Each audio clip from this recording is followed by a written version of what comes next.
Good evening. I will now call the order, the September 4, 2025 Board of Education meeting.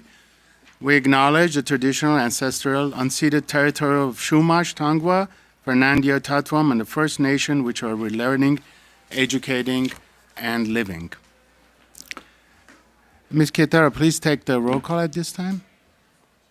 Before we do that, actually, before we start the meeting and take the roll call, we have to take the pledge. Ms. Diana Basta, why don't you come up, our former BTA president and a longtime teacher. Thank you. Please stand and put your hand over your heart. Ready, begin. I pledge allegiance to the flag of the United States of America and to the republic for which it stands, one nation, under God, indivisible, with liberty and justice for all.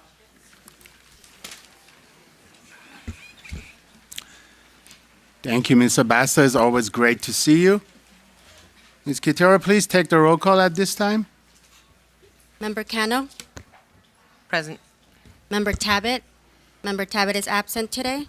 Clerk Weisberg? Present. Vice President Ponser-Kamkar? Present. President Agakanian? Present. We have 4 members, that's quorum. 5 reporting on closed session, no items to report on closed session. Item 6, any adjustments to the agenda?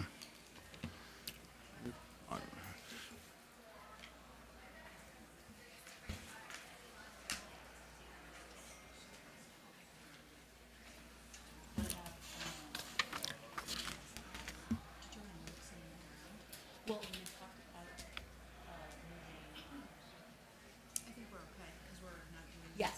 But isn't that an adjustment? Yeah, it would be. Okay. Great. So none? None. No, it's consolidated. You're talking about the 11. Yeah. You want to explain that? I think Good. we were talking about 11B and 11C, the report on non-graduates and graduation date in summer school. That's all one report. Correct. So do you want us to, we're going to do it as one report. Do you want us to consolidate it as such? Yes, please. Okay, got it. Consolidate as such, please. Anything else? No, sir. All right, now 7 items for future agenda. Yes, Vice President Kamkar. I've got a couple, but I'll do one at a time, and because I think, oh, okay, great. A couple things. So first, I think we are due for an update on our 2024 FICMAT report and where we're at on their recommendations. If we could get that when that is ready. I believe we are also due for enrollment update. I think we're scheduled to do that at the next meeting, but I wanted to confirm that. That's confirmed. We could also talk about our enrollment policy at that point. And then I think the other thing we need to add for closed session for next time is superintendent evaluation. We have to do that as part of your interim contract, Dr. Macias. So nothing scary. We just need to set some parameters for evaluation. So when people see it on the agenda, it's not scary. Okay, thanks. Thank you. Hi, thank you. Along with our discussion in regards to board vacancy, I'd like to have us come back at our next meeting with a timeline for how we're going to conduct. Oh, wait, no, reverse that.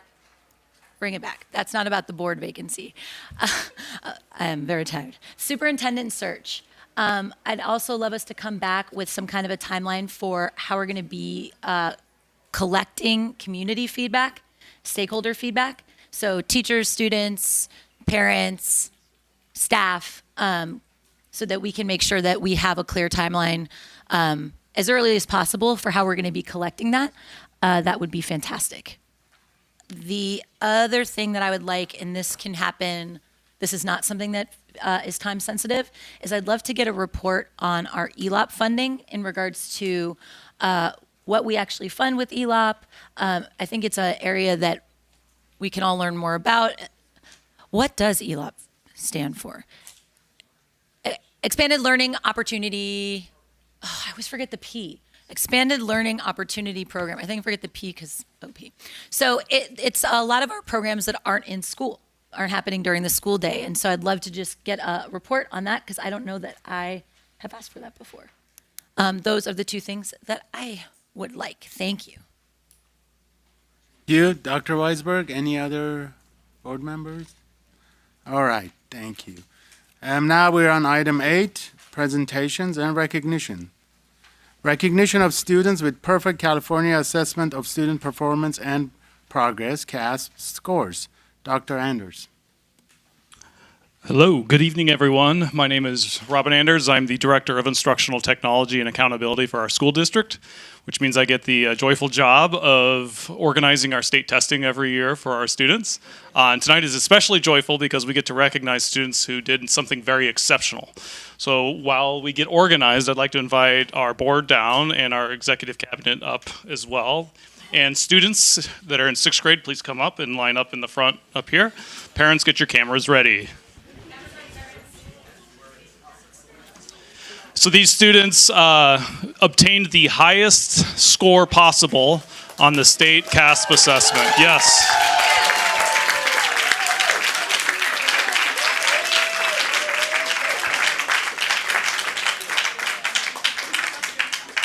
This is our 6th grade crew. They've been taking this assessment since 3rd grade in math and English. Some of these are repeat students with a perfect score, but I'm going to pass a mic and I'm going to let them each introduce themselves and the subject that they got a perfect score in. So go ahead and introduce the subject and pass the mic. My name is Yervan Bardakshan, and my subject I got outstanding performance in is math. Thank you.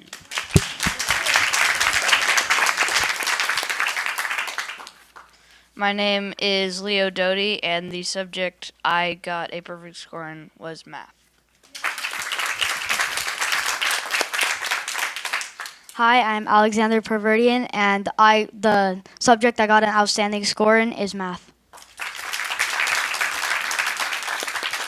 I'm Alec Gavetian, and the subject I got a perfect score in is math.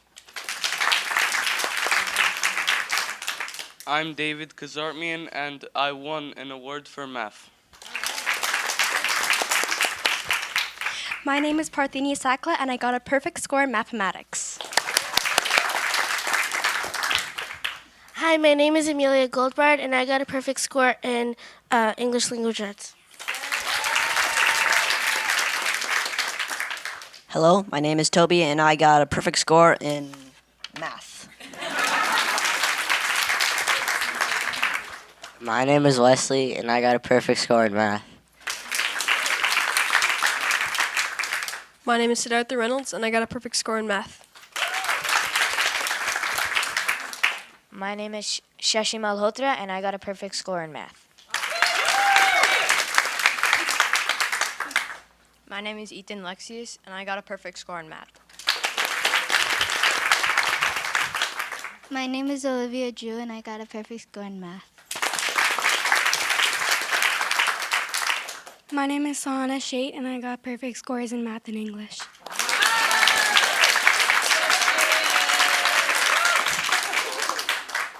My name is Nazir Castillo, and I got a perfect score in English language arts.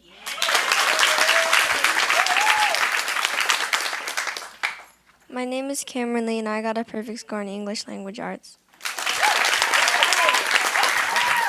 Take a step or two forward. Can I have our board and Let's get behind. for a picture?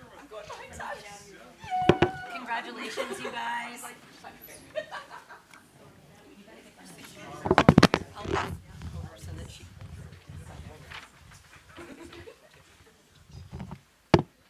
Oh, thanks, Laura.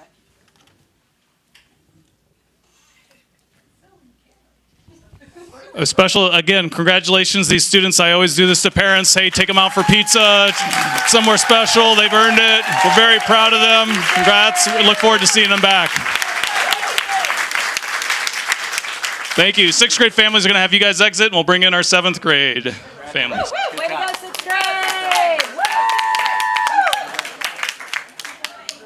Hi, Sarah. So awesome. Hi.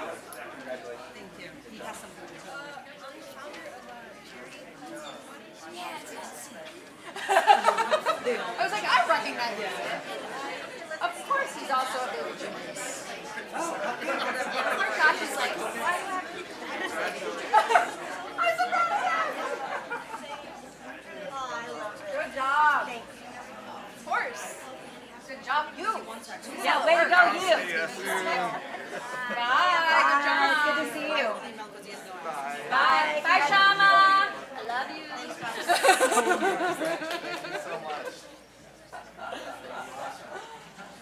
No, I don't know anyone older than 6th grade. I don't know anyone older than 6th grade. So. I don't want to.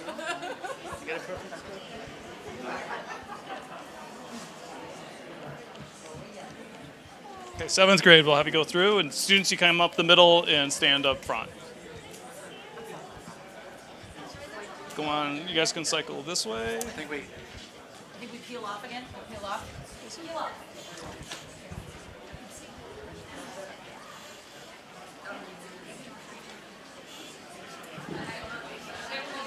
7th grade. Anybody 8th yet? You guys are 8th? Okay, so hang tight. You're 8th? Then hang tight. All right, 7th grade students, come on up to the front. Yes. 7th grade students, come on up to the front, and families, grab a spot where you can get a picture.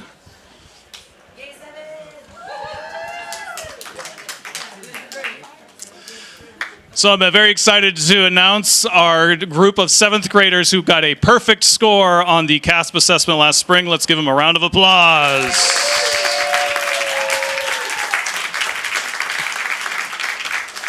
The test gets harder in 7th grade, trust me.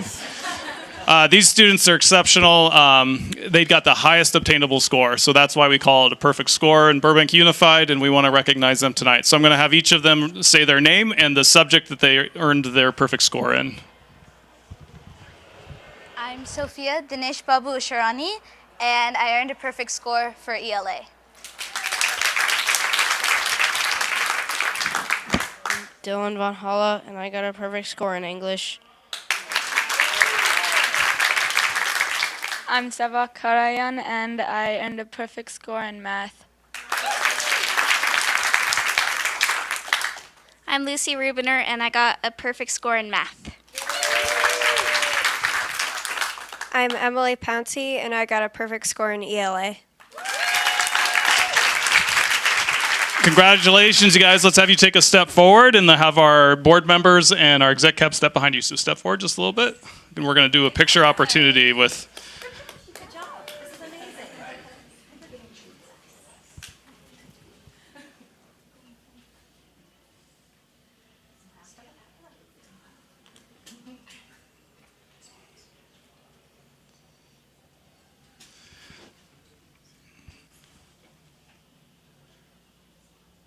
Okay, parents, I do this to every group, so forgive me, but you got to take them out to dinner or something tonight, sometime soon, because they earned it. They're very proud of them. Very proud of them.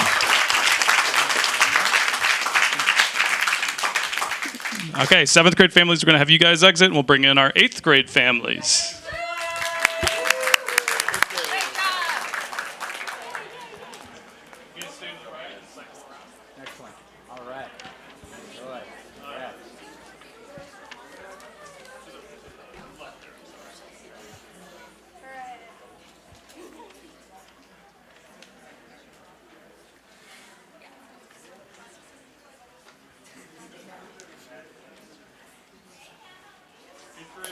And then 11th grade, I'm going to have you guys wait for just a little bit.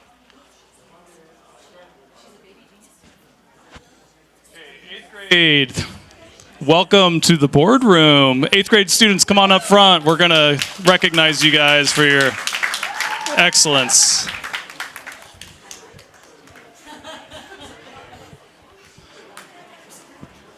So I'm Robin Anders. I'm Director of Instructional Technology and Accountability. I organize our state assessments every year, and this is our opportunity to honor our students that were in 8th grade last year who earned a perfect score on the state assessments in English and math. Let's give them a round of applause.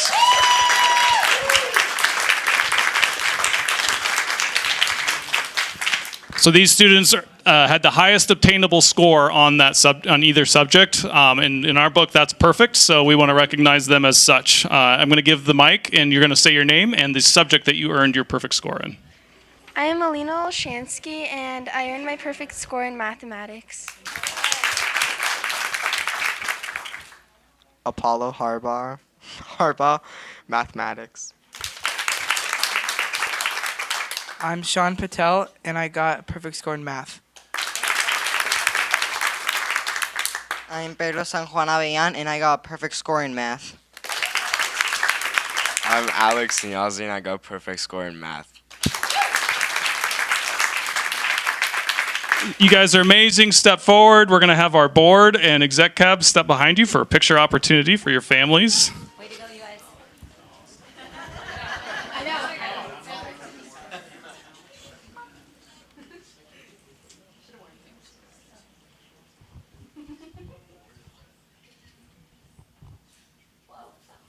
Mom and Dad, you've done everything right to get them to this point. I'm going to ask you to do one more thing and take them out to dinner either tonight or sometime soon. They've earned it. We're very proud of them. Congratulations. 8th grade families, we're going to have you move out, and we're going to bring in our high school students that obtained the perfect score. I forgot.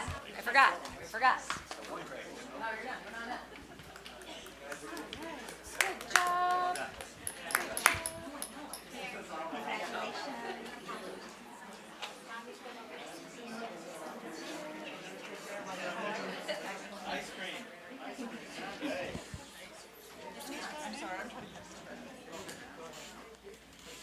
Okay, 11th grade students, we'll have you come up front, and families, you can grab a spot.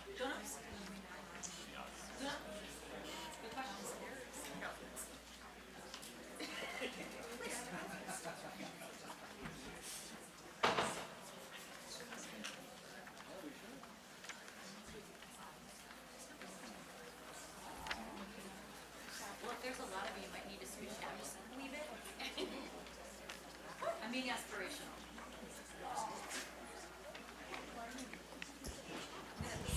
So welcome our high school families and students. My name is Robin Anders. I'm Director of Instructional Technology and Accountability. I get to organize our state assessments every year, and a proud night for me to recognize our students who had a perfect score on the English or math assessment with the state of California. So let's give them a round of applause for such an amazing accomplishment.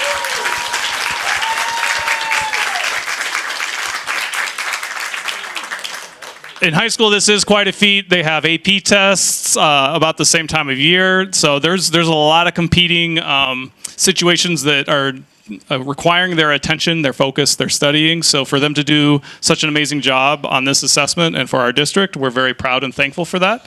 I want to take a moment for you guys to acknowledge, be identified. So please state your name and the subject that you earned a perfect score in. My name is Oliver Goldman, and I earned a perfect score in English. My name is Sophia Martinez, and I earned a perfect score in English. My name's Otis Short, and I earned a perfect score in math. My name's Nicholas Shi, and I earned a perfect score in math. My name is Haley Huang, and I earned a perfect score in English. My name's Amy Harkins, and I got a perfect score in math. My name is Audrey Artunian, and I earned a perfect score in English. Students, I'm going to have you take a couple steps forward so that our board members, oh, actually, you guys stay in the back this time. But our board members and our exec cab in front for a photo opportunity. Or just crowd in, maybe. We'd all get in together. Parents, perfect camera opportunity.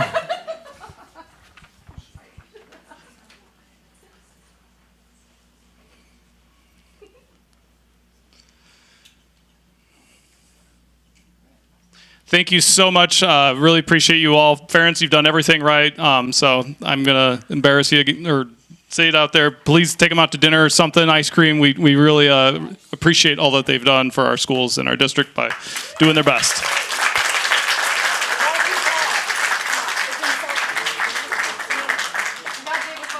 Okay, 11th grade families, you're welcome to stay, but we're going to move on with the agenda. Congratulations, you guys. Appreciate you.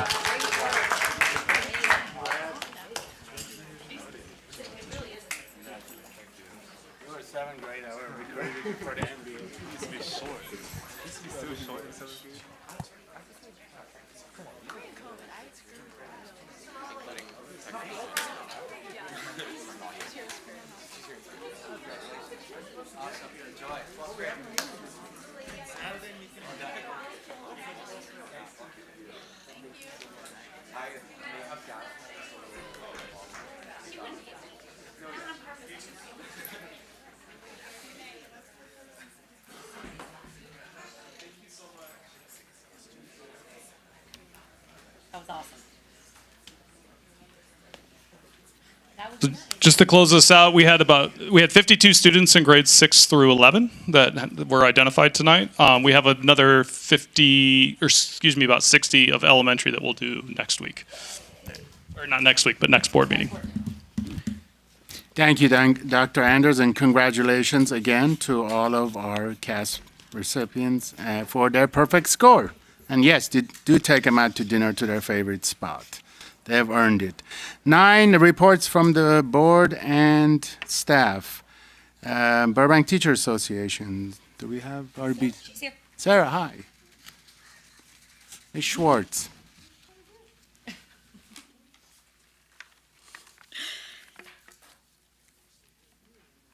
Sorry, my cheering section is getting ready. Good evening, community members, members of the Board of Education, and fellow BUSD staff. My name is Sarah Schwartz, and I am a Burbank teacher, a BUSD parent, and the president of the Burbank Teachers Association. I want to begin by congratulating all of the students who were just recognized this evening. Your scores are an incredible achievement. Sorry. I've now visited my first 2 school sites of the year, Magnolia Park and Emerson Elementary, where I've had the chance to meet with phenomenal educators putting in extra work to support their students and build great school communities. It is such a unique privilege as BTA president to be able to go to schools and see colleagues from different grades and programs in their own classrooms. At each visit, I spend significant time meeting with educators one-on-one during lunch, recess, and after school, and it has really been a joy to see what everyone is doing to support students in their growth. However, one consistent theme of my visits has been that we have school facilities in need of updates and repairs. I already knew this because of my own experience as a teacher and because of what we heard from members when we discussed endorsing Measure ABC, but I'm now seeing it firsthand as I visit schools. This is why my primary ask of you tonight is to not only properly set up the Bond Oversight Committee as you've begun to do, but time is of the essence and we need to get to work, providing the repairs and upgrades students and educators need and deserve. Teaching and learning is hard enough without blinds that no longer keep the light out when you use a projector, playgrounds that are inaccessible to the student population your school works with, or air conditioning that fails during a heat wave. I know there is a lot on your plate as a board, but this cannot wait. Please do the work necessary to meet your obligation to our community, educators, and students so that the bond can be utilized to make the repairs and upgrades to our schools that we all agree are needed. Thank you. Thank you, Ms. Schwartz, and thank you to your daughter. She has a sign. What's your name? You want to come up here and introduce yourself? You come up. There you go. What's your name? Maya. Hi, Maya. Say hi, everybody. Say have a good night. We're going home. Thank you. Do we have our CSEA? No. And then Flassa? Not here. Okay. Moving on to 9B, reports from the superintendent. Dr. Macias. Thank you, Dr. Agakanian, and good evening to the Burbank Unified School District community, those of you who are here present and at home viewing. A couple items that I want to report out on. Very nice that obviously after starting the school year, we have back to school nights. And I was able to visit our elementary schools, 3 specifically, and I know district management was out and about and our board members as well. Thank you to our elementary communities. We plan on visiting more just beyond the formal events and evenings like back to school night. We do have middle school coming up next week and along with high school. So there'll be some information about that, but looking forward to visiting our campuses and our classrooms and our teachers. And a deep appreciation to our teachers. I want to acknowledge our kids, our students, not only with their perfect scores on CAS, but it takes a lot of dedication and hard work, not only for the child, but for the support at home. So I truly want to acknowledge that and appreciate that. But a huge shout out to what our schools are doing to produce that. That's a special treat that we get to do this on a yearly basis and have that moment in time where we can celebrate, but at the same time, I want everyone to be mindful that it just doesn't happen by itself, that we have some very special instruction and top-notch instruction going on in all our campuses, and tonight was a reflection of that, so thank you, everyone. I want to touch upon a couple things really important that I perhaps clarify the email and video that was sent out last week. Basically, the call to action, the call to civility and respect. It's foundationally based on our board policy 1313. I want to start off by saying that applies to everyone in our district, every single educational partner, myself included. All right, it's not okay to be in situations where we have employees, our teachers, our support staff members, administrators, here at board meetings, faced with situations where it is just uncivil. So me sending that message was to just have a moment with the community to calibrate. That we can have conversations, we can have natural discourse, so as long as it's civil and respectful. So it is important that we acknowledge that I'm making that effort to acknowledge that.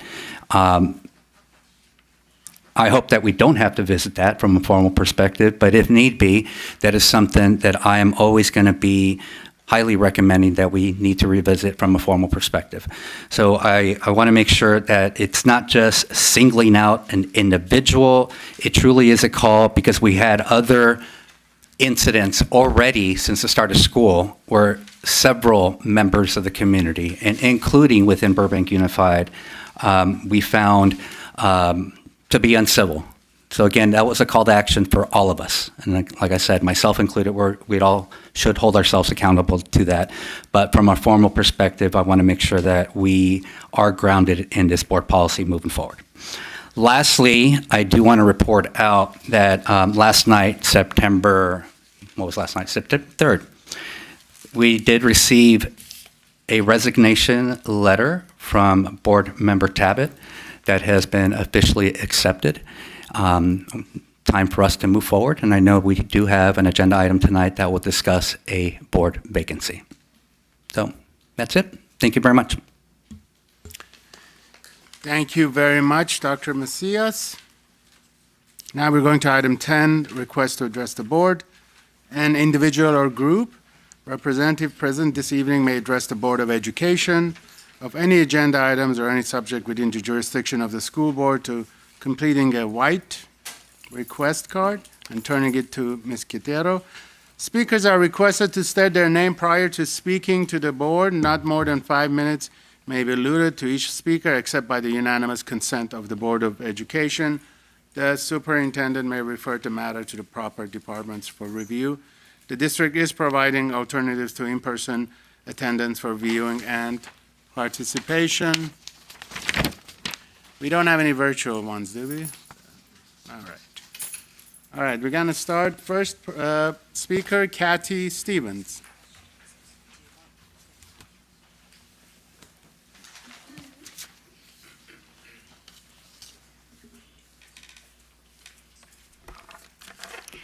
Good evening, Board, Superintendent Macias, and community. My name is Kathy Stevens, and for those of you who are not familiar with me, I'm a property owner, a business owner, the proud parent of 2 BUSD graduates. I served on site council, PTA, and PTA council. I helped to raise money to build 2 playgrounds, one at Stevenson Elementary and one at Emerson Elementary. I was on the executive board of Burbank Arts and Educational Foundation, and the Executive Board of National Charity League, and finally on the Guild of Big Sisters of Greater Los Angeles. But tonight I'm here to speak about a matter of accountability and consistency that reflects on the leadership of this board. I'm referring to board member Emily Weisberg's recent August 26 appearance before the Burbank City Council, where she asked to be excused for falling below the attendance threshold 75% required for the Library Board of Trustees, on which she also serves. During the past year, her record shows she attended 5 out of the 10 meetings, 50%. In Dr. Weisberg's own words, at our meeting this August, we were informed that an attendance policy was being enforced and that I had violated that policy. Both came as a complete surprise to me. I did not get a notification of 2 meetings missed. If I had been notified after missing 2 meetings, I could have made adjustments. These remarks are concerning for several reasons.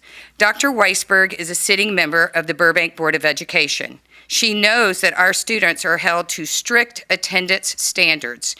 Every absence is documented, families are contacted, and consequences follow when policies are not adhered to. How can we hold our students accountable to these expectations if one of our leaders claims ignorance of similar policies governing her own service? Accountability starts at the top.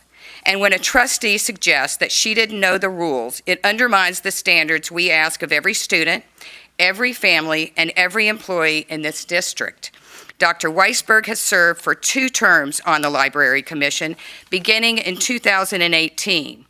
Councilperson Mullins, who was city clerk in 2018, stated that a binder was given to new members containing the board's and commission's handbook. The current attendance policy has been in effect since 1997. Dr. Weisberg further suggested that had she known she was close to attendance violation, she would have skipped a Burbank Unified District budget meeting in order to attend the library board meeting instead. 2 of the meetings missed were special board meetings, and 2 were LCAP budget meetings. In Dr. Weisberg's words, those meetings aren't mandatory. I attended because I felt it was important to do so. But had I known I was close to having an issue, I just wouldn't have gone. This is gaming the system. Attendance should not be about finding loopholes or trading responsibilities to check a box. It is about showing up consistently and doing the work that the public has entrusted you to do. Even more troubling is that another BUSD trustee, Abby Ponser-Kamkar, appeared before the Burbank City Council to plead Dr. Weisberg's case for an exception to the attendance rules. This is highly irregular. Our trustees must be modeling a higher standard of accountability to the community, not lobbying another governing body to waive the rules for a colleague. What message does this send to our students, our families, and our taxpayers? That board members may bend the rules for each other when it suits them? Public service requires balancing responsibilities and sometimes making difficult choices. But when an elected official begins asking for exceptions, excuses, or special treatment, and when another trustee advocates for it, it creates a troubling double standard. At a time when this district has been under scrutiny for fiscal mismanagement, late or missing meeting minutes, and contract irregularities, the last thing we need is another signal to the community that rules don't matter. Leadership requires modeling responsibility, not requesting exceptions. It is striking that as Burbank Unified observes September as Attendance Awareness Month, reminding every student that showing up matters, a trustee is asking for her own attendance at the library board to be excused. If we want our message to students to carry weight, our leaders must model the same standards we expect for them. Thank you, and thank you for your time. All right.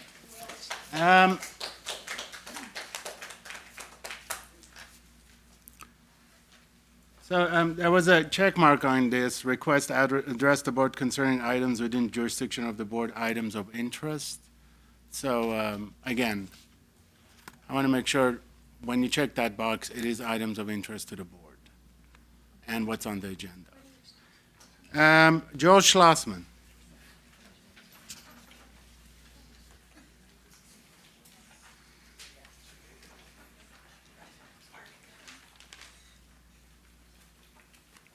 Hey, good evening, everybody. Once again, where's Mr. Cantwell? You know, I like the guy, but you got to come to work.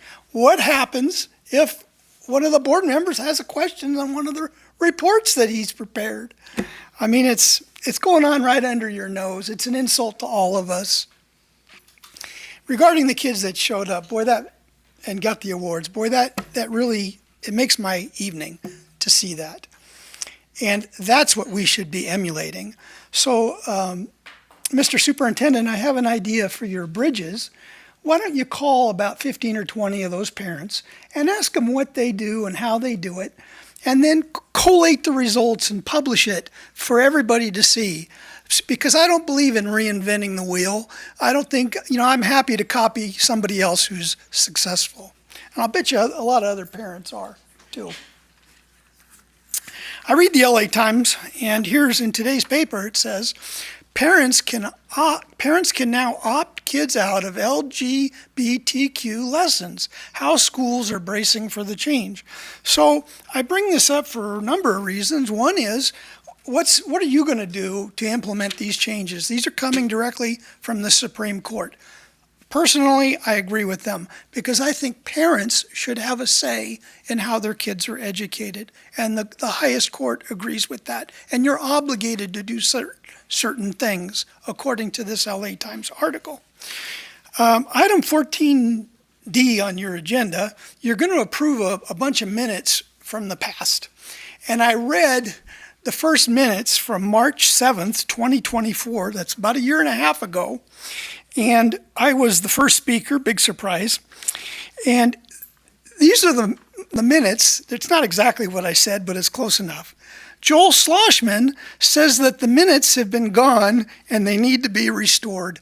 So you can't say that you didn't know. And I remember this meeting because I talked about it. I went to my chair in the back and nobody said a word about it.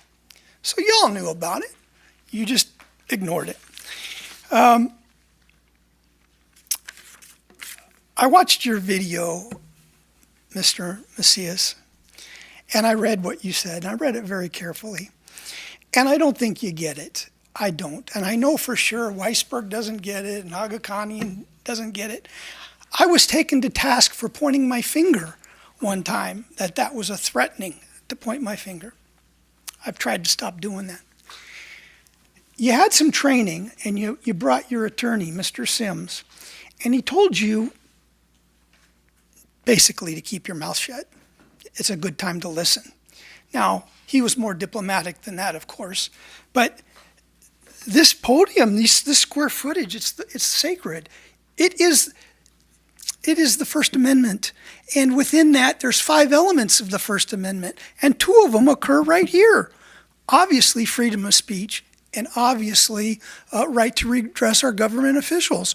And sir, you do not get to be the adjudicator of what is polite, passable, the tone of your voice, decorum. That's not how it works, sir. And I want to draw your attention to this Norman Rockwell painting over there. And the name of it is called Freedom of Speech. I have my own moment that I call my personal Norman Rockwell, and I'm here at the podium, I'm holding a sign, and one of your employees is giving me the middle finger behind my back. And at a meeting several weeks ago, Ms. Cano said a version of the F word. I didn't have a problem with it. I respect her First Amendment to express herself. And you didn't make a video about that. You didn't put out a letter about that. And you're very confused about the code, the education code or whatever code you cited. You cited it tonight. That's for your employees. These folks are not your employees. These people here are your teachers, and those are your employees.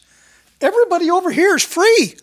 We can come here and criticize you. That's the very basis of freedom. And I want you to take a close look at that picture, and I want you to look at that man's hands, and you'll pick up on something. Do you think that he was coming to that meeting to praise you or to talk about something very serious? And you'll see that his hands are dirty. He came here from work. He didn't even have time to wash his hands. And this is the importance. So stop telling people how to speak. May I have 30 seconds, 10 seconds? No, thank you very much. Next, we have Elisa Shapshin.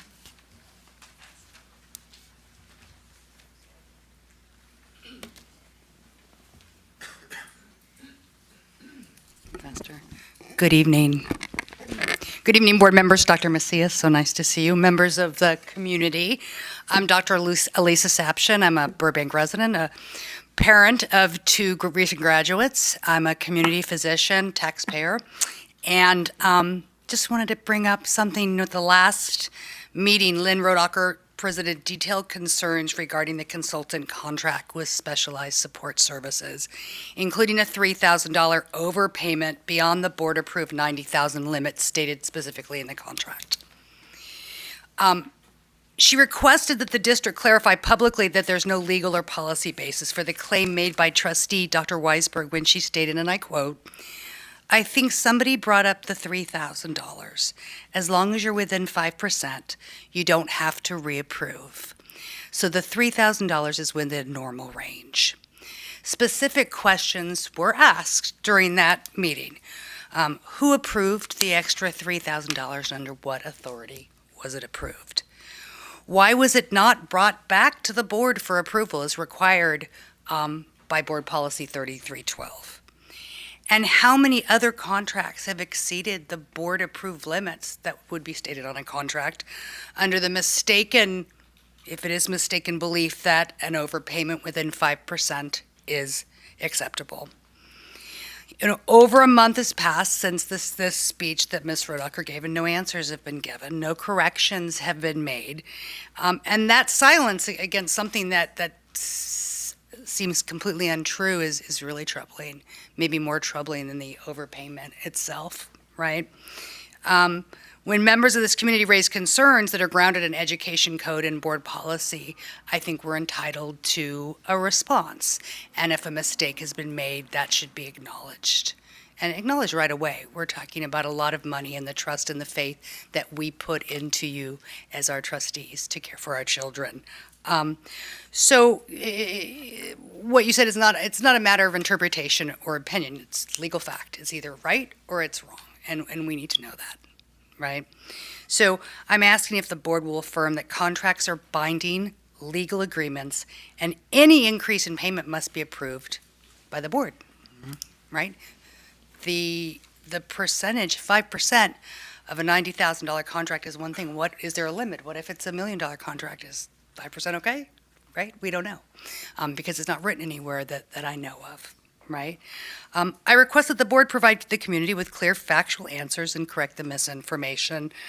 As a mother of 2 sons that just graduated from Burroughs, I am deeply, deeply grateful for the educators in our district, the amazing education that they received. I post about it all the time. I am eternally grateful, and to see them working and doing their amazing work under a cloud of everything that's going on is very disheartening. And so as my boys start college, I'll just say that I'm grateful to our educators and our leaders that have worked so hard for them. Thank you so much.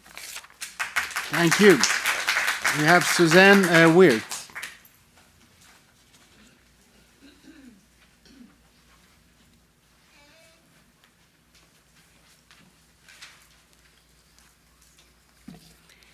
Good evening, board members, Superintendent Dr. Macias, and community members. I'm Suzanne Wirtz, mother of 2 Burroughs graduates. When my children were students in BUSD schools, I was an active volunteer with the PTA, booster organizations, and the BAFA Board of Directors. And during those 16 years, I worked with 5 BUSD superintendents, including Dr. Jan Britz. I want to share with you a troubling pattern that is unfolded around the consultant agreements for Dr. Britz. The issue here is not about the value of coaching or professional development. The issue is fiscal oversight documentation, and whether this board is fulfilling its obligation to safeguard public funds. The former superintendent's contract authorized up to $10,000 a year for coaching, plus additional consultant agreements for principal leadership support. The $10,000 was not a guarantee. It was a maximum amount. In total, $30,000 was authorized over 2 years, yet the payment records tell a very different story. Here are the facts. On April 24th, 2025, Dr. Britz was paid $10,000 in advance, without providing any timesheets or invoices.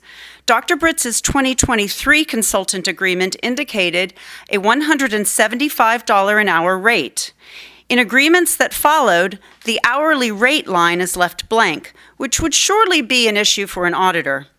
It would seem necessary that there are invoices for 57 hours at $175 an hour in order for the consultant to earn the full amount of up to $10,000. Yet detailed invoices for most of those hours are missing.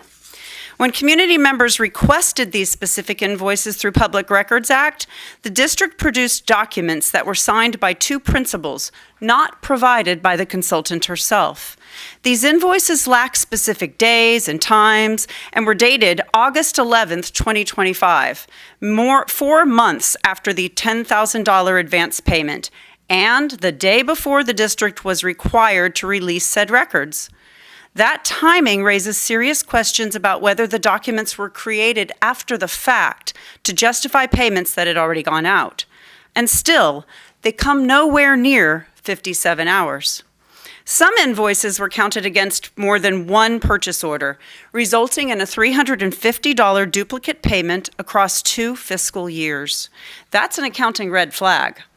And even though the contract clearly states that mileage, speaking fees, and any additional fees are part of the overall consultant agreement, one invoice includes an unauthorized reimbursement for $225 in office supplies. Our district reimbursed this consultant, who didn't document her hours, but reimbursed her for encouragement and thank you cards, notebooks, and notebook dividers. And sure, a $350 duplicate payment here, $225 in reimbursed office supplies there. It doesn't seem like much, but tell that to the teachers who are buying their own supplies for their classrooms. And then there is the issue of overpayment. The combined agreements for consultant services totaled up to $30,000, yet records show $33,575.55 was paid, an overpayment of more than $3,500 or 10.5% with no board approval for the excess. In other words, the controls that should exist to prevent overpayment, to ensure invoices are valid, to safeguard public dollars have failed at every level. Where is the implementation of our recent FCMAT recommendations? Is it time for a revisit from FCMAT for a fiscal systems review and a 1-year progress report? I shouldn't have to remind this board, but this lack of oversight and of documentations make me think that I must remind you that every unaccounted for hour that this consultant was paid is $175 taken away from kids and from our classrooms. Many programs that have been cut from our schools might have been salvaged with sincere, effective fiscal management. This concerning pattern of questionable accounting procedures is about checks being cut without invoices, backdated documents appearing only after a public records request, and taxpayer dollars being spent beyond what this board ever approved. Our community deserves accountability, and our children are counting on you to make every dollar count. Thank you. We have Jeff Vandervoort.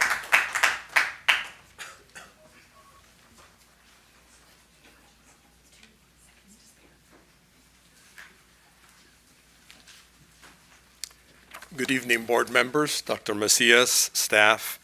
I'm Jeff Vandervoort. We just heard a factual outline based on information provided by staff for payments to Dr. Britz. I want to be very clear. This is not about nitpicking. This is not old Burbank creating fires where none exists. We asked for this information because your recent reports showed this consultant was paid $33,000, and we learned it was to mentor former Superintendent Paramo, who had just left, and two principals. What your staff provided points to another example of failed fiscal controls. This lands squarely on the desk of the person in charge of all fiscal matters, the often absent Mr. Cantwell. He has failed you again. It is important that we recall your January 16, 2025 board meeting when Dr. Abdel Hamid spoke for over 40 minutes, waxing eloquently about her extensive work in response to the FICMAT recommendations. You just asked about a follow-up. She told you about her efforts to hire knowledgeable and experienced personnel. She reported that her department was fully staffed. She described her new monitoring systems, including Google Drives and Google Forms, no more paper invoices from consultants.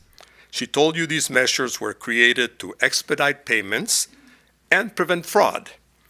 So in that light, here are some questions you must ask your staff. Why was Dr. Britz paid $10,000 in advance of doing any work without an invoice? Did this new Google Drive system cause this to happen? If not, who did? Where is the invoice and who approved it? Why are school principals being asked to sign meaningless invoices after the fact? How does the new system allow $33,575 to be paid when only $30,000 worth of contracts were approved by you, this board? Is the new system not capable of flagging an 11.9% overpayment?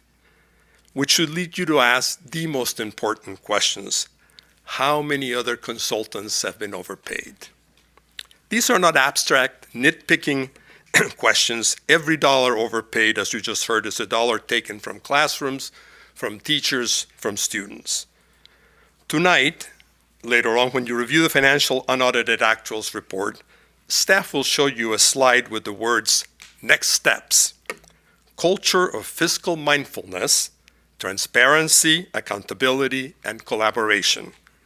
In that spirit, we're appealing to you to immediately take these actionable steps.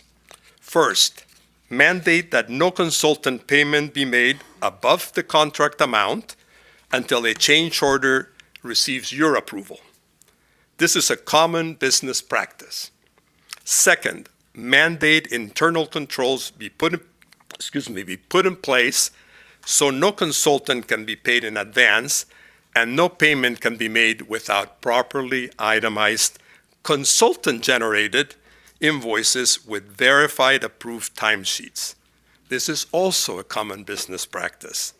Third, request an audit of all consultant agreements and payments for the last 2 years, with findings shared publicly. Yes, this is an expense. It'll probably be substantial, but it's a prudent business expense you owe the public. Remember, trust your staff. You love them, you work with them, but verify. Please request staff tonight place these items on your next agenda so that you can take action.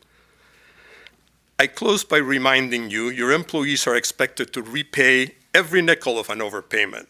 Why should your financial staff allow consultants to shrug off a $3,500 overpayment or the $3,000 overpayment as if it didn't matter? Please show us that your commitment to fiscal mindfulness is a true commitment, not just empty words. This is how we all work together to rebuild trust.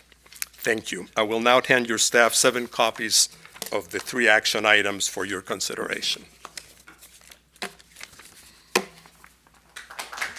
Thank you. Let me get a copy. Les Cohen. Les Cohen. Sorry. Hi.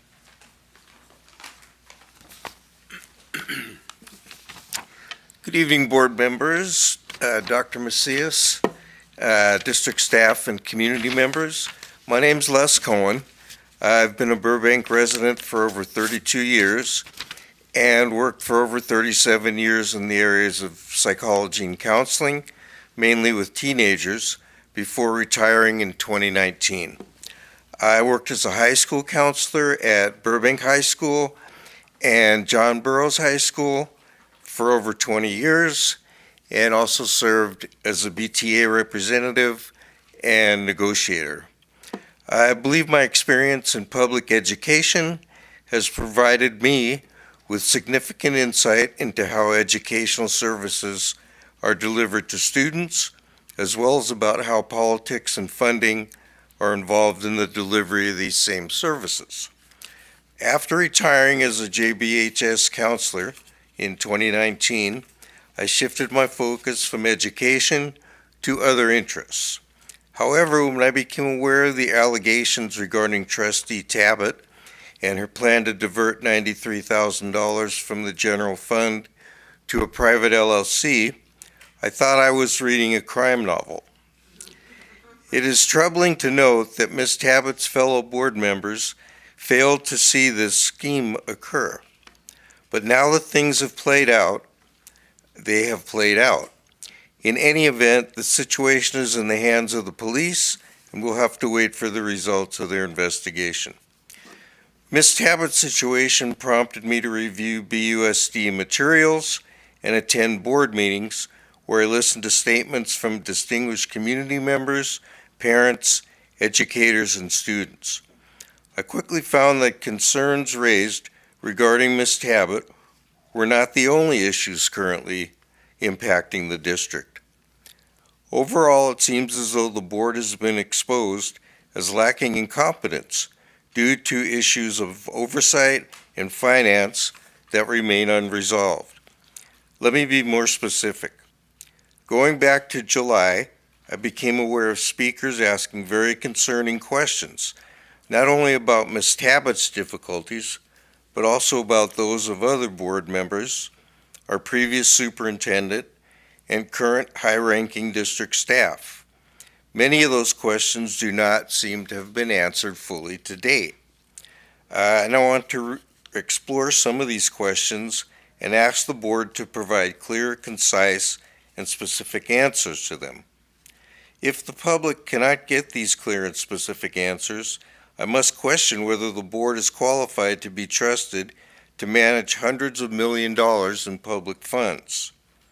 Going back to meetings of early August, the board was asked some of the following questions.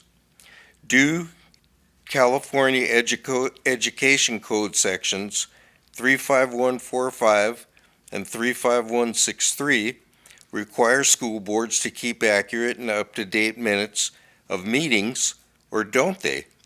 If so, why hasn't this been done? I'm not an attorney, but I don't believe that overworked and or untrustworthy staff is a defense that would hold up in court. My understanding is that board policies 9322 and 9123 both mandate this requirement as well. Is this correct? Is all or part of Dr. Cantwell's salary being paid out of bond funds, or isn't it? If so, my understanding is that this is not permitted by law. Please be specific in your answer. Are contracts and other business department documents being prepared without including important details, such as time worked, work product, and or supervisor guarantees? This is a simple yes or no question. The contract with clerical specialized or specialized support services was approved by the board for $90,000, yet payments made totaled $93,000. A board member states that these types of contracts include a 5% contingency fee. Is this legally correct, or isn't it? With regards to the Sobel Group and the report they will issue following their investigation, the contract with them clearly states that the results will be issued to the firm, which is another way of saying the district's legal representatives. How will the community learn about the results of this report? Thank you. Next, we have Linda Besson.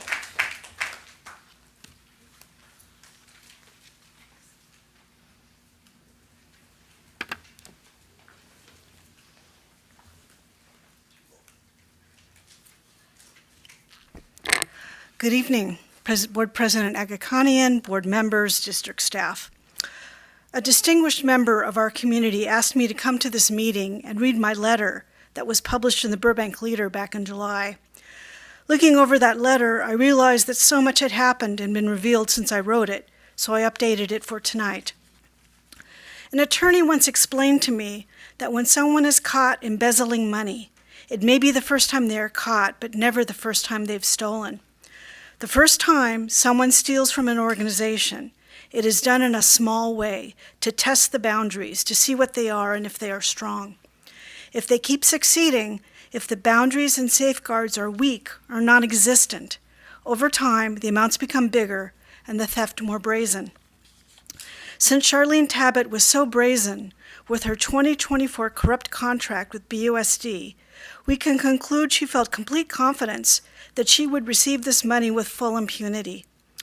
I've not heard a discussion about why her extreme sense of entitlement existed, why and how things had gotten to that point. We've listened to our neighbors speak at board meetings and read their letters and their comments on social media about their experiences with Tabbitt and BUSD over the years she's been on the board.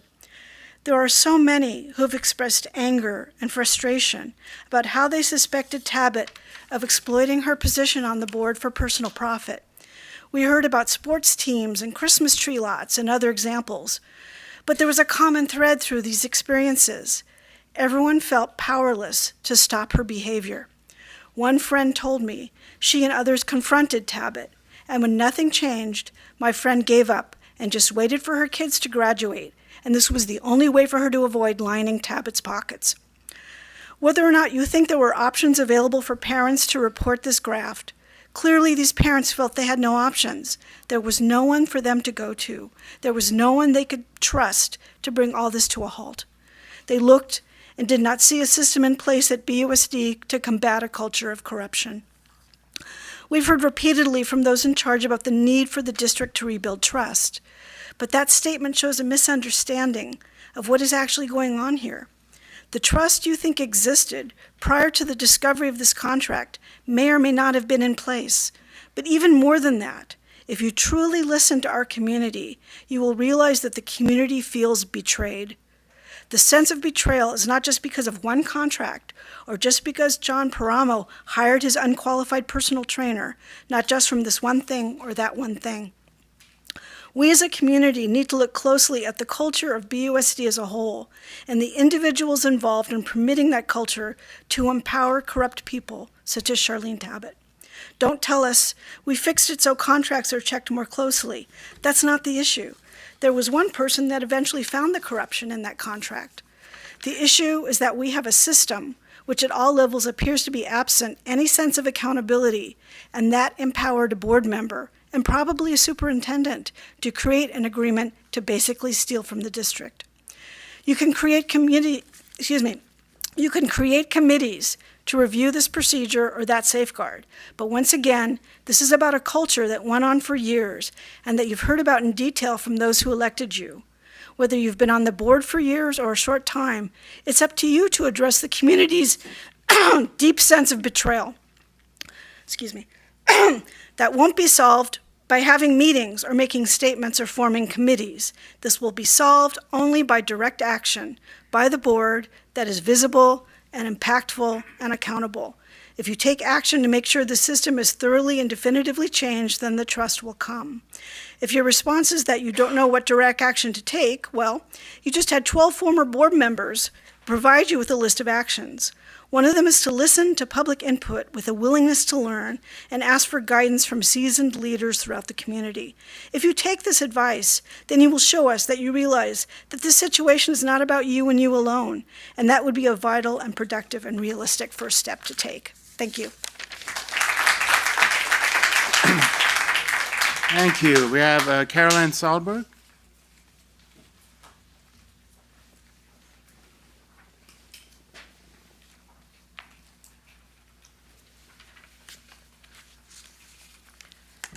Good evening, Dr. Akakani and School Board, Dr. Macias and district staff. My name is Caroline Solberg.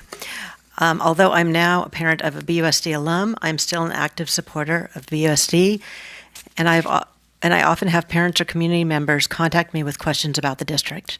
I try to answer them accurately, and when I'm unsure, I refer them to the person at the district that I believe can answer those questions. Unfortunately, in the last few months, I've been overwhelmed with questions, many of which I cannot find the answers to, and I don't know anymore who to refer people to in order to get an accurate answer. The last thing I want to do is contribute to more distrust due to inaccurate information. So here are a few questions I have been asked recently that I cannot find the answers to, and I've made copies for you, so because there's a whole bunch. What is the process to choose the School Facilities Oversight Committee? And that's not in reference to the application, but what's the process? How will the applications be evaluated? Will there be interviews? When the city chose the current city treasurer between election cycles, there were several candidates that came to the city council meeting. Each went up to the podium and made a statement as to their qualifications. The council asked them a few questions, and then the council voted. Will you be using a similar process? If not, what process will you be using? Will you announce the names of all the people who have applied for this committee? I found a list of projects to be funded by Measure ABC in the Measure ABC bond text. Was this list developed using the Perkins-Eastman analysis that the district commissioned in January 2024? Measure ABC says that, quote, the project prioritization is vested in and will be determined by the district board. Where is the list of priorities?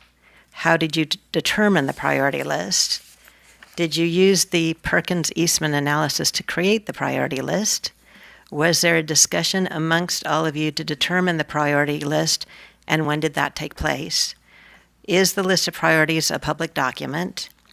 Will the SFOC be reviewing the Eastman-Perkins report? Is it part of the responsibility of the SFOC to make sure the priority list is being checked off?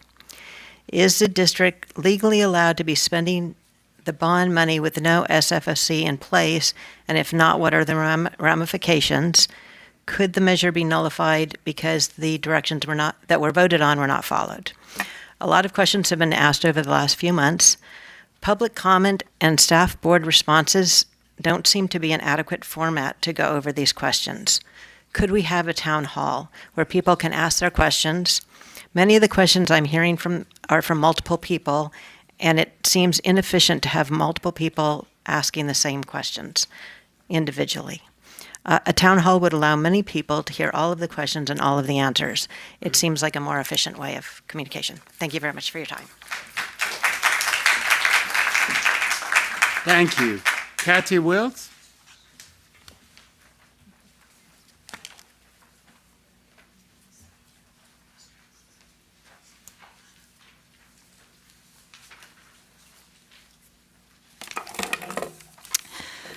Good evening, board members, Superintendent Dr. Macias, and members of the community. I'm Kathy Wills, a BUSD teacher, BTA site representative, and a Burbank homeowner. Tonight, I want to ask a series of direct questions regarding the performance and the accountability of Mr. Andy Cantwell. These issues touch on fiscal responsibility, bond accountability, consultant contract oversight, and the basic expectation that the district leadership show up and follow through. The way these issues have been handled directly affects the financial health of our district, the trust of our community, and the future of our students. My questions. Tonight's report directly reflects the budget leadership of Mr. Andy Cantwell during the 24-25 fiscal year.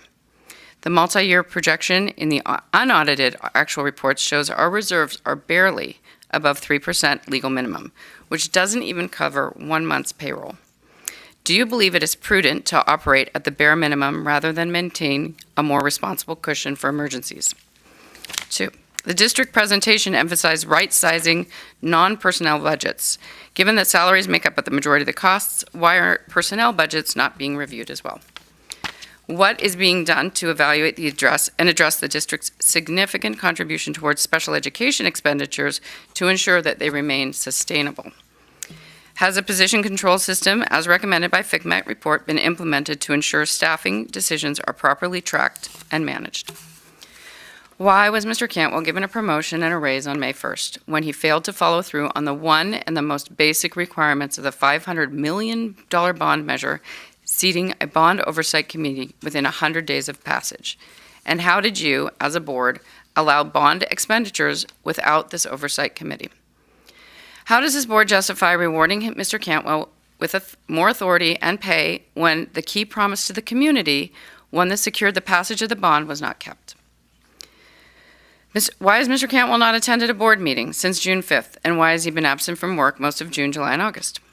How can Mr. Cantwell continue to hold a leadership position in this district while absent from his duties to both the public and this board?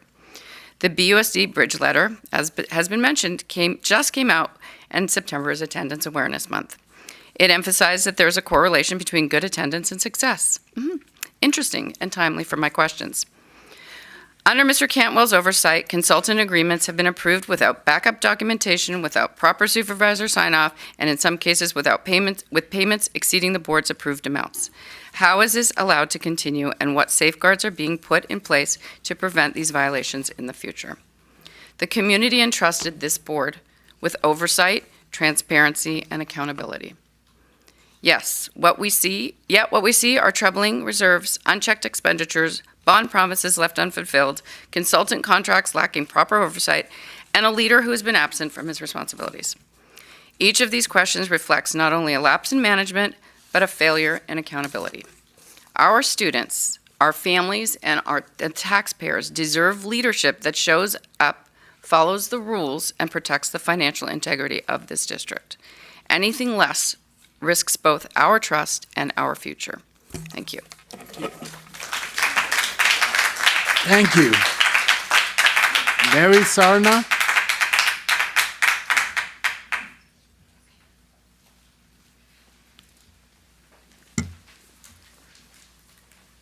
Good evening, board members and staff and Dr. Macias. I'm Barry Sarna. I am a 25-year retired teacher from Burbank Unified School District, Burbank resident, and currently a substitute teacher in Burbank Unified. So I just wanted to say that being a member of the BUSD board is not a ceremonial position. Yes, we're all here to educate and support the kids, that's a given, but platitudes from the dais and visits to sites is only part of your job. The education of our students relies on diligent physical management of all district funds and bonds, and as of late, we all agree this responsibility has been more than lacking. Mismanagement of funds will affect the classroom. That's for sure. Presently, the Chief Administrative Officer of BUSD is missing in action. So who's managing the physical operations of this school district? Is there a plan to remedy this situation? Considering these issues, it seems tonight that if the board is going to pick a replacement for Ms. Tabbitt, and that seems to be the way we're going to go, it must be done very carefully, especially to restore public trust due to the poor decision-making, mistakes, and questionable oversights of the past. Selecting a former board member to fill that position would be an excellent step towards that goal. Thank you very much. Thank you. Thank you. Cameron Hunter.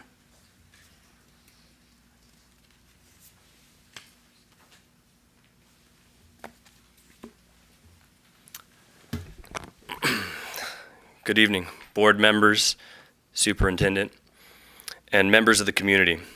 My name is Cam Hunter, and I'm here tonight first and foremost as a parent. I have 2 children at Roosevelt Elementary, and like every parent sitting here or listening at home, I carry with me a simple hope that my kids will be safe, supported, and provided with the very best education possible. That is the promise of public schools. But it is a promise I no longer feel I can rely on. Because of the repeated mismanagement, the fiscal irresponsibility, and the lack of accountability I've seen from this board.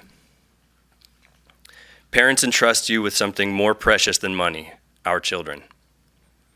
Yet money matters because it represents the resources that should be flowing into the classrooms, art and music programs, elementary physical education, technology, books, counselors, and teachers. When the district makes repeated financial mistakes, approves questionable contracts, or pays beyond what the board itself authorized, It is not some minor paperwork error. It is the direct siphoning of resources away from our kids. And when mistakes are made, what do parents hear? Excuses, deflections, silence. We hear that things are being looked into, or that the problem will be fixed eventually. Meanwhile, the trust between parents and this board erodes a little more each day. You expect children to learn the value of honesty, responsibility, and accountability. If they make a mistake in their schoolwork, they are expected to own it, correct it, and grow from it. Yet, what example are you setting for them? When fiscal errors are brushed aside, when contracts are mishandled, when oversight is ignored, this isn't about money. It's about confidence. Confidence that those elected to serve us are watching out for the right things. Confidence that transparency is more than a buzzword. Confidence that if a mistake is made, those responsible will acknowledge it openly, fix it properly, and prevent it from happening again. That is what leadership looks like. Instead, parents have been left with the message that rules can be bent, that accountability is optional, that fiscal mismanagement is just part of the cost of doing business. That is unacceptable. I want my children to graduate from Burbank schools not only with academic knowledge, but with an understanding that integrity and leadership looks like. And I will tell you plainly right now, that is not what we are seeing. Tonight, I am asking you to remember who you serve, not consultants, not personal connections, not each other's reputations. You serve the students. You serve parents. And you serve a community that deserves honesty and transparency. We are not here as enemies. We are here as partners who want the same thing you should want: excellence in education and a district that can be trusted to manage its finances and responsibilities with the highest ethical standards. But for that to happen, we need to see accountability, not avoidance. We need to see transparency, not delay. We need to see responsibility, not excuses.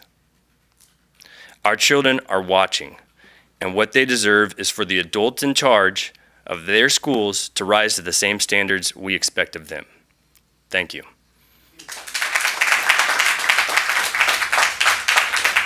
Shauna Millman, sorry. Hi. Hello, President Agakanian, members of the board, Dr. Macias, district staff, and guests. My name is Shauna Millman, and I am the parent of a 7th grader in the district. I am here to thank Dr. Macias for the email and video distributed on August 29th regarding civility.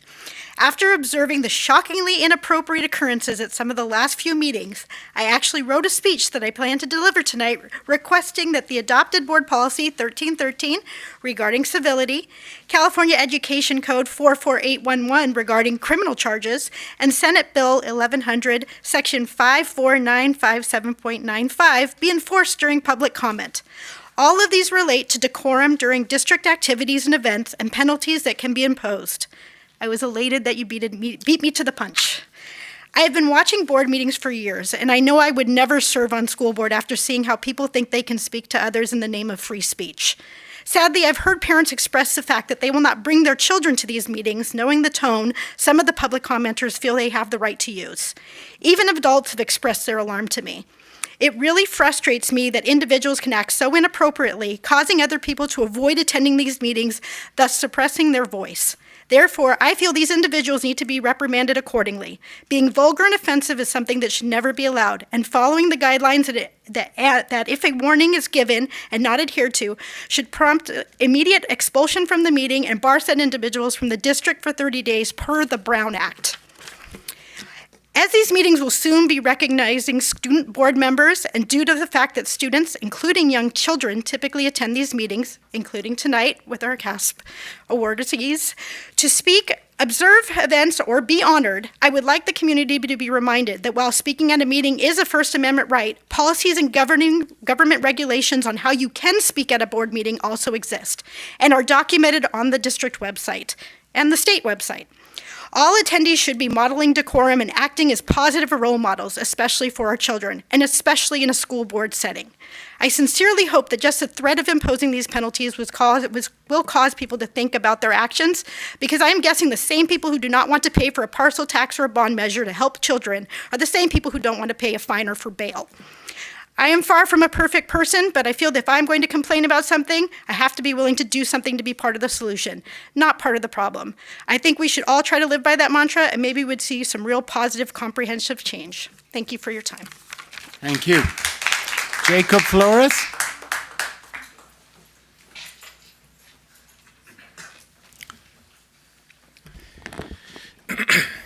All right, good evening, President Agakanian, Superintendent Macias, members of the board, district staff, and the Burbank community at large. My name is Jacob Flores, and I am a middle school counselor at Luther Burbank Middle School, the same school I once attended as a student, and the same school where Dr. Macias served as principal for many years. I also attended John Burroughs High School, where Dr. Macias was an assistant principal during my last couple of years. I knew his name and face, but I didn't interact with him directly until 2015, when I began substitute teaching in Burbank Unified. Whenever I was at Luther, I remember him standing outside on the sidewalk each morning, greeting every student as they walked in. He would also share an inspirational quote over the loudspeaker, not just reading it, but offering a practical way students and staff could apply it to their day. Those announcements always left me feeling refreshed and inspired, and it was clear from those actions how much he truly loves this work. And that love, in my view, is the magic ingredient that elevates a good leader to a great one. Professionally, I spent 4 years as a counselor at Burbank High School, where I also served as the school's accreditation coordinator. In that role, I worked closely with teacher leaders on big-ticket items, policies like a stricter cell phone ban, for example. My job was to update site administrators, who in turn often needed to check in with district leadership to determine what was feasible and what wasn't. These conversations can be messy. Public education can be difficult, and with so many people stretched in multiple directions, it's easy for things to feel frazzled. But in my interactions with Oscar, whether directly or through the updates I'd share back from administrators after their conversations with him, I always felt the calm in the middle of the storm. Since his return to Burbank in 2023, I've also worked with him through our monthly district counselor meetings. These meetings touch on a wide range of systemic issues: safety trainings, how to support special populations of students, long overdue counselor job description updates on Adjournment, new state graduation requirements like ethnic studies and financial planning, and more. These are complex issues with real impacts on students and staff, yet under his facilitation, they were consistently respectful, practical, and productive. And in the day-to-day grind, things like petitions for outside courses or whether to approve 2 summer classes can put a lot of pressure on counselors. Add in questions of equity, like when some families can pay for AP classes and others can't, and it gets complicated fast. What I appreciated about Dr. Macias is that he takes on those tough calls at the district level. Even when the answer was no, it was firm, fair, and never dismissive. And he had a way of stepping into tense email threads with parents or students and calming the whole situation down, which from a counselor's perspective made a huge difference. For me, the mark of a strong leader is a steady hand. That is what I've consistently experienced with Dr. Macias, someone collaborative, decisive, and deeply committed to this work. He has already been tested in multiple roles. He has proven he can lead through uncertainty, and he does so with both grace and heart. I understand the importance of process and transparency, and I respect that the board may feel obligated to conduct an open search. But I also feel compelled to share publicly that, from my perspective, we already have a leader who is deeply qualified, already tested, and more than ready. I strongly support Dr. Macias as not only interim superintendent, but as the right person to lead this district moving forward. Thank you.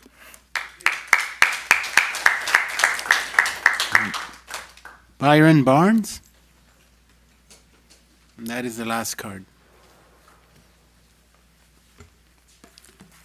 Good evening, board members, community, BUSD employees who are present. I'm a parent and a property owner, and we have a common theme I've seen over the last couple months about financial responsibility. I don't want to beat a dead horse, but what I saw in the agenda meeting tonight about under 13N about another consulting firm for another $40,000, It just seems like we're throwing money away.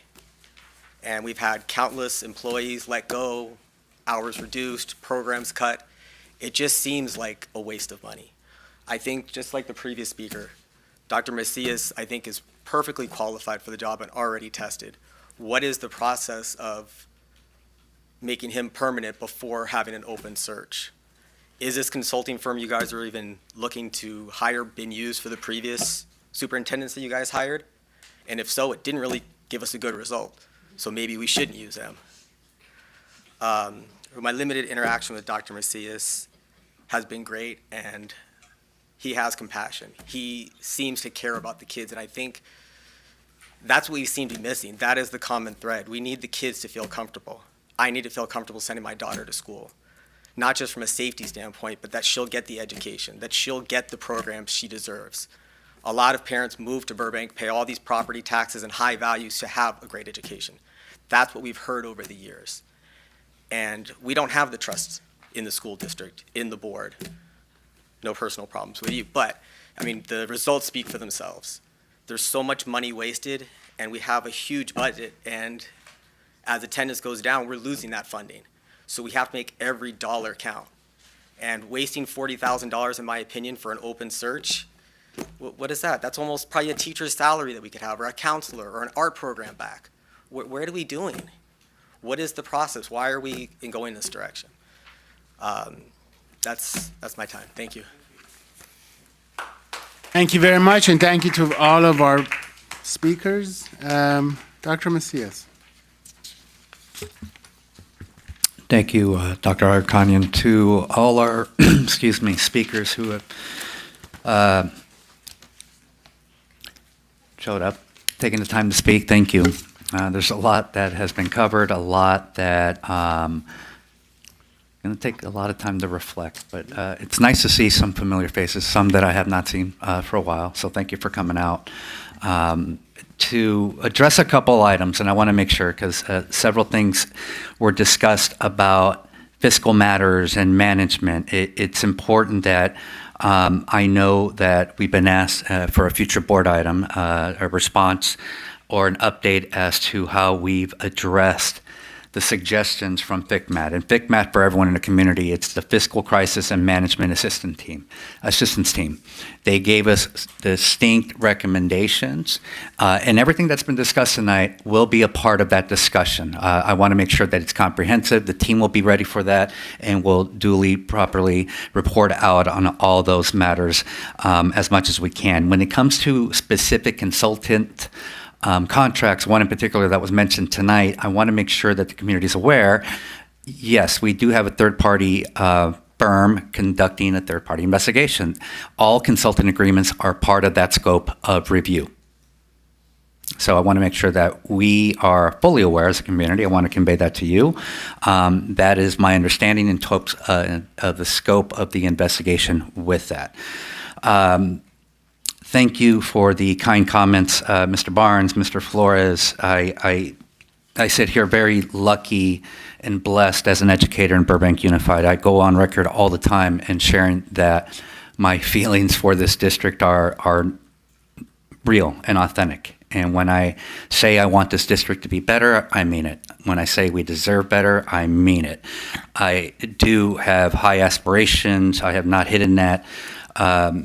To be a superintendent, specifically to be the superintendent of Burbank Unified. However, I completely understand the scope and reality that we're in, and I respect the board's decision to do that. But just know from a personal, professional standpoint, it's hard for me to accept comments, take comments like that, because I literally feel like I am a part of this community, a part of the team, and I do want to be part of the solution moving forward, whatever the role or position that's in. So thank you for everyone else who's come tonight and shared their comments. Thank you, Ms. Solberg, for the questions. I've already started answering some. We'll make sure that we are on the same page and convey all the information that's necessary. So thank you. Thank you. My board members, any comments? Dr. Weisberg. Thank you. Okay. Notes. To Ms. Schwartz and Maya, thank you for being here. Point well taken about school facilities. One of the things that I've asked Dr. Macias and our board managers and Mr. Maxwell to do is to begin taking tours of all of our different playgrounds. They visited Horace Mann, where our SEED program is, to make sure to sort of assess whether or not that is ADA compliant. Are we meeting the needs of the students? I believe they're going to go visit Hart as well, but it's something that needs to be done at all of our school sites. I know somebody brought up, well, I'll get to that in a second. So point well taken, something that we're already thinking about and talking about. I also wanted to echo Ms. Schwartz's thank you to our teachers, aides, support staff, admin, and families for all of the CAF scores and for all the students who took these tests. We can't all get perfect scores. I'm somebody who's a terrible test taker. And so kudos to anyone, who went through these standardized tests. They're really, really hard. And kudos to our teachers for guiding them through those. I'm hesitant to respond to Ms. Stevens, but I will say that it was pretty alarming and disheartening to attend city council and see so many people using school board as an excuse to try to get me removed from library board. And so for people who don't know, the Board of Library Trustees is something I've been honored to serve on. It's a volunteer position. I was appointed before I was on the Board of Education, made sure that there wasn't a conflict of interest, love being on it, and think that it has afforded me a wonderful opportunity both to contribute to the city and to find ways to partner with our Burbank Public Libraries and the district. I understand that I can be a polarizing figure, and that's who I am.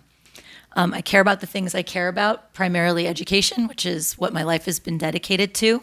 And I understand that there are people who don't agree with me or don't agree with my politics or don't agree with my attitude, and that's totally well within people's rights. But to try to conflate school board and library board is, I think, problematic in a number of ways. I sat through a 6-hour city council meeting. I read numerous letters to the editor, countless anonymous social media posts and phone calls, and all spoke about me as a person. I certainly didn't ask for special treatment. For those of you that did read, the entire Library Board of Trustees unanimously recommended that I stay.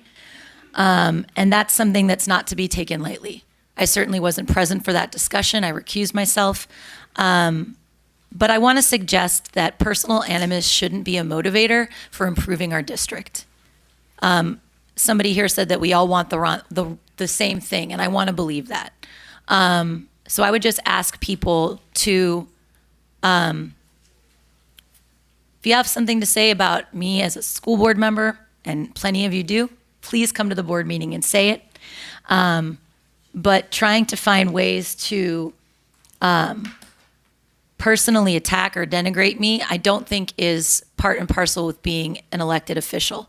We've gotten very comfortable saying, well, that's just part of what it means to be an elected, and that's everything from death threats to 6-hour meetings to personal attacks and slander. And yeah, I guess some of that is part and parcel, but we're human beings as well. And in the same breath as people who are doing those things are also asking us to show decorum and respect. And sometimes that's hard to do. So I would just say I'm sorry that the library board reappointment did not go the way that some people thought it would go. I'm honored to continue out my service for the remainder of the year of my term. And I certainly hope that more people get involved in boards and commissions in Burbank. It is an unbelievably valuable, rewarding experience and a way to grow the city. But I would also ask if we could possibly together find a way to separate our feelings about who we are as individuals from our feelings about the Board of Education and the district. I think that benefits our students, teachers, and staff far more than trying to punish someone with whom you don't agree. Mr. Vanderborg, could you email me the? I know you gave us the piece of paper, but I thought that the recommendations were fantastic. If you would not mind emailing me those, I would love to have them in a digital form so that I can hold on to them. Similarly, Ms. Solberg, if you wouldn't mind sending an email, I would also really appreciate your comments as well. I have them and I'm gonna hold on to them, but like having them somewhere virtually is gonna be much better for me to be able to reference and respond. I love the idea of a town hall. I think it's a fantastic idea. I think you're absolutely correct. There's no give and take in public comment, so it's really hard to be able to answer a question because if I were you sitting there, I have 5 more questions about the answer I just gave. So I think a town hall would be a fantastic opportunity to really drill down and answer the great list of questions that you have. I'm sure by the time we do it, there'll be a bunch more as well. There should be. So I don't know how my colleagues feel. I saw a lot of nodding heads at the suggestion. So hopefully we'll be able to do that and do that soon. Wonderful suggestion. Maybe it's something that we can work with PT on coordinating just so we can get the word out so everybody can hear. But I love the idea and I appreciate the suggestion. So I'm going to say, I'm not avoiding your questions. I just want to answer them in a lengthier way. But I will briefly say that the bond projects and priorities are all grounded in the Perkins Eastman project. Has to be. Ms. Wills, I also wanted to know if you could, I don't know where you are. I can't see you, but did she leave? If you are listening to comments, or any of you talk to her, I would also love her questions to be emailed. So if somebody might be able to communicate that to her, that would be fantastic. Again, a much easier time so we can answer them all really thoroughly and get back any responses. I'll also send her an email as well. Ms. Millman, thank you for being here. There you are. I think that there is, and this has sort of been the case for a long time, right? There's a misunderstanding between freedom of speech and the abuse of freedom of speech. Certainly, anybody can say anything that they want to say, but there are consequences for that. And we have had situations with student board members who have legitimately been scared enough that they have asked to leave board meetings. That's not an environment that we want for our kiddos or for anybody here, because we do, as many of you pointed out, set an example. So I think that, people love to use I was actually just teaching the First Amendment today to my 8th graders, and we talked about freedom of speech, freedom of press, freedom of assembly, freedom of religion, how important all of those things are. But I certainly think that there are limits to how, it's not what people can say, right? We're not saying you can't criticize us. We've just listened to about an hour and change of critique. That's really important. It's important to hear criticism. We don't get better without it. What we don't want to see is somebody coming up here, giving us the finger, shouting obscenities, threatening physical and bodily harm, right? There's no space for that. And I think we have a right to create limitations. And there's plenty of code, both board, state, and local, that backs that up. So I think it's really important that you bring that up. And I think it's unfortunate that we're living in a time period where the more profane you are, the more attention people seem to get. I wish that wasn't the case, but that certainly seems to be where we find ourselves in 2025. And I, for one, hope we can do some work to make sure that we get back to a place where we can critique, we can challenge, we can ask questions, but we do it in a way where we're not threatening, harming, or attacking other people. So thank you for that. Mr. Flores, he left. I think we all agree with everything you said about Dr. Macias, and that, Mr. Barnes, speaks to your question. So just to clarify, what's on the agenda is it's an RFP process, meaning we're asking for people to submit bids to conduct the superintendent search. So there isn't anybody chosen yet. We have to have a conversation about it. And I'm really of two minds, which is why we're having the conversation. On one hand, I agree, right? We always want to use all of our money in the classroom. That's number one priority. However, we find ourselves in a position, and we heard it tonight from lots of people, about people wanting transparency. They want to be part of the process. And after Dr. Hill left, when Dr. Paramo came in as acting, then interim, and then permanent, we didn't do a search. He became permanent superintendent. And it feels like, and that's 2 years later, right? It feels like, and we had community members ask us for this, it's really important that we involve the community in the process this time as well. I want people to feel heard. I want to know what their priorities are. I echo every positive thing that's said about Dr. Macias. He's phenomenal, and he knows I think that he's phenomenal. This is not a reflection of him. It's a desire to try to signal to the community in a meaningful way, hey, we want to hear what you think. We want to know what you would like to see in our next superintendent. What are your priorities? Mr. Flores talked a lot about sort of instruction as being a really important priority for him.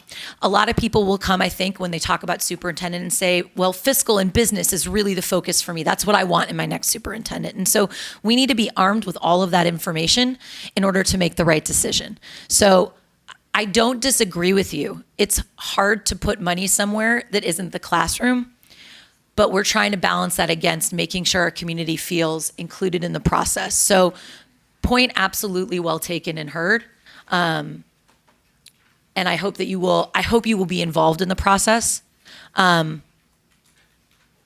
Wonderful opinions of Dr. Macias aside, but I absolutely hear your concern. I share it. I think we all do. It's a tough decision to make.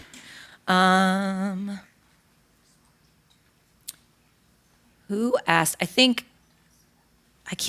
it might have been Ms. Wirtz who asked about SFOC. Somebody asked, Caroline, you asked about SFOC. I do briefly want to say this is the only thing I want to address now because the deadline is coming up. So the process is, and jump in if I'm missing something or correct me if I'm wrong. So people submit applications. Those applications with some redactions, we don't want people to, show up at somebody's house, will be available for everybody to read, right? Right. So not just the names, but qualifications, answers to questions, you're going to be able to read it all. So that's really important. Certainly, so something that happens with boards and commissions in Burbank is, let's say you apply for a board or commission, you can come up and give public comment and speak to why you want to be appointed a member of a board or commission. That's certainly open and available to anybody who applies. You can come and speak to applicants you think are really exciting and you would love to see on the committee. We're not conducting interviews, but it is a wide open so that if you want to read the applications, speak to a couple of people, email us with questions, all of that is entirely on the table. We will have an open conversation during a board meeting, not in closed session, an open session, about the applicants and then about who we've selected and why. So all of that will be done in full view of the community. And again, you'll be able to access all of the applications, both the people who previously applied and the people who've applied within this new open period. And so I wanted to just bring that up because that's coming up really soon. And I didn't want to wait to answer that one. So thank you to everybody for coming tonight. And I did want to echo Dr. Macias in saying that all contracts are included in the third-party investigation. So while I'm not able to speak to them now as much as I wish I could, please know we purposely remove ourselves because it's a third party, but we did ask our legal representation to clarify scope and make sure that all of these independent contracts were included in the investigation. And we received tonight from our lawyer confirmation that indeed they are. So while I can't give you specific answers yet, please know that our third-party investigation is thoroughly looking into them. And at some point, hopefully sooner rather than later, we will be able to share out information, not just on the one contract that was brought up tonight, but the multiple contracts that have been brought up in various board meetings. So thank you very much. I think Ms. Cano.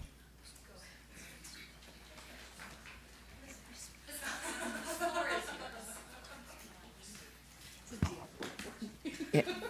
Okay, I just wanted to say thank you to everyone who has come in, all the comments. Mr.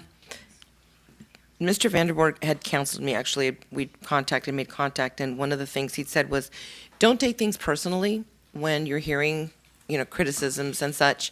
And again, having only been on the board several months, initially it was somewhat overwhelming, but now He said, just make sure you're listening.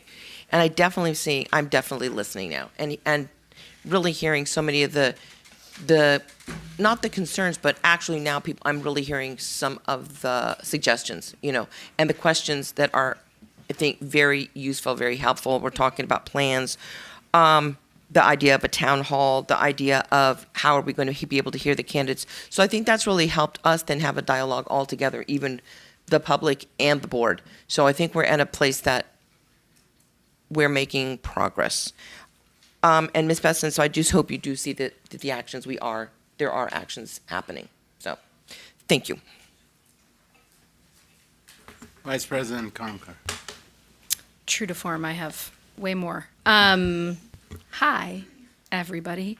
Okay, so I just think high level, thank you all for bringing artifacts for us to digest and work through. And I'm going to try to answer some of the questions that folks asked, but I probably won't be able to answer all of them, certainly not this very extensive list. But as Dr. Weisberg said, I really like the idea of a town hall. I think we need to think about whether that's a Brown Act board town hall or a town hall with staff. I think it probably makes sense. As much as we understand that there's, I think people want to hear from us, frankly. So we can sit there and take our medicine, which is totally fine. So I think we should get that on the calendar as soon as possible. I'm going to come back to some of the questions. Ms. Wills, I'm not going to answer questions. We're not going to answer questions about Mr. Cantwell directly. We're not going to talk about an individual staff member's performance or attendance. Like, it's not appropriate. But the questions that you asked about the budget in particular, I do think we're going to talk about that when we talk about that item. So I had a lot of the same questions you did about personnel versus non-personnel, about our SPED expenses, and specifically about your question on, like, is it prudent to have the lowest possible reserve? No, it is probably not. So we need to get to a better place in terms of our budget. And we were kind of always there before all of this, but obviously, as we are lifting up the rug, we are finding more things that we didn't anticipate being there. I want to talk a little bit about the superintendent search because I am the one who put that on the agenda. And I was honest with Dr. Macias about doing it. I said, I want to give you a heads up. Actually, we talked about this, I think, when I talked to him way back 3 months ago in June about potentially being acting superintendent. I said, oh, listen, man, like I don't know that I'm setting you up for success if you come in here, because we are in a pickle right now. And, I've gotten to know Dr. Macias, I think, pretty well over the past 3 months. I think what we're hearing from people is that they love Dr. Macias. And I think that's beautiful. I think what we're also hearing from people is that they have a big distrust of former leadership, of former electeds. And so I'm trying to figure out a way to square those circles, right? We had someone come up and give 5 minutes of public comment about a former superintendent, and that was a contract that was signed by another former superintendent. That's not to implicate Dr. Macias in any of that. That's just to say there's a lot of stuff that we still need to find out before we figure out how to move forward. And that, I think, it goes a little bit to your question, Ms. Besson, about how do we kind of how do we get everything out from under the rug, right? And it's taking some time. I wish that we had anything back from the Sobel group. Anything at all, really, would be helpful, but we don't. So as far as the RFP piece goes, I want to reassure you that we're not actually spending any money yet. The agenda item is to approve the idea of going out for an RFP. So essentially the process from here is that we would direct staff to put together an actual request for a proposal that different consulting firms could respond to. So there's a lot of firms out there that do superintendent search.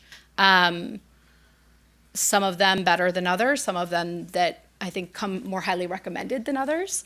And we could listen to them give a pitch in open meeting And they would give us what they think their process is for including the public in getting feedback, for how they would evaluate potential superintendents, for how they would incorporate our feedback on leadership qualities and academic experience and fiscal experience, et cetera. So we haven't made any decisions about spending any money yet, but if we do want to go out for a superintendent search, we need to start that process now. I was trying to backtrack it to, what we've been told is kind of superintendent search season starts in January.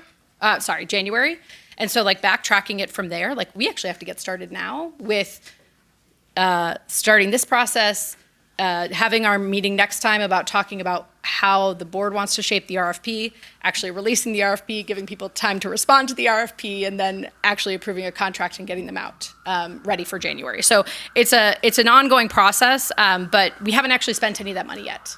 But it's truly money that I don't, I think we all wish we weren't in this position. Truly. But I think based on the experience of 2 years ago where we didn't go out for a search because I think we felt like everyone in the community was saying, why would you go out for a search? You have the perfect person. And here we are. So I think we feel like we need to do, unfortunately for Dr. Macias, he's getting a very long job interview right now. And he knows that, but this is his big performance task. So for better or for worse, he's getting to show us what he is as a superintendent. So we're going to get a much better view of his capabilities. Okay, so going back to some of the other questions, Mr. Cohen, I really want to address yours because you asked specifically for us to do so, as with Ms. Saption. So I want, Dr. Abdelhamid, are you able to address the 5% overage piece directly? Yes, sure. So we have a board policy that has some explicit language and then some more vague. And so the explicit language is more so related to construction contracts. And so the policy states that construction contracts can exceed up to 10% or $50,000, whichever is lesser. For non-construction, the language is much more broad and says the superintendent or designee may authorize an expenditure which exceeds the budget classification allowance against which the expenditure is the proper charge only if an amount sufficient to cover the purchase is available.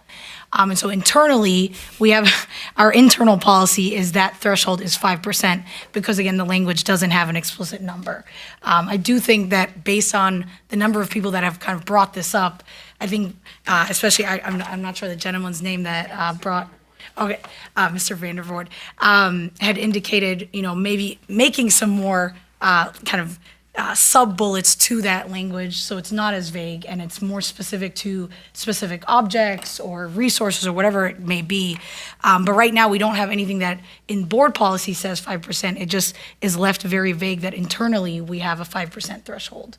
And so I hope that somewhat clarifies, but I do think it's an opportunity to take a step back to say, well, should we have that in writing in a board policy and eliminate the vague language? Yes, sounds like an opportunity to clarify things. It's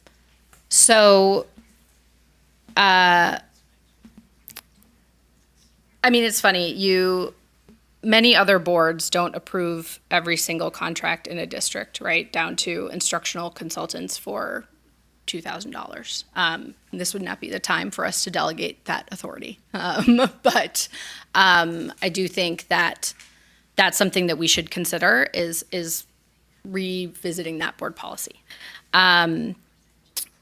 To the other questions that you had, Mr. Cohen, yes, keeping accurate meeting minutes is a requirement. There's not an excuse for why it wasn't, I don't have an excuse for why it wasn't done, it just wasn't done.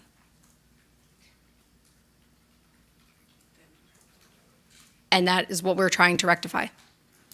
I think we're approving 7 or 8 sets of board minutes tonight. It was a real walk down memory lane, reading all of them. I wish I could even come up with something that was plausible as an excuse. There is no excuse. you asked if Mr. Cantwell's salary is paid out of bond funds. A portion of Mr. Cantwell's job was as bond manager. That involved managing the bond projects, but it also involved, like, he was, when we went out for our bond financing back in March, he did all the work with the bankers to actually get the funds, right? So a portion of it, I believe his salary was paid with bond funds, or has been. I don't know the exact percentage. I'm not going to put Dr. Abdelhamid on the spot for that one. But if you send me an email, we can try to get that for you. But I do know that there was a portion of it because it was directly related to work on the bond, which is how we measure whether things get paid with bond dollars. So for example, our project managers that work on bond projects, those salaries are paid with bonds, right? It's not just all like lumber and nails. There are some people costs associated with it as well, but not all of Mr. Campbell's salary. And then you asked about the Sobel Group. Oh no, sorry, let me go back. You asked about contracts being prepared without items like rates, et cetera. Yes, clearly there were some contracts that were being approved without the appropriate items. I think we are in the process of improving that. So for example, we've sent back a number of items a couple of times over the past couple months that did not have sufficient scopes of work, sufficient hourly rates, sufficient documentation about who is going to be signing off on invoices. So I think you'll see on the instructional, or a number of the contracts that are coming up on the consent calendar for this one, they have been cleaned up. So that is something that, we've worked with Dr. Macias to direct staff on making sure that those things are really tight. And then last was the Sobel Group. The results are going to go directly to the board. So because it's a third-party investigation, we want to make sure that they are not going to staff. Our intention is the same way that we did with the initial specialized service investigation, is to post the investigation in full with as few redactions as possible. And you can hold me to that. We haven't received it yet. When we receive it, you'll know, and we'll get it redacted as quickly as possible. We were told on advice of counsel with the specialized services one to not post really any of that. But we pushed to release as much as we possibly could. So I'm not going to say trust me, because that seems silly in this moment. But that is the intent. I think that is all I've got.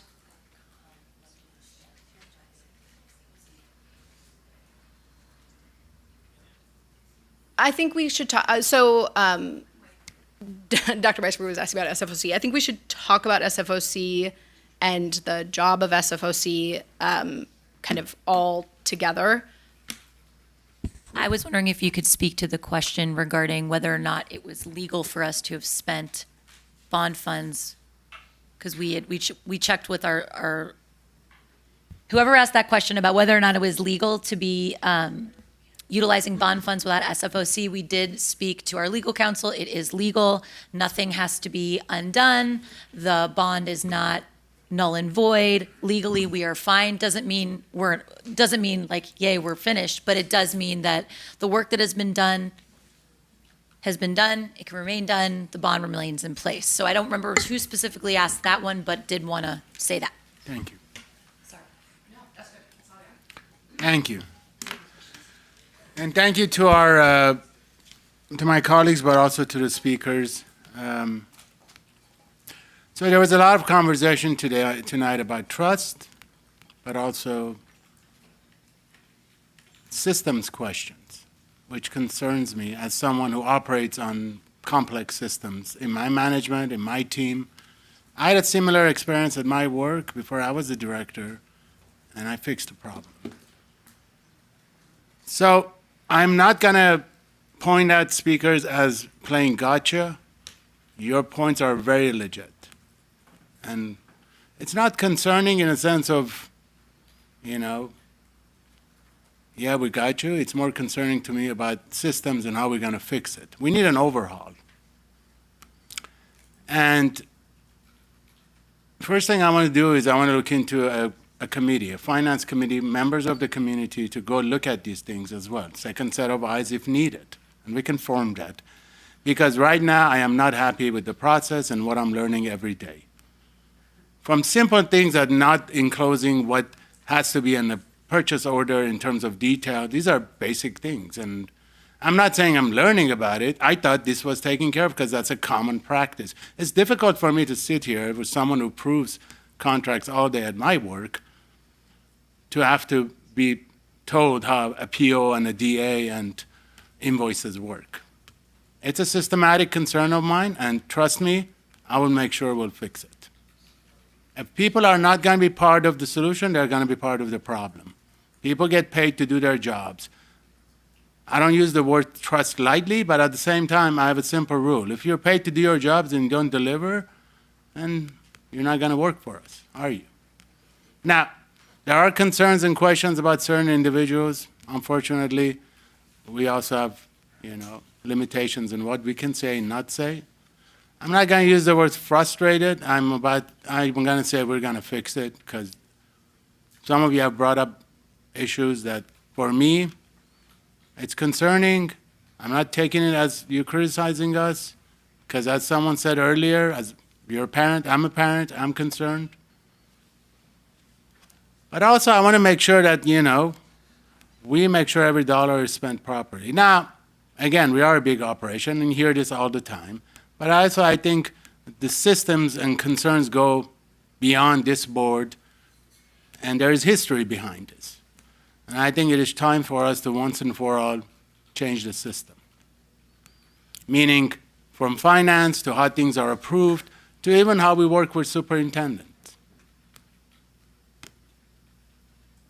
So maybe having an oversight committee, maybe having a finance committee to just look at these things, to having second set of eyes, not to just say, we'll trust you, because there are people out there that are experts in these areas as well who can give us additional advice. That doesn't, I have a committee at my work, I have a finance committee. Maybe we can look at these things just to make sure. I don't want to say that we want to do the job of others, but when you rely on people to do their job and we're finding these minor things, these are minor things to me, meaning some of these things that we're finding out based on trust. And everyone is playing this game of pointing fingers at one another. No more of that. You have a title, a position, a job to do, and you don't deliver it, you will be held responsible. Very simple. If we have to look at everything and do everyone else's job, then, right? We do have a responsibility. I know exactly what my job is and what I'm here.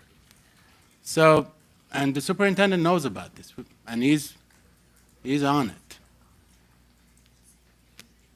So, and my colleagues agree with me because they have learned about certain things that, people like Ms. Kamkar, she runs board events, board meetings, minutes all the time, or looking at financials. And some of us are good at this. This is what we do for a living. We look at budgets all the time. So I think we need to bring that forward, bring the community more into the solution. I think, to me, this is a positive move because now we're hearing what some of the concerns are, and we're bringing it forward. I'm not a micromanaged person, but I have a very simple rule. If you are paid to do your job and you fail the basics, then and maybe this is not the place for you, is it? This is a systematic concern. I have gone back and looked at the history and what's been happening in this district for the past bonds, and some of the people coming forward talking about responsibility. I don't want to bring it up, but there are certain concerns in the past that, again, so it's a systematic, long issue that we need to address, and I think we will.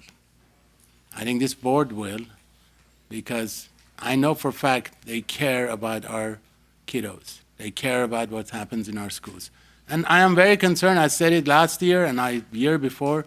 Someone who worked on the state budget for many years, it is concerning what's coming our way down the road with the state cuts and what's happening. So we need to make sure every dollar is not only spent properly, but to make sure there is a system where procedures are done in a systematic where I don't have to worry as a board member if an invoice includes all the details. Those are simple things, and we will address it because some of us also do this every day. So I do want to thank everyone for their comments. It has helped us a lot. We have these conversations all the time at the board. But I also think, as my colleague said, don't attack certain board members on issues that are not on the agenda or relevant. That's a personal concern. Go talk to that person. By the way, those of you who have concerns and issues, you have our personal emails and cell phones. You can always call us if you want. Huh?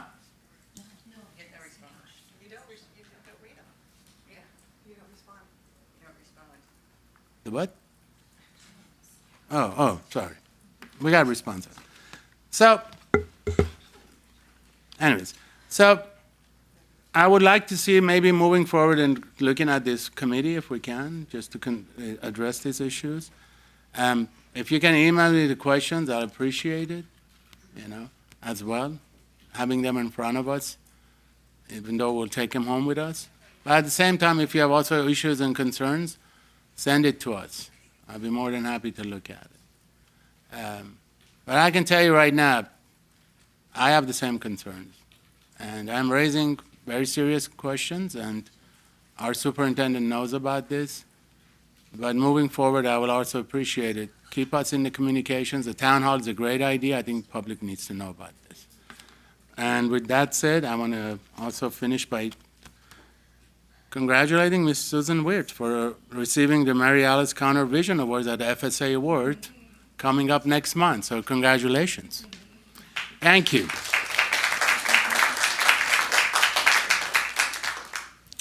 All right. Item 13, new and unfinished business. 13A, approval of district initial proposal of the twin.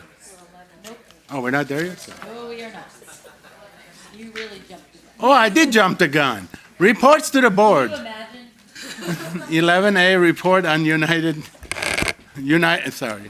11A, report on United Against Hate campaign. Dr. Macias. Thank you, Dr. Agakanian, and to our members of the Board of Education, district leadership staff. I'd like to invite to the podium to do this report two members from the Burbank Human Relations Council. That's Diana Basta and Ms. Marcia Ramos. Welcome. Please come.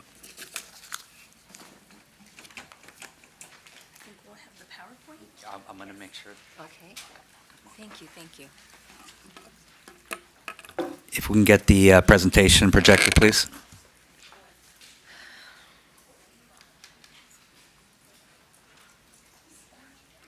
Well, good evening to the community members, to the BUSD staff. And while you do that, I'll just go ahead and talk. The BUSD staff and to all the board members.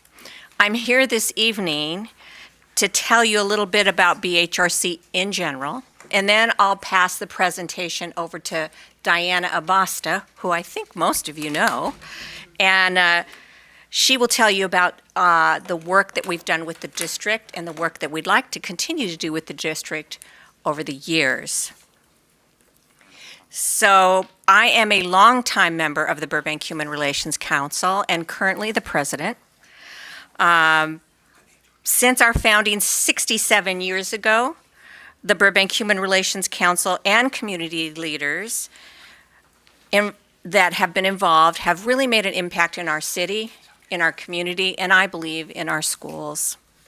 We've done this by improving and touching lives and by consistently advocating for equality and justice. It was just a pretty picture of our logo, which has been recently redesigned by Romik Hakopian, Media City Design. And it took our old logo, which was designed about in 1960, which we found the original of, and he just reframed it and made it more contemporary. We're going to go ahead and go because I know time is precious. So some people ask, what is human relations? At its core, the mission of human relations is to promote ways in which people in our communities learn to get along and safeguard equal opportunity for all. Human relations uses the tools of fact-finding, training, information sharing. There's our logo. Community education, advocacy, mediation, cultural literacy, hate crime response, and conflict management. I think it's important to note that BHRC and its members were active in the civil rights movement of the 1960s. Remember, we're established 67 years ago. They were real activists back then. Just a couple of things to note. In our historical record, we found the copy of a telegram sent to President Kennedy regarding the violence in Alabama, a flyer with Reverend Kenneth Moore of Burbank's First United Methodist Church and president of BHRC hosting a panel on religion and civil rights. And there were a series of interesting newspaper articles, one of which BHRC asked the Burbank City Council to issue a statement of policy welcoming all people and their right to live in the city. And a sign of our commitment to the civil rights movement and the Civil Rights Act, we sent 2 members, including the first Black president of our council, Vernon Michelle, to the last leg of the Civil Rights March led by Dr. King from Selma to Montgomery. For 6.5 decades, BHRC has been involved in advocacy, policy input, and education efforts. We have initiated discussion panels, programs, and community engagement projects. BHRC has provided opportunities for the community to hear and learn from subject matter experts and city leaders. And BHRC joins our community members in building bridges of understanding through outreach and participation. You can see us at mixers, marches, festivals, candlelighting remembrances, and anywhere that the message of love and unity is welcome or the message of democracy and justice is needed. A few years ago, we began what we hope will be a biannual series of community building educational field trips. In June of 2023, we traveled to Keene, California to visit the Cesar Chavez Memorial, where we met Cesar's grandson, Andres Chavez, and learned more about his grandfather's pivotal civil rights work.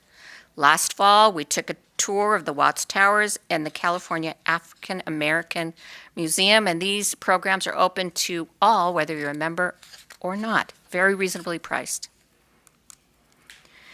BHRC values our community partnerships. We receive consulting services from the Los Angeles County Commission on Human Relations, staff who provide their expertise and resources.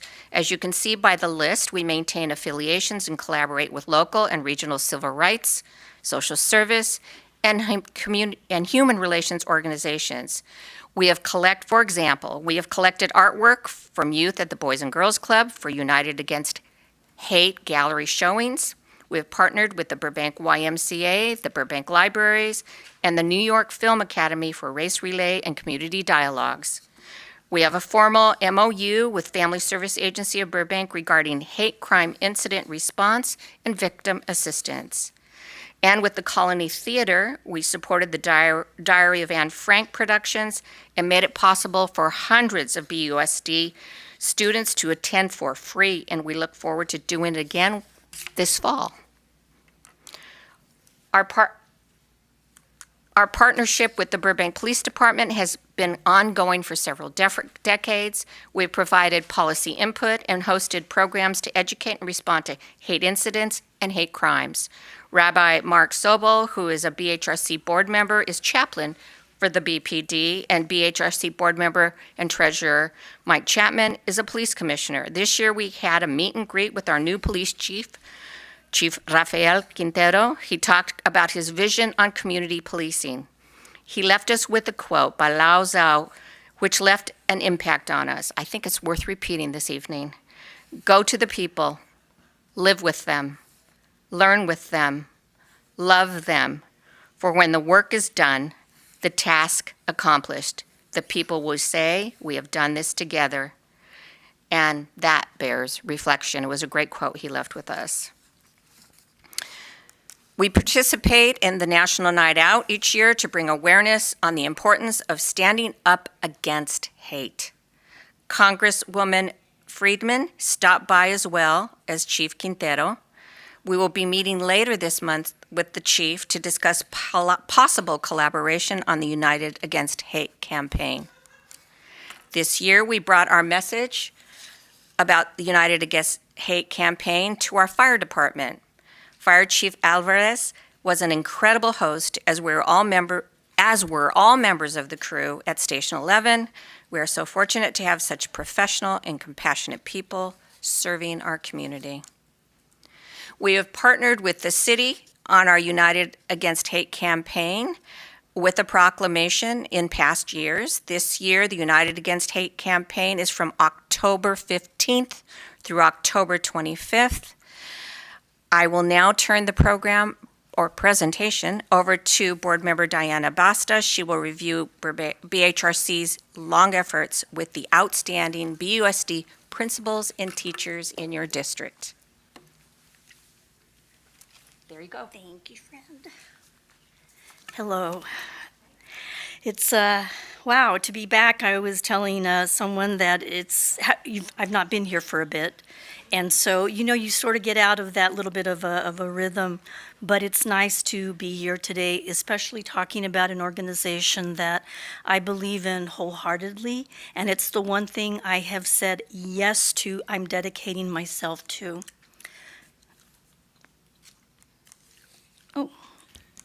Oh, here we are. So we were at the Boys and Girls Club Back to School. I don't know if any of you were there, but you can see there's the banner with all of the organizations in Burbank. What does that say about living in a community that gives so much? And so Laura Strobel, who is on our board, and her family set up a table and gave information out to the community on safe schools. Also gave out pencils, stickers, pens, and bracelets with positive messaging. And so the kids are able to come and look through and pick. And the stickers are actually terrific because they can go on their water bottles, which they all carry.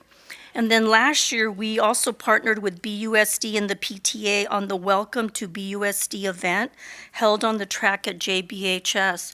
And I met the woman who had been asking for that since her child was in kindergarten.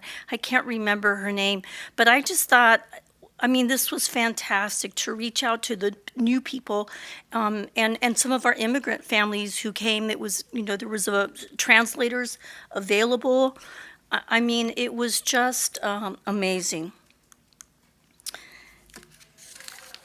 The partnership that we continue to foster is the one with you, Burbank Unified School District. For over 30 years, we have provided Holocaust education for BUSD students. The last few years, we've had the opportunity to experience live theater, viewing the performance of The Diary of Anne Frank. We've provided busing to the event and tickets to see the play at no cost. So I'll talk a little bit more about this near the end of the presentation because I'm hoping that we will be able to go forward with this. So here we have some pictures. I don't know if I can get the little video to go. Let's see. Yes, this was at our Dr. Martin Luther King Jr. Breakfast at the Methodist Church on Glen Oaks. So as you can see, we invite students to participate. They've been invited since 2017. So last year, our elementary schools were invited to participate in an art project. So these were from Mrs. Sorensen's second grade class at Jefferson. And truly, it's their artwork and works that shine like beacons of hope. When I see that and they understand Dr. Martin Luther King Jr. and what he stood for. At Washington Elementary, Miss McNeil's class created a glass stain-like drawing that includes Dr. MLK Jr.'s beliefs. For the middle schools and high schools, there is an essay and poetry contest for all students in our schools and other schools in our city. This year, the students who won read their works at the breakfast. 2 of them were actually here. I don't know if you recognize them. Siddhartha was one. So this year, so perhaps next year, I would suggest, could the winners come and just read their poem or read their essay? I mean, it just speaks to, they really understand that day. They could have all stayed home, but they understand that this is a day of service. This is what Dr. Martin Luther King Jr. intended, that it is a day of service, of giving back to your community. We had our John Muir Middle School Girls Choir under the direction of Mrs. Lydia Lee sing America the Beautiful, and the Star Spangled Banner featured Giselle Hosharian, who sang so beautifully. That's not an easy song to sing. Burbank High School had some orchestra students under the direction of Mrs. Annie Kavanaugh. They played these small classical music pieces that were lovely. We also had an elementary student play a musical piece on her keyboard.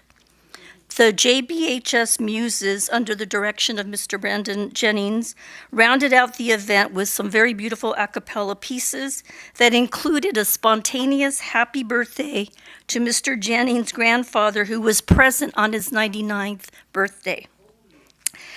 Our student volunteers were from BHS and Muir. They set up the tables, they made the flower arrangements, and helped serve the food. This event inspires us to continue to do good things, and it gives our young people opportunity to spread Dr. Martin Luther King Jr.'s message, one we still need so badly today. Last year, we launched a new United Against Hate campaign with you. Banners were posted at all of our school sites to remind students that hate has no home in Burbank schools. Addressing and standing up against racial, religious, and homophobic hate speech and behavior is of utmost importance to district leadership and staff and to BHRC. We want all students to feel safe in all of our schools. This year, all sites were contacted to see if they still had their banners or if they needed another one. And adult school was also included this year. Longtime Burbank resident and civil rights activist John P. Brady, who is a JBHS grad, left BHRC money to spread our message of unity. And in his honor, we created these yard signs that you've likely seen throughout the city. When people say, well, what's your organization? I said, have you ever seen the sign? And they said, oh, that's you. So they're free, and if you like one, you can email the bhrc@gmail.org. Again, bhrc@gmail.org, the bhrc, at gmail.org, and we'll even deliver. So classroom-size posters were made for all sites, including offices and libraries. Principals were encouraged to hold conversations with teachers and staff to reinforce the message in the classroom and on the campus. So we didn't want it just to be something that stays on the wall. That message has to be repeated. So here we have our principal, Dr. Ron Young at Jefferson, going over, it was on the agenda on one of the preschool days. Every teacher had their poster to put, and Ms. Sorensen decided she wanted it on the outside. So as her second graders line up, that's the message that they see that continues to be reinforced in the classroom. Choose love, be kind. We all need those daily reminders to make choices that foster goodwill and compassion. So, this is an action plan that I hope we can agree on. August has been done. Dr. Macias's message on the United Against Hate campaign was given to all the principals. So right now the banners and the posters should be in all classrooms. And if they're not, I'm more than happy to drop off to do whatever is needed, because that's step one, it's the visual, yes. But this year we want to carry that message, like the skipping the stone across the river, or the pond, it creates the ripples. We would like to meet briefly to discuss what we can do together for September, which we're already in, Hispanic Heritage Month, and our Pride event is this month. So, if there's anything we can do, write a proclamation, you want someone to come and present something, just let us know. On October 14th, we have invited Dr. Macias to join us at the City Council meeting, where he will be asked to accept the city's proclamation on the United Against Hate Week. The proclamation for the school district has been sent to Dr. Macias, and we hope it will be adopted at the October 16th Board of Ed meeting. Finally, the Arab Heritage Instrumental Concert will be held at the BH Auditorium on October 19th. I would like to thank Dr. Macias and Mr. Edwin Taylor, who was the AP in charge of activities at the time, and so they really helped George Cycli, former president of BHRC, secure the venue. And so that's all in place. And I just think this is wonderful, how we're expanding in our community. November is a big event in that we have not had a chance to really get into. So the Diary of Anne Frank, here's a flyer that has been, I think, sent to you. And what we would like to do is make sure that our students have access. So we do have 3 middle schools. We, I think, have 2 buses, and it's going to go over 2 days. I understand that not every teacher is at that point or at the class ready for it to go, but we would like to fill those buses with our kiddos. Now, John Muir being close, we're hoping that they would be open, to walk. And because it is early, usually they don't do the Diary of Anne Frank into the spring, and I'm really hoping that we will go back to reading books cover to cover and not just pieces. So we have 2 recently retired middle school teachers who are willing to go to any classroom and give students background, because I know they don't go to World War II and 8th grade history, but they're willing to do that. They've actually taught the Diary of Anne Frank and prepared our students to go to the museum of the Holocaust Museum. And so, we are more than willing to go into any classroom, do a little short presentation so that our kids are prepared. And so if we can get together, Dr. Macias, and set up a meeting, we can get those details ironed out. For the elementary, this would be a first. We would like to try to have a Ruby Bridges Walk to School Day. It's November 14th. I know it's a big, but we can start small and build on it. I did email McKinley Principal Liz Costello and asked her if she would be interested, but I'll work with anybody who wants to do this. So our students would walk to school that day, just as, November 14th, Ruby Bridges did. And I don't know if they still read the book in elementary, but again, I have teachers who'd be willing to go in and read the story to anyone. But again, small, but we want to keep that going. Our high schools this year, I believe, got to see survivors, both JBHS and BHS, and I don't know if Monterey was able to come over. I'm not really sure. But if that happens, that's something that we always need to remember. We do have 3 high schools in Burbank. Let's see. On the right side, as you can see, this January is our Dr. Martin Luther Jr. breakfast again, January 19th. So we want to continue to expand. And, I always invite any school that's interested in participating. I know sometimes it's hard for high school choirs because they have competitions, but anything that we can do to expand, because it's about the students and it's about the students doing service that day. In February, we have Black History Month. So again, these are just very general. But when we meet, I would like to say what would be something that we could do. Again, promoting United Against Hate. March, Women's History Month.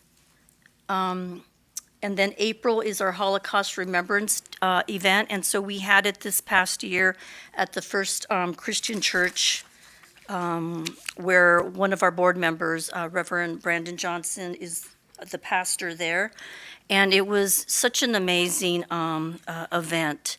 I just think you walk out of there and you do feel a sense of community, and you're always hoping to, again, take that. You know, we actually gave out little hearts filled with seeds because we wanted to plant those seeds to keep that message growing. And then in May, we have Harvey Milk Day, where we present a proclamation to City Council. And I'm not sure if we've done that here, but if that is something that there is an interest in, we would like to do that. Here are the members on this council board. And again, no one's paid for any of these. These people are some of the hardest working, good people doing good work. And even if it is a little good trouble, it's okay. And so that is, we invite you to join us. I did leave some little cards on some. I know Dr. Agakanian is already a member. It requires no obligatory meetings. You don't have to attend. But your support allows all of us to continue working on making our community a more inclusive and safer place to live. I want to thank you for your time and partnership. In these times more than ever, we must stand together and work together because our students deserve no less. Thank you.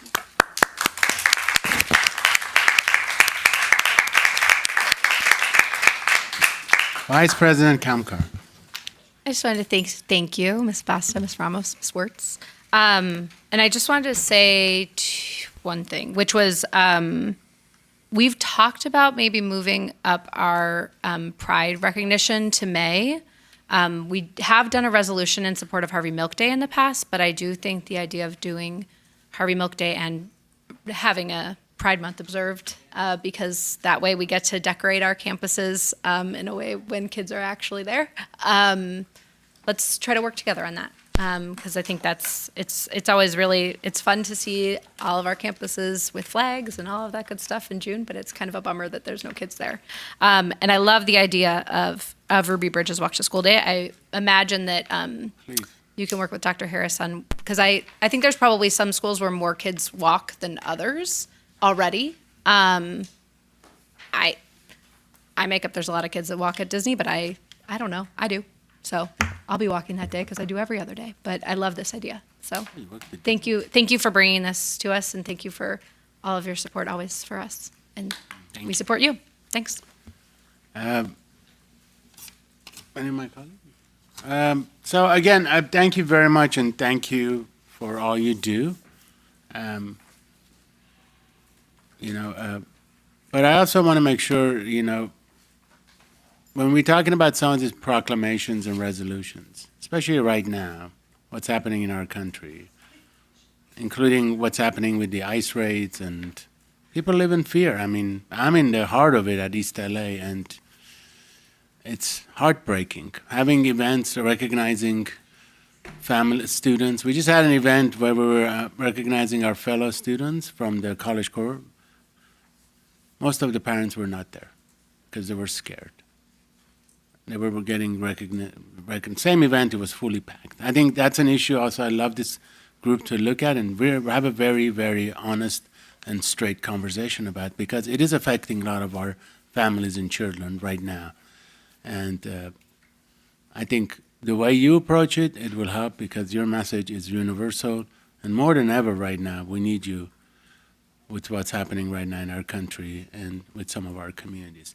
I also want to make sure that, these resolutions, bring it forward, because when you come in also and you present, it's not only us, there is a group and community behind it. I often get calls from people saying, well, I don't want this, and I don't want, if people see that there is actually a group and a community behind it when it comes to, like flying the pride flag, or, milk, or talking about Hispanic heritage. When we pass the resolutions, I think it's also important to have you here with your group, where people can see that there is an actual group of individuals who truly care about these issues, not only just the district, right? So I hope moving forward we can have you and your members come also at these resolution events and recognitions. And last but not least, also, let us know what other ideas you have. I love the walking area. Trust me, our 8th grader can walk. More he walks, the better it is. Kids don't walk now. I'm sorry. I hate, but for them to go to these events, but they also get excited. Believe it or not, I've learned, especially I can speak for our 8th grader, they're getting bored of all these TikToks and stuff now. They want to get out, but so the opportunities to be there, it helps. And I also love, like, if you need help with some stuff, let us know. Like, some of us know organizations and other groups and individuals who can give stuff needed. But I also want to see if we can bring back, remember you used to read, Diana, remember during your time you used to put books on fences when you walk, especially at Edison, so when you're walking on pathway, you can, I haven't seen it lately, so maybe we can adopt this with this group now. Put these books on the fence. I thought it was a great idea, just walking down. You know what I'm talking about. Those of you who don't know, but I think it was your idea. They had books on the fence. As you were walking down Chandler, you would be reading a book as you're walking. And in my case, we also had ice cream, so at the same time. So, but anyways, thank you very much. And people also can join you and support you, right? What's the website, by the way? BurbankHumanRelationsCouncil.org. BurbankHumanCouncilRelations.org. Any donation helps. Thank you for all you do. Any other comments? Thank you. Thank you very much. All right. Going back. Sorry, and thank you for reminding me where I was on the agenda. 11C, 11B was, so should I do B or C? Same thing? Report of on Burbank Unified School District graduation data on summer school. Dr. Kanapik.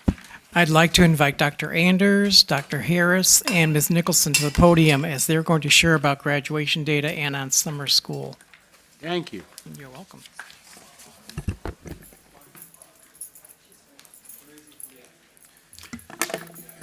Thank you, Dr. Kanapik, President Agakanian, members of the board, BUSD staff, community. I'm here to present on our graduation rates in summer school. There you go. Sorry. We'll talk a little bit about A through G rates, how we did with our graduates last year, and then transition to credit recovery and a little bit about what we accomplished this summer with our students. This isn't comprehensive yet. A lot of the dashboard indicators don't come out until October, so I will revisit this once it's published and by the state, but wanted to give you everyone kind of a preview of what we can expect. So I'm going to start with our A through G rates. I'm starting that with specifically because that's been a very important point of emphasis for us the last couple of years. If you've been to LCAT meetings, board meetings, it's a really important academic focus for us. A through G rate, for those tuning in that aren't familiar or don't have a high school student, are the curriculum requirements for students to be eligible to go straight into a UC CSU university. And so we do our best to make sure every student has that opportunity. We prepare a lot of students, but it's not exactly identical to our graduation requirements. So this is our projected numbers and what we had last year. So our district percentage that we are projecting is 50%.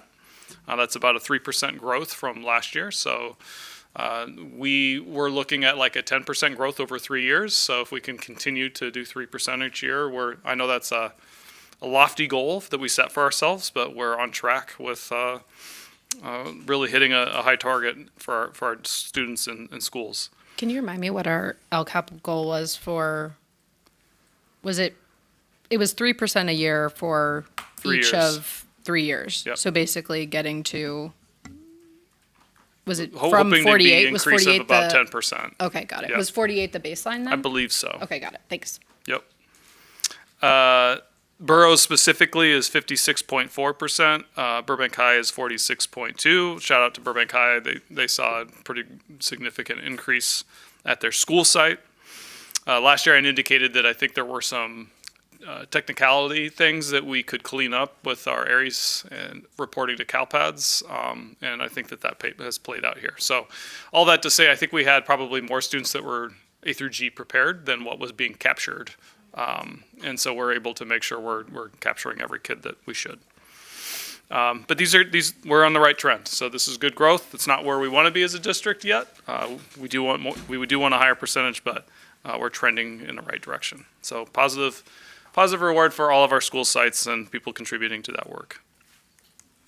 Next, I want to do our projection for our graduation rate. So our graduation rate which is pretty impossible to beat across the state, is at 98.6%. So very few school districts, very few school districts are able to hit that high margin. So you'll see us when we get on, we should be on the dashboard in the blue, which is even better than green, because our dashboard looks at both growth and success rate. And so we're at such a high margin success rate that we should factor out of the growth. So our current seniors by school, again, 98.6 is our seniors last year. So Burbank High at 98.7, Burroughs at 98.7 as well. That's not a typo, they were identical. Monterey at 93, which is outstanding for continuation school. And our independent learning academy was able to make sure every senior finished the line. So included in those percentages, we have 10 students total. 3 of those 10 are fifth-year students. So they will contribute to our 5-year cohort in next year's data that's part of the dashboard. Not included is we did have 8 students that were certificate of completion. So they didn't qualify for a high school diploma, but they still finished with that certificate of completion. And we're in the process of transitioning for our new freshman and sophomore students to an alternative pathway to diploma. So that'll be something new in the next couple of years. But we still had students that finished this way this year. Dr. Anders, do the ILA students count, or do we have an A through G rate for ILA students, or do they count under one of the other comprehensive high schools? I could look at an A through G rate for ILA. How big is that cohort that graduates? It's from ILA specifically, probably 40 to 50 students. Okay, cool, thank you. Yep. ILA is A through G coursework. It's just a matter of did they come to ILA with all of the coursework completed, and did they pass with a C or better? Right. Monterey is not, so the students that graduate from Monterey aren't A through G eligible. Right, thank you. Yep. So you can see historically how we've done. This is again looking at our local data. It's not the state data. The difference between local data for the most part and state data is, again, we're just looking at our senior students and our graduation rate, those that stayed with us and finished out. The state will report slightly different numbers because they're looking at a 4-year or 5-year cohort. And that 4-year or 5-year cohort looks at any student who enrolled at in our high school. And they become attached to us, whether or not they moved to another district or moved out of state. So when we look at, just to explain, if you looked at last year's, the data I reported locally was 98%. If you look at the California dashboard, it's going to say 96.3%, and that's because there's about 2% of students that have left our district sometime between freshman year and senior year. I do think that's, I understand the meaning behind including that from the state, because if our schools are our students are sort of dropping out of our schools, they should to some degree contribute to our non-grad rate, even if they didn't stay with us to senior year.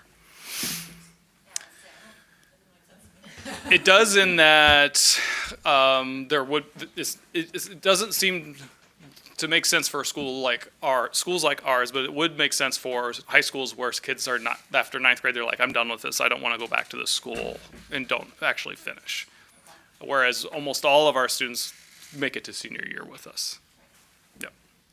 We don't get the credit? Anyway, you can see historical data of where we've been the last couple of years. So we haven't hit the single digit mark yet. So I'm hoping this is the year that we hit single digits with anybody, with our non-grads. Are you going to talk about the reasons why we're kicking ass now compared to like some of the numbers before? Oh, sorry. Why we're doing very well? Sorry, yes. I mean, we've I'm always sorry, been Miss- 95, 96, 97, 98. So that's still Yeah, but outstanding still, across that's the board. I mean, What I would say though is the laws have changed a little bit, so they've made, especially with English learner students, they've made exceptions for us to be able to reduce credits in some cases, especially if they've come mid high school to us from out of the country, for example, that we're able to take advantage of some of that legislation to be able to help them graduate. and just out of curiosity, besides all the boosting and recognition, does the state give us like extra funding? For, Nope. No. I had to ask. I'm sorry. Sometimes people ask. Next slide identifies the circumstances with the 10 students who weren't able to meet our graduation ceremonies or graduate in the end of the school year. 3 of those students are going to be fifth-year students, so they qualified for a 5th year, and so they're taking advantage of that. One of those did enroll in adult school, so they will finish. It just won't be count towards our 4 or 5 year cohort. Then we have 6 students, is that right? 1, 2, 3, 4, 5. Yes, that have either been no contact or no shows. So our sites have indicated that they either can't get a response from them or they've moved out of state or relocated and they're not intending to enroll in our area. Okay. I will come back in October and give an update on the dashboard, and that'll include our college and career indicator. That's one of the other indicators that we really like to pay attention to. That one's just hard to project until we get the actual data back from the state. So I'm going to transition to summer school. So summer school courses, or schools, excuse me. So these are the number of students that we had participate in a summer school class. We offer both initial credit and credit recovery to students. Students that are going into 9th grade are contributed to their high school, not their middle school, as the school that they are representing there. So Burbank High has quite about 300 more students. Can you speak to why it's so vastly different? I mean, is it just different student population? But I mean, 900 plus kids at Burbank, that's a ton. It's kind of been the natural phenomenon. Both schools have credit recovery during the school year, and about the same number of students that take initial credit. In 8th to 9th, there's been more Burbank High students that take initial credit courses in 10th, 11th, and 12th. That's just usually the difference. And those are usually U.S. history or world history. A lot of the students at Burroughs are taking an initial class so they can take another class in their schedule, whereas I think sometimes the motivation at Burbank High is to get ahead on credits so that they can potentially reduce their school day their senior year. And you said this is incoming 9th graders. Does it also include anyone who didn't walk at graduation? Or so are there any of the 5th year, or is it all just rising high school students? There was maybe a dozen students Okay. who took a senior tutorial Okay. to recover a credit to be included in our graduation rate. Okay. Yep. But I mean, to Dr. Weiser's point, that's half of Burbank High doing summer school, right? Sort of. I think it's 20. What's their enrollment now? 40%? Yeah, they're at 2,300 right now. Okay. I know, it's great. It's amazing. They're a year-round school. Good for them. Credit to their counselors. That's a lot of work on their part to set that up. So these are the courses. So PE. Excuse me. I turned the page before I needed to. PE at the top. Health is a 9th grade course. Ethnic Studies is also a 9th grade course. those numbers kind of inflate because they're tandem now. And so it's a semester, so to be a year long. PE 9 and 9th grade, and then you see U.S. history and these other things.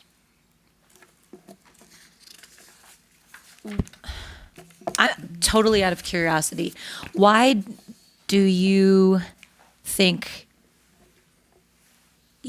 history is so present on the list? I mean, and obviously math as well.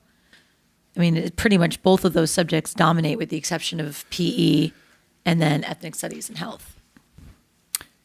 I would say that those are courses that are very atypical in those grade levels of 10th and 11th. Mm-hmm. So, and those are also the courses traditionally when we did our own summer school that we were able to offer in large quantities. So that's become sort of the norm. And students elect for those, not because of any other reason than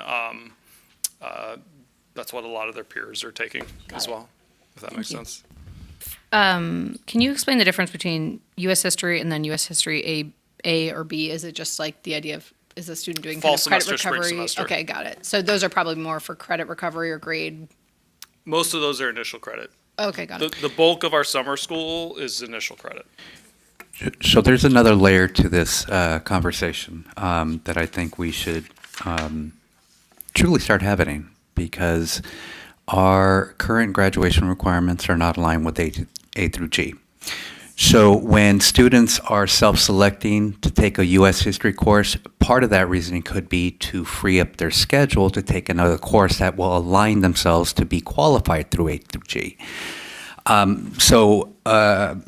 I think it's time for us as a district. We are revising our graduation requirements because of ethnic studies and health, soon financial literacy, but I think it's time, probably a long overdue conversation that we need to have the conversation with all our educational partners involved.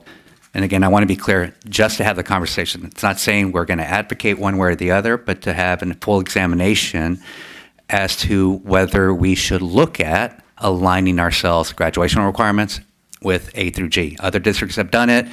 We can definitely tap into their feedback and their current practices and see how that works. But I think we are at a time where we should have that conversation. Please. Now. Yes.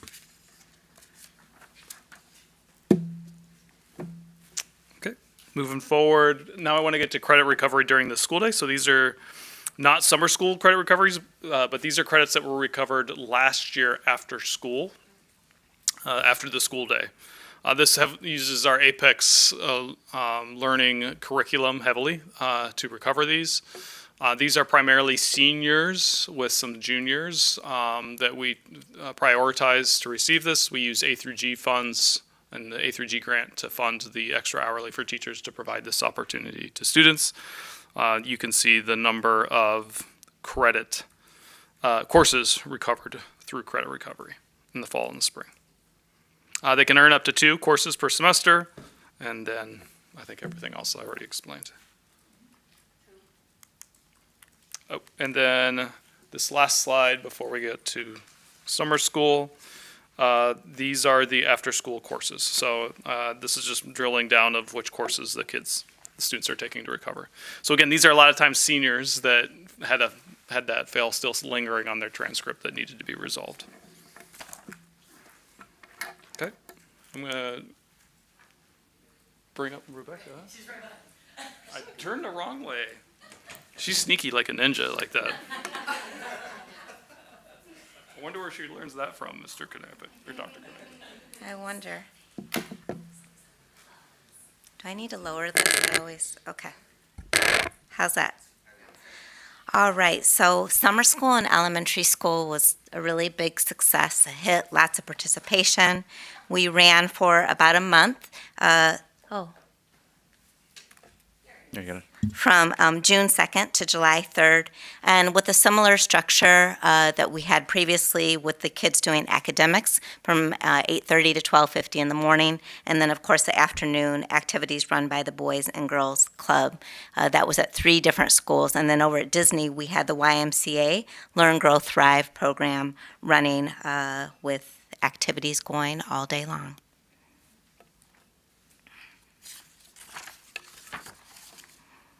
Okay, so first the Summer Learning Academy. So that took place this summer at 3 different sites. We had to work around construction that was going around at different campuses over the summer. So it was a little bit challenging making the selection, but it all worked out. So we were at Edison, McKinley, and Providencia over the summer.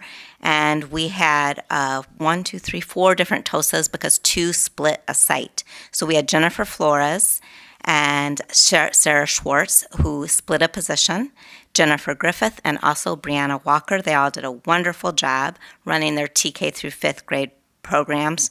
We had 1 assistant per classroom, which was really nice support, right? What teacher doesn't appreciate that? And so the criteria, we look very carefully at identifying the students who really need help the most. Of course, there are a lot of requests to attend summer school, but we want to make sure we reach the students who need it the most. So we look at students who are performing at level 1 or 2, of course, our English language learners, and at-risk students in general. And we had approximately 140 students at each site. Over at Disney, Disney only housed the YMCA program this summer, and that was overseen largely on a day-to-day basis by Stephen, and that was for K through 5. They had one class per classroom, and they also look at the same sort of criteria for students who qualify for that program, with a total of about 60 kids on the campus at Disney. So the focus for the programs, you see them right here, but I just would like to add that we actually had a follow-up meeting with the Cesar Chavez Foundation today, where we got some data back about growth that they saw in the students over time in both language arts and mathematics. They do assessments in the summer program at the beginning and end of the program. And not only do we see growth academically in our students in summer, but also they had ways of measuring their growth mindset and how that had evolved over the course of the summer too. Yeah, it's really cool. We just met today. So in the summer program, social emotional learning, oral language development, a lot of the components of language arts that you see here, math, and then they integrate science and art across the learning blocks.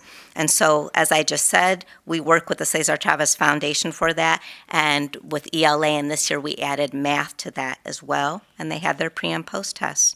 YMCA also has very great focuses, including the SEL, the socio-emotional learning, oral language development, vocabulary, comprehension, math, physical activity, and fine arts. And they do work out of Scholastic workbooks, and also another program called Bell Excel Arley curriculum. That also comes with a pre-test and post-test. That's it for me. I have questions. I was hoping there were more slides. Just you wait. So we got a question a couple weeks ago about summer school. So summer school was Monday through Thursday, is that right? It is Monday through Thursday. Okay. And did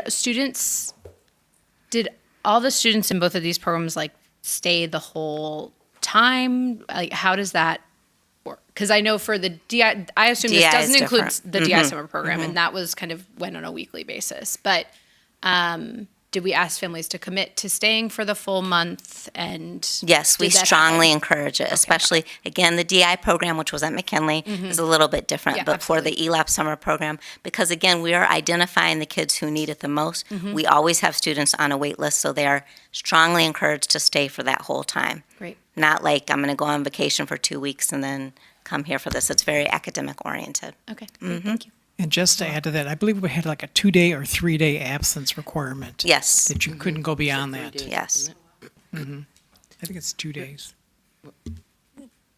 I just wanted to quick question. Dr. Harris, we use the Cesar Chavez Foundation materials. Have we used them before? We use, yes, this was a continuation, but math was just added this year. Okay. And they're wonderful touchstone. Yeah, we use them in summer school, so I use them in the summer. Right. They're always so good. Really great things. And I told them, I don't mind sharing with you, I told them today how pleased I was and how much they seek out our feedback and work collaboratively with us. And the program comes with these great, wonderful, what I will call touchstone books that we were all looking at and bought some on our own for our own personal libraries because they're great for kids. And the art activities. And the art activities. Oh my God, they were great. Yeah, very well thought out. Yeah. Two questions. One, I'd love to see whatever data they shared with you, just to see the positive impact. I think that'd be fantastic. And also, I assume we provide some kind of nutrition for them while they're Yes, yes, yes, yes. We do provide nutrition for them, and I will share that data with you. They're going to share the presentation they made to us today. I'll forward that to you when I receive it. Thank you very much. All of you. Appreciate it. Thank you. Any other questions? We have Ms. Jennifer Nicholson to talk about Yes, ESY. before Ms. Nicholson comes up. Any other questions? Thank you. Thank you. Thank you.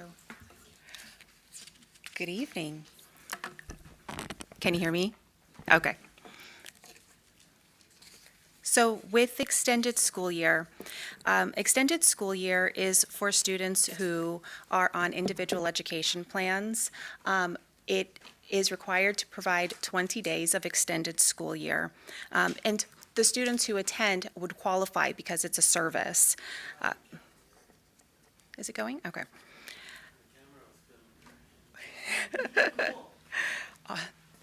I'll become a hand model.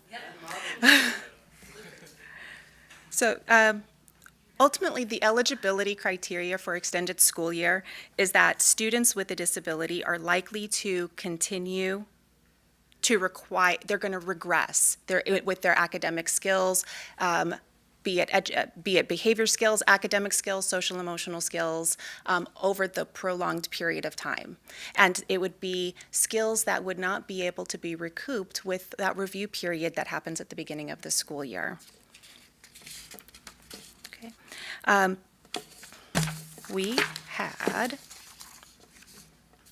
was just taking a look at, thank you, Robin, for the between the data between 2024 and 2025. So students who were in preschool from 24, there were 86 students who participated in extended school year, whereas this year we had 91 students who participated. At elementary, last year was 225 students. To this year was 198. Secondary went up, while elementary went down. Secondary went up from 70 students who participated to 94 students who participated. And then our adult transition program also went up from 24 students to 31 students. Our Magnolia Park program, which supports our students with social emotional needs, is a pretty consistent number. So from last year to this year, most students tend to participate. So in total, we had 441 students who came to extended school year this year. This goes to your question, because I believe our dates are pretty similar. So the dates for our preschool program and for elementary is June 2nd to 6th, this was for this year, and June 9th through 12th. So most of the time, school is Monday through Thursday, except when there is a holiday like 4th of July or Juneteenth. And then the school week might be, Monday through Friday or something along those lines. But we get in those 20 days within these dates for preschool and elementary. For secondary, for our adult transition program and for Magnolia Park, it's a little bit longer. So the dates went from, whereas elementary ended June 30th to July 3rd, for secondary programs, it was July 7th through 10th that week. And so far, approximately, when data was pulled at this time, there are about 670 students who are eligible for extended school year at this point.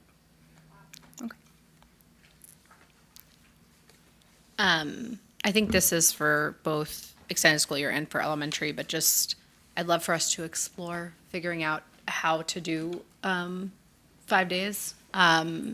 Just because I have a feeling that there may be people who don't participate because trying to figure out 1 day of childcare for 5 weeks in a row is very difficult. There's not a lot of places that do kind of single day camps, and the ones that do, it's like beach camp and it's $200 a day. So it might be worth figuring out if there is a solution there. And maybe it is like working with our partners who provide childcare and it's a less structured day and there's something else there that doesn't impact our staff as much. But I think we might get a better rate of participation potentially, if people don't have that additional kind of childcare piece to worry about. Is an opinion that I have. Thank you. Yes. Do we have any data or information just sort of about the growth and development of the kiddos who do participate in these programs? Thank you for asking that. So with extended school year, the purpose is for there to be goal maintenance. So what the teachers are doing is just making sure that they're maintaining those skills. I could take a look into like specific data and provide that, but overall, the ultimate purpose is so that the students aren't regressing in their skills and that they're going back into the school year in August, able to move forward without having had lost any of those skill sets. Thank you. Thank you. I'm on the thank you slide. I have to say thank you to our registrars. This is a heavy lift for them every year, and so I really want to recognize them at our two high schools, and also and also our counseling teams. The whole summer school thing is really on the backs of our counselors to help organize and make this happen for their student caseload. So thank you. Dr. Agakanian, can I make a suggestion? I'm not sure how far up we can move 13B as it's a new and unfinished business, but I see our fabulous PTA peeps slowly melting into those chairs. I do not blame you. I feel is that why you're here? so much Can we empathy. do it I thought you now? were just here. Can we do it now? Yeah, It's we not can in do- reports we can to do the it board, now. but We can do it now. I would love to. I know you guys want to stay for the whole meeting and totally are going to. But I would love to get you home. Yeah, why don't we move that item forward, and so why don't we just, before we go to the he's next ready. item? He's waiting. Oh, he's waiting for that. He's All ready. right, well, We there. Thank you, and I appreciate the opportunity. Thank you, Dr. Akanian and board. I'd like to welcome our fabulous, fantastic individuals from the PTA world to come to the podium with me. Please join me, all of you, all of you. I'm going to have them each take turns to introduce themselves, and then we can complete the resolution about PTA Membership Month. I thought you were just here participating in our meeting, listening to our wonderful comments. Just Shauna, only Shauna was here for Just that. Shauna's the public meeting junkie like me. Hi. Yes, we're all together. Yes, we're not like one person. We are the whole, we are a whole. We are actually council PTA representing 16 schools in Burbank, representing 16 bodies of incredible volunteers.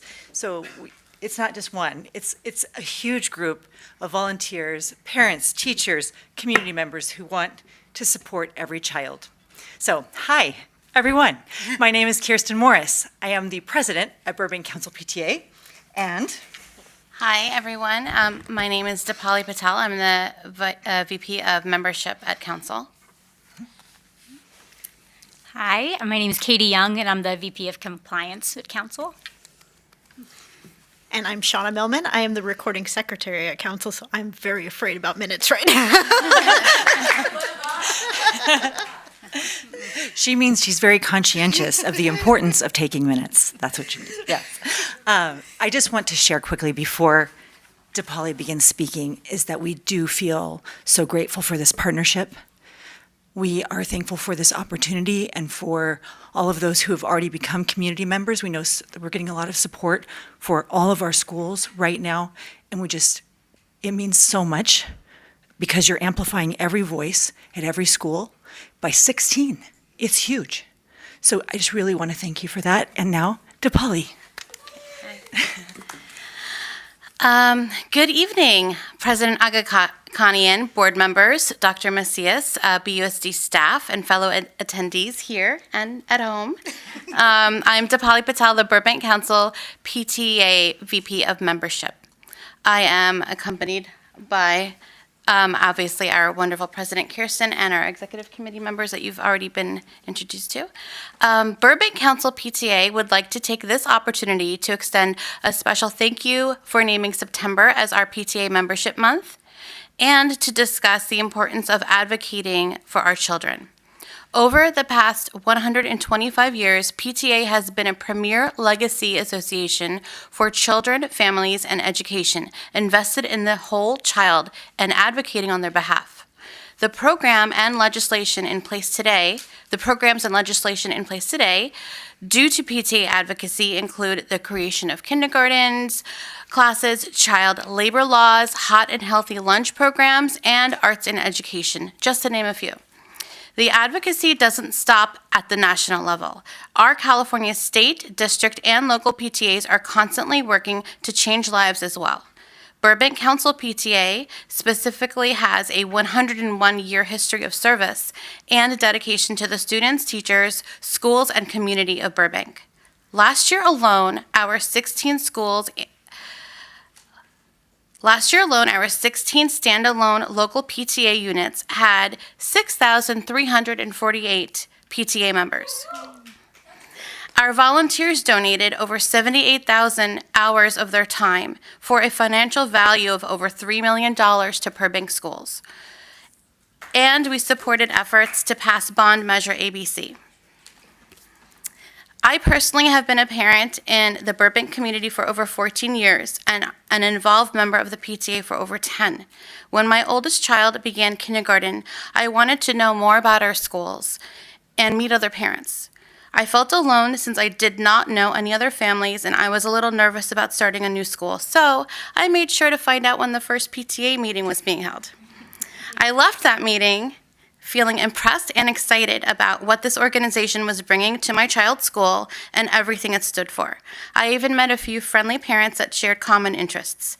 I could not help but want to be a part of it all. I'm still here 10 years later. I'm so grateful for the connections I have made in the parent community and incredibly proud of what the PTA has brought to our schools. PTA is a diverse and powerful group of parents, grandparents, guardians, school administrators, and community leaders who come together to make sure the children in our schools are not just functioning, but thriving. Our mission is simple: to positively impact the lives of all children and families. We advocate for all children to ensure that every child has a voice. All are welcome to join. You don't need to be a parent, you don't need to be a teacher to join the PTA. You just need to care about the children in the community. There is power in PTA membership. Membership is a visible way of showing that we care about the success of the schools and our children. It means you are standing up to say our children matter, their education matters, and their future matters. When you join the PTA, even if you have never attended a meeting or volunteer an hour, your membership still has a direct impact. The more members we have, the stronger and louder our PTA's voice is, which in turn gives PTA more influence when we advocate for funding, resources, and policies that support our kids. Every membership shows that we are stronger together than we are alone. And we're already seeing that power in action this year. In just the first 15 days of school, we have welcomed over 3,400 members across Burbank. That's 3,400 voices already standing strong for our kids. That's an incredible start. We invite everyone to become a Burbank Council PTA community member and join all 16 Burbank USD PTAs. So far, we have 16 community members. Thank you to those who have already joined. Our goal this year is at least 30. For an annual contribution of $156, you can become a champion for children by joining all 16 PTAs in Burbank. This support helps amplify the voice of every child in our district. To learn more or to join, please visit burbankcouncilpta.org, or you can scan me. Here, wait, come here a little bit. There. Oh my God.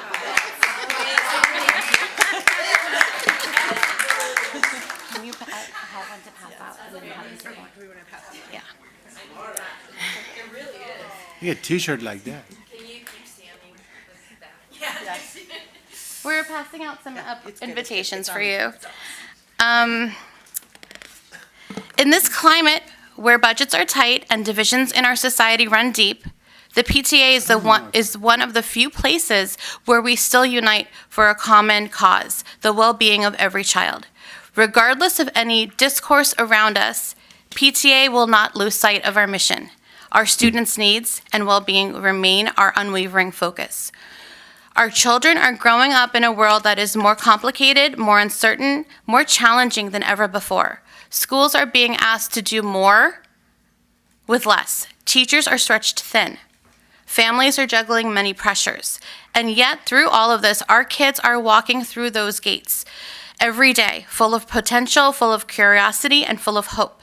That is why the PTA is not just important, it is essential. So I'm asking us to all unite as parents, teachers, and community members to ensure every child is seen, every teacher feels supported, and every school has the strength of a caring community behind it. So I encourage everyone to join today. That's it. Thank you, guys. Thank you so much. Thank you. Thank you. My colleagues, Dr. Weisberg. I just want to say thank you, and I promise to renew my fancy membership when I get paid on the 15th. But thank you, truly thank you for the work that you do. I mean, everywhere I turn, I see you guys at the Boys and Girls Club community. I see you at, I mean, you're everywhere. You're everywhere. You're really the backbone of our district, and I just know we couldn't accomplish what we accomplished without all of you. So thank you. Any of my other colleagues? Ms. Kamkar. You guys know I love you.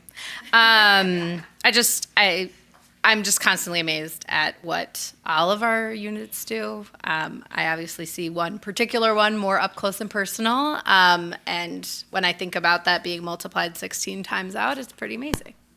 And so I want to move that we approve the Resolution 1 proclaiming month of September 25. I wasn't going to make a comment. Oh, you have a comment. Sorry. As I'm paying my membership. Oh, as he's paying his membership.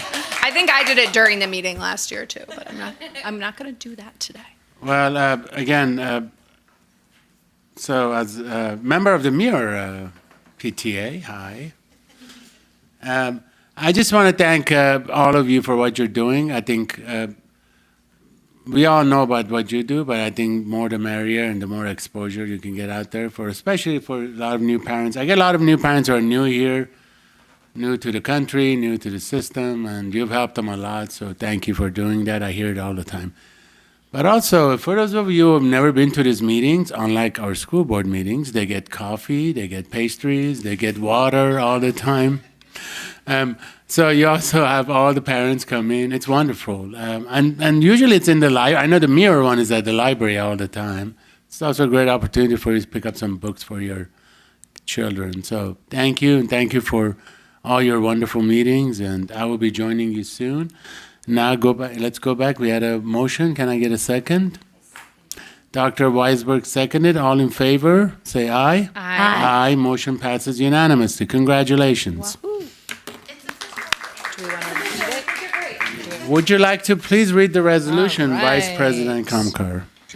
Whereas Burbank Council PTA, consisting of 16 unit PTA associations, has a long tradition of seeking the highest possible education advantages for all children and youth so they can realize their full potential. And whereas Burbank Council PTA assists parents in developing the skills they need to raise and protect their children, encourages parent and public involvement in public schools in our community, and speaks on behalf of children and schools in the community, in organizations and before public governing bodies. And whereas during the month of September, special activities will be held to promote parent involvement, expand the membership of Burbank Council PTA, and broaden the PTA's base of support so it becomes a stronger and more effective voice for children and education. And whereas it is the role of the Burbank Council PTA to encourage parent involvement by promoting an educational environment in which parents are valued as primary influences in their children's lives and essential partners in their children's education and development. Therefore, be it resolved that the Board of Education of the Burbank Unified School District certifies the month of September 2025 as PTA Membership Month in Burbank, California, and encourages our citizens to expand their involvement in issues affecting the education, health, and safety of our children. Hooray! I didn't know you. Thank you. And my payment just went through, so go home. Bye-bye. No, thank you. All right, now going back to 12, public hearing. Sorry. Yeah, 12. Public hearing, 12A. Now I open the public hearing. Any any comments? Nothing? All right. Okay. Public comment section is closed. All right. Now, where are we now? 13A. Back to 13A. New unfinished business, approval of district initial proposal for the 2024-27 successor to the current collective bargaining agreement with the California School Employment Association. Dr. Richardson. Thank you. Now that we finished the public comment, this is our proposal for opening our negotiations with our California School Employee Association, CSEA. All right. Any questions? No, Can I get a sir. motion and a second? So moved. Second. Motion and second. All in favor, say aye. Aye. Motion passes unanimously. 13B, adoption of resolution We one. We just already did that. did it. Sorry, it's been a long day and I don't get coffee here. 13C, unlike PTA meetings. 13C, adoption of resolution 2, authorizing 2024-25 interfund transfer to retiree benefits and activity funds. Dr. Abdul Hamid. Yes, and actually 13C and 13D are the same action, but one is for 24-25. And so we need this to be approved because it's part of our unaudited actuals. And then 13D is actually authorizing it for the current year, 25-26. But to give context, Fund 67 is how we fund our retiree benefits. And so anytime you're moving money from the general fund to another fund, it's considered an interfund contribution or transfer. And so typically in the past, if this has happened, we've done a journal, LACO has approved it. And so LACO is kind of cracking down a little bit. And so recently we tried to do the journal to move the money from general fund to Fund 67. And they said we have to take a resolution to the board, which I think has typically probably been required, but LACO maybe hasn't always looked into that per se. Because we've done this before for child development or other funds that needed a general fund contribution. But yes, this is moving money from general fund to cover our retiree benefits. Dr. Weisberg. Did you say 6, 7? I have 2 questions, relevant questions. First question is,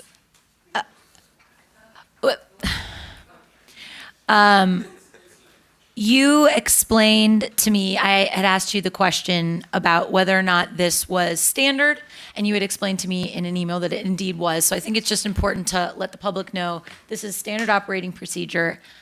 My question is, in regards to LACO sort of cracking down, when we say that, are we saying just us, or are we talking about just sort of statewide? No, well, it would be countywide, but Countywide. yes, it would be countywide, yes. Because my team kind of flagged to me, hey, we've done this in the past, but they never rejected the journal from us. Okay. And so they said, hey, make sure that you take this to the board. And they let it go through and said, hey, as long as you're promising you're taking it to the board. Okay. Thank you. I have a question. Dr. Abdel, I mean, right now, just in terms of looking forward though, since we're going to have more baby boomers retiring and such, what's going to happen in the future?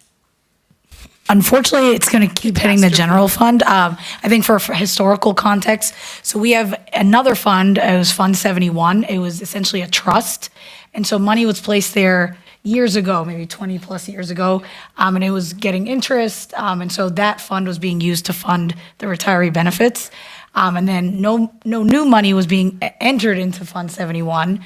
And so over the years, we were, draining, and then we finally liquidated it this past year. So the retiree benefits are going to keep continuing to hit the general fund at this point, unless something were to happen and we were to reinstate the Fund 71 funds and have an interest account just sitting. But in our current status, I don't really foresee that happening. Cool. Wow, that's awesome. I have a question about the resolution itself, and maybe this is just kind of pro forma language, but the last clause is like, so in the agenda item, it says like there's no expectation of repayment from one fund to the other. And then in the resolution, it says when those programs become profitable, which I assume they are never going to become profitable, that repayment will start. And so is that just like the way that we have to form this resolution, even though we have no expectation of repayment or profitability in our retirement Right. payments? So if we were transferring money from another fund that could essentially pay the money back, then that language would apply. But in this case, Fund 67 would not. So this was the language that LACO provided to us to say, hey, this is the generic language, not knowing which fund we were specifically trying to move into. But Fund 67 is not a revenue generating fund in any way. So we would not be able to, pay it back to the general fund, unfortunately. The other question I have is about the resolution. So it mentions that that we approved this as part of LCAP. I vaguely remember there being a line item in there about needing to do this because 71 was going to be depleted. Did we assign that to a particular goal in LCAP, or did we just say this is something we have to do? When it's referring district LCAP, we're not talking like resource 1501 or anything of that sort. We're saying like the entire district's plan for expenditures. Got it. So it's not specifically using anything related to the LCAP funding so when we say LCAP plan, we're talking the larger plan for the entire district. Got it. Thank you. Thank you. Any other questions? So we're combining these two items? No, we're not combining. She's just saying we have to do one for the previous fiscal year and one for the next fiscal year. Yeah, one for that clarification. So are we on 13B right now? 13C. We already did 13B. Thank you. I need a motion. So moved. Second. We have a motion and second on 13C, adoption of resolution to authorizing 2425 interfund transfer to retiree benefits activity fund. All in favor, say aye. Aye. Aye. Motion passes unanimously. 13D, adoption of resolution 3 authorizing 2526 interfund transfer to retiree benefits activity fund. Yep. That was the same one. Oh. Can I get a motion? Oh, 25, 26, right? Now we're on 25, 26. Yes, we are on 2526. So moved. Second. All in favor, say aye. Aye. Aye. Motion passes unanimously. 13E, adoption of resolution 4 adopting the GAN limit for fiscal year 2024 and 25-26. Dr. Abdelhamid. Yes, sure. So this is also a very standard procedure. This would go with every unaudited actuals in any district.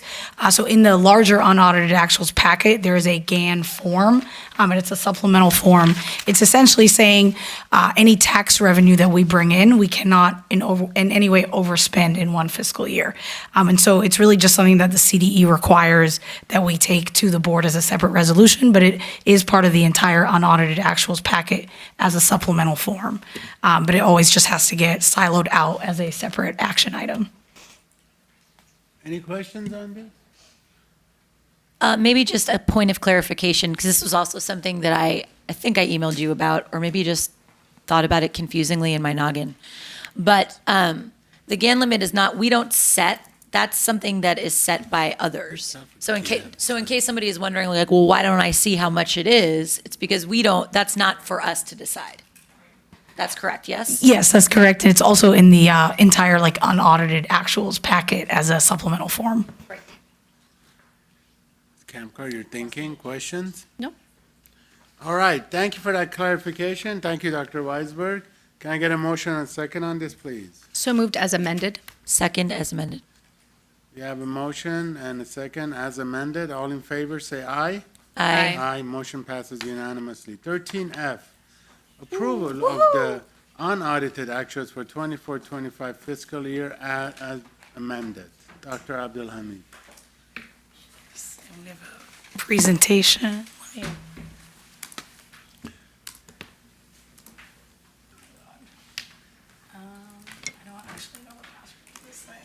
Oh, really? Thank you.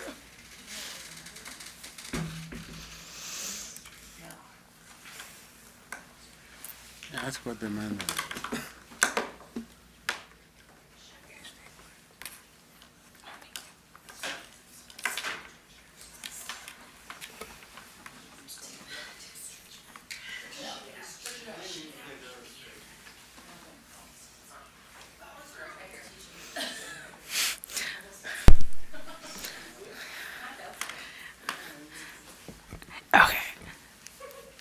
I hit it, okay. All right. Good evening, board members, BUSD colleagues, BUSD community members. Tonight I'm presenting our unaudited actuals for the 24-25 fiscal year.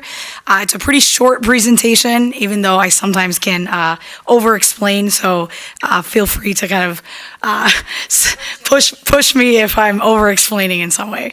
But yes, I just wanted to flag, thank you to my team for putting this together. It's a pretty big lift. Usually people think summertime is very light in the finance world, and it absolutely is not. So just thank you to our team. So a little background, unaudited actuals are required by Ed Code, are similar to our reporting cycle for adopted budget, first and second interim, and then this is kind of that last phase of the cycle. So our unaudited actuals come to the board before September 15th. That's both a county and state regulation. And so simultaneously, we're currently undergoing our annual audit. And so in December, when our annual audit is done, then we'll get the audited actuals. And typically, those numbers are very similar. There could be slight audit adjustments, but typically the numbers are very similar. And so I just wanted to go through, and that last bullet is just indicating that this is really just a update of how solvent is the district. And so something that isn't technically required of unaudited actuals is an MYP, but at Burbank, we've just historically always given an MYP to show kind of how our current unaudited actuals impact our multi-year projection. Okay, so this slide is going to depict our 23-24 actuals, our 24-25 estimated actuals, which go to the board typically in the May-June timeframe with the adopted budget, and then the 24-25 unaudited actuals, which is the full packet that you have today. So in terms of revenue, you can see last year we received substantially more revenue, primarily due to one-time funding that was coming to a close. We had several block grants that we had to close out, and so those things were all prevalent in the revenue for last year. Because those things were not as prevalent in the following year, that's why you see that big dip in revenue. And so the reason you see a slight difference between 24-25 unaudited and 24-25 estimated for revenue was that our LCFF kind of allocation is based on ADA, and at the time we do our estimated actuals, the ADA is based on a couple months worth of data, but our P2, which is when our ADA is actually calculated, is done in April, and then we don't actually have those numbers reflected until we get the new LCFF calculator in July. And so we get an LCFF calculator in May to do our estimated, and then we get another one in July, and that has our actual P2 data. And so our ADA did dip between that time frame, and so that's why there's a slight difference in revenue between estimated and unaudited.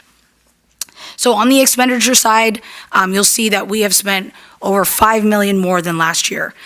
This is due to a variety of reasons, and actually on my workbook here, I have a spreadsheet that kind of goes through every department, every location, every resource, and kind of what that looks like. But for the high-level summary, I think there are some big kind of departments or things that occurred this past year that attribute to what that $5 million is made up of. A big piece of that you've seen kind of at board meetings come to you as change orders, but between sped transportation, contracts, variety of legal fees that have come up, just personnel increase in costs. Additionally, in January, we had about $2 million worth of expenditures hit because of the LA, the wind and fire damage. That is reimbursable from a sense, but we have not got that revenue. And so you're seeing it here as it's hit on the expenditure side, but we have no revenue from our insurance or FEMA at this point. Yes? Do we have any sense of when we might get that money? So we just had, Terry Ramirez just emailed our insurance company because FEMA won't issue payment until the insurance issues, because they kind of do you have to issue first and then we'll try and issue the rest. So the insurance company last said, we'll let you know in 60 days. And so from there, then FEMA would let us know. But truthfully, I mean, when I got here, we had FEMA money that just got placed into our account from maybe 2-3 years ago related to COVID. So it could be a couple years. I'm not saying that, it's not going to come. I do think it will come, but it's just not shown here. So you can almost see it as $2 million of expenses have hit, but we don't have that revenue yet to actually show for it. Okay, so just generally to talk through the estimates, so our revenue estimate was within 0.4% between estimated and actuals. And then on the expenditure side, it was closer to about 1%. And these have historically been much higher in the past, and I can kind of do a trend analysis if anyone's interested to see how that's progressed over the last couple of years. You can see the row in red, or hopefully you can see, it's a little small, but the row in red is our deficit spend. And so you can see that we have deficit spend over $21 million in this current year. And that just truly isn't a trend that we can continue. And I'll show you the MYP in the next slide of just kind of how that looks in the coming years. But that really just isn't a trend that can continue. Our current fund balance is about 70 million. And so obviously to have a $21 million hit at one time is just kind of a bit devastating from a sense. Okay, so we're gonna go to MYP. And it always seems like everyone else that gets to present fun things, and I present very sad things. Yeah, sorry, just had to throw that out there. Okay, so this slide is actually our current adopted budget and then our 2 out years. So this is showing how that, so if I go back for a second, again, we had a $21 million deficit. You can see in bold, the 48 million is what we're saying is our new starting balance for the current year. So that starting balance you can see there is in the 48 million, let me see. And so you can see over the next 2 years how that's going to translate into our MYP. So the biggest trend here, if you look at the 2 first rows, is that our revenue is expected to increase based on the COLA. And so that's positive from one perspective, but you can see our expenditures are pretty stagnant. And so I do think there are still conversations to be had, but the premise that we can just keep cutting personnel just probably isn't the case. And so I think we've done a lot of cuts the last couple of years related to our fiscal stabilization. But I do think the next phase is looking at non-personnel contracts and all these things that aren't kind of directly in the classroom and aren't people, or might be people, but they're agency folk. And so, again, that's really the plan, is to limit the deficit spending, but the only way to really do that is to kind of make sure that we're getting that increased revenue, but the expenditures are staying relatively stagnant. So I think when people think, oh, you're getting a 3% COLA in the 2 out years, that COLA can't really go towards new initiatives. It has to go to status quo, unfortunately. So you can see here, I think it was mentioned before, based on the 2 out years, we are looking at being very close to that 3%. It is still above the 3%. That's not an ideal scenario, but I do think, and I'll talk about this in a few slides, it seems that we almost need a culture shift where fiscal responsibility is not just the responsibility of the fiscal department. Everyone has to have that lens that yes, thank you, David. Just because it does make it really hard, and programmatic side and the fiscal side really need to be doing work hand in hand. But it really needs to be, everyone needs that lens of, I'm a fiscal problem solver. How can I do this more effectively? How can I bring the costs down? And I know that's really hard when people are doing all sorts of things, but this really is the benefit of the district in its whole. And so that's something that David clapped, but that's something that we talk about often, about kind of the change management for the district and how that needs to be a culture shift. Okay, so this next slide, we haven't typically shown it like this before, but I wanted to show it this way. So the split between personnel and non-personnel. And again, I alluded to this, but a lot of times non-personnel is spent on contracts for agency staff when we can't actually fill positions. And so unfortunately, that's like a double-edged sword, because we end up spending more than we would have on the actual personnel had the positions been filled. But you can see that we have, again, because of our fiscal stabilization plan, we've decreased school personnel costs. On the department side, again, the majority of this is more so, when I say departments, a lot of these departments are school-facing, but they are things like facilities, they are special education, things that are coded to a department rather than just a specific school site. And then on the non-personnel side, I think I kind of already flagged that difference of that $5 million. Again, majority of it is legal costs, transportation. And again, I have the breakdown in all of our Excel files if someone wants to see those weeds. But yes, I have shared. And then, again, the $2 million that I referenced is depicted here, but again, there's no revenue side to kind of debit that credit side. Okay, let me scroll, okay. Okay, so this next slide is actually just showing beyond Fund 1, because essentially everything prior to this was just Fund 1, general fund. That's usually the fund that we talk about the most. But we obviously have other funds in play. And so funds 11, 12, and 13 actually have positive ending fund balances. We're actually in an inverse situation where we want to spend more in those funds. So specifically in 11 and 13, which is our adult ed and our cafeteria fund, we don't want to be in a position where we have to give money back. And so we're kind of actively trying to work on that. You can see in adult ed, they had more expenses this year than revenue, again, because they had a beginning fund balance. And so we do want to draw that down. Fund 13, we've had a lot of conversations with our new director of food service, and she has a lot of just kind of innovative plans to work this kind of beginning fund balance down so that she won't have to give that money back to the state. The funds between 14 and 40 are all relatively facilities related. And so just to give a little context, 14 is deferred maintenance. And so there's a little bit left in ending fund balance. I anticipate that to be fully depleted this coming year.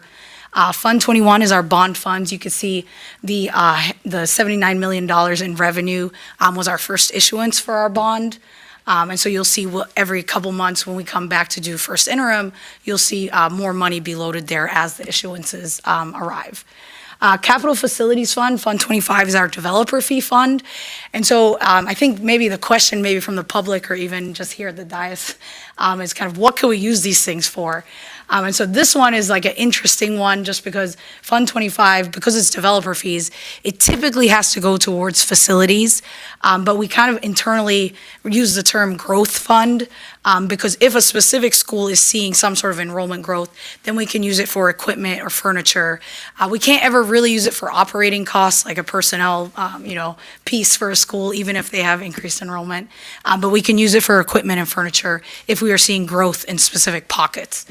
So I just wanted to preface that because, these fund balances will sit here until they're used. Yes. So when you say growth, I assume you don't just mean like an increase in student population, but perhaps like growth in specific students of need. So maybe it's the immigrant population that has expanded and so we need furniture or we need whatever to... I think it is more literal to the enrollment piece, unfortunately, which I wish it wasn't. Local control, everyone. Yeah. Got it.